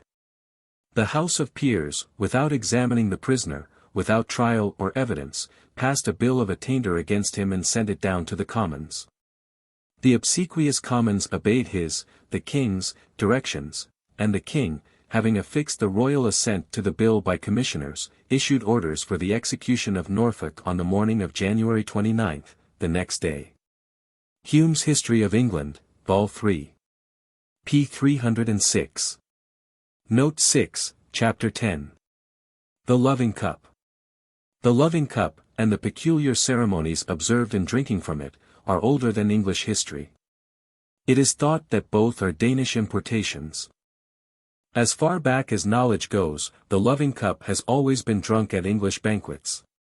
Tradition explains the ceremonies in this way. In the rude ancient times it was deemed a wise precaution to have both hands of both drinkers employed, lest while the pledger pledged his love and fidelity to the pledgee take that opportunity to slip a dirk into him. Note 7, Chapter 11. The Duke of Norfolk's narrow escape. Had Henry VIII survived a few hours longer, his order for the Duke's execution would have been carried into effect. But news being carried to the Tower that the King himself had expired that night, the lieutenant deferred obeying the warrant. And it was not thought advisable by the council to begin a new reign by the death of the greatest nobleman in the kingdom, who had been condemned by a sentence so unjust and tyrannical. Hume's History of England, Volume 3, page 307. Note 8, Chapter 14. The Whipping Boy.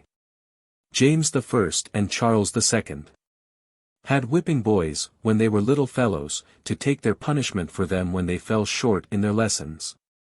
So I have ventured to furnish my small prince with one, for my own purposes. Notes to Chapter 15. Character of Hertford. The young king discovered an extreme attachment to his uncle, who was, in the main, a man of moderation and probity. Hume's History of England, Volume 3, p. 324. But if he, the protector, gave offence by assuming too much state, he deserves great praise on account of the laws passed this session, by which the rigour of former statutes was much mitigated, and some security given to the freedom of the Constitution. All laws were repealed which extended the crime of treason beyond the statute of the 25th of Edward III, all laws enacted during the late reign extending the crime of felony. All the former laws against lawlessness or heresy, together with the statute of the 6 Articles. None were to be accused for words, but within a month after they were spoken. By these repeals several of the most rigorous laws that ever had passed in England were annulled, and some dawn, both of civil and religious liberty, began to appear to the people. A repeal also passed of that law, the destruction of all laws, by which the King's proclamation was made of equal force with a statute, the Ibid, Volume 3. Page 339. Boiling to death. In the reign of Henry VIII, poisoners were, by Act of Parliament, condemned to be boiled to death. This act was repealed in the following reign. In Germany, even in the 17th century, this horrible punishment was inflicted on coiners and counterfeiters. Taylor, the water poet, describes an execution he witnessed in Hamburg in 1616. The judgment pronounced against a coiner of false money was that he should be boiled to death in oil. Not thrown into the vessel at once, but with a pulley or rope to be hanged under the armpits, and then let down into the oil by degrees, first the feet, and next the legs, and so to boil his flesh from his bones alive. Dr. J. Hammond Trumbull's Blue Laws, True and False, page 13. The famous stocking case. A woman and her daughter, 9 years old, were hanged in Huntingdon for selling their souls to the devil, and raising a storm by pulling off their stockings. Dr. J. Hammond Trumbull's Blue Laws, True and False, page 20. Note 10, Chapter 17. Enslaving. So young a king and so ignorant a peasant were likely to make mistakes, and this is an instance in point. This peasant was suffering from this law by anticipation. The king was venting his indignation against a law which was not yet in existence, for this hideous statute was to have birth in this little king's own reign. However, we know, from the humanity of his character, that it could never have been suggested by him. Notes to Chapter 23. Death for trifling larcenies. When Connecticut and New Haven were framing their first codes, larceny above the value of 12 pence was a capital crime in England, as it had been since the time of Henry I. Dr. J. Hammond Trumbull's Blue Laws, True and False, page 17. The curious old book called The English Rogue makes the limit 13 pence halfpenny, death being the portion of any who steal a thing above the value of 13 pence halfpenny. Notes to Chapter 27. From many descriptions of larceny the law expressly took away the benefit of clergy. To steal a horse, or a hawk, or woolen cloth from the weaver, was a hanging matter. So it was to kill a deer from the king's forest, or to export sheep from the kingdom. Dr. J. Hammond Trumbull's Blue Laws, True and False, page 13. William Prynne, a learned barrister, was sentenced, long after Edward VI's time, to lose both his ears in the pillory, to degradation from the bar, a fine of £3,000, and imprisonment for life. 3 years afterwards he gave new offence to Laud by publishing a pamphlet against the hierarchy. He was again prosecuted, and was sentenced to lose what remained of his ears, to pay a fine of £5,000, to be branded on both his cheeks with the letters S.L., for seditious libeller, and to remain in prison for life. The severity of this sentence was equalled by the savage rigor of its execution. Ibid, page 12. Notes to Chapter 33. Christ's Hospital, or Bluecoat School, the noblest institution in the world. The ground on which the priory of the Grey Friars stood was conferred by Henry VIII on the Corporation of London, who caused the institution thereof a home for poor boys and girls. Subsequently, Edward VI caused the old priory to be properly repaired, and founded within it that noble establishment called the Bluecoat School, or Christ's Hospital, for the education and maintenance of orphans and the children of indigent persons. Edward would not let him, Bishop Ridley, depart till the letter was written, to the Lord Mayor, and then charged him to deliver it himself, and signify his special request and commandment that no time might be lost in proposing what was convenient, and apprising him of the proceedings. The work was zealously undertaken, Ridley himself engaging in it, and the result was the founding of Christ's Hospital for the education of poor children. The king endowed several other charities at the same time. Lord God, said he, I yield thee most hearty thanks that thou hast given me life thus long to finish this work to the glory of thy name.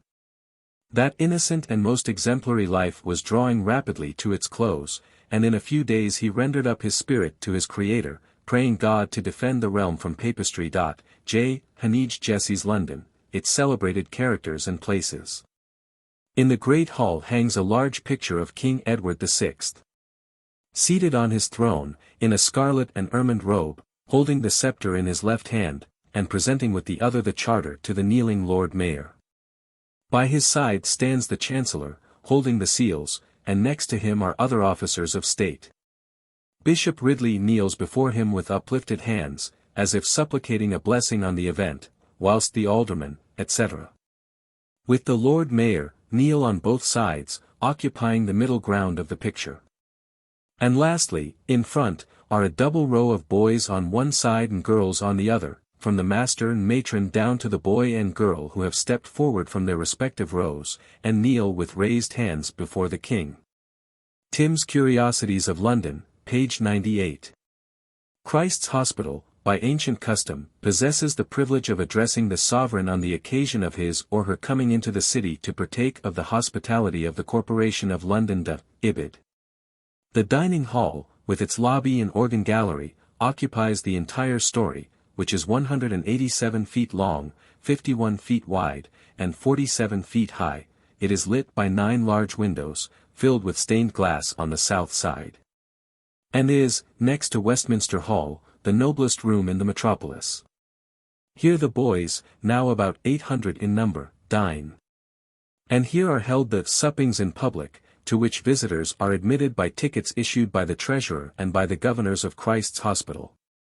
The tables are laid with cheese in wooden bowls, beer in wooden piggins, poured from leathern jacks, and bread brought in large baskets. The official company enter, the Lord Mayor, or President, takes his seat in a state chair made of oak from St. Catherine's Church, by the Tower, a hymn is sung, accompanied by the organ, a Grecian, or head boy, reads the prayers from the pulpit, silence being enforced by 3 drops of a wooden hammer. After prayer the supper commences, and the visitors walk between the tables.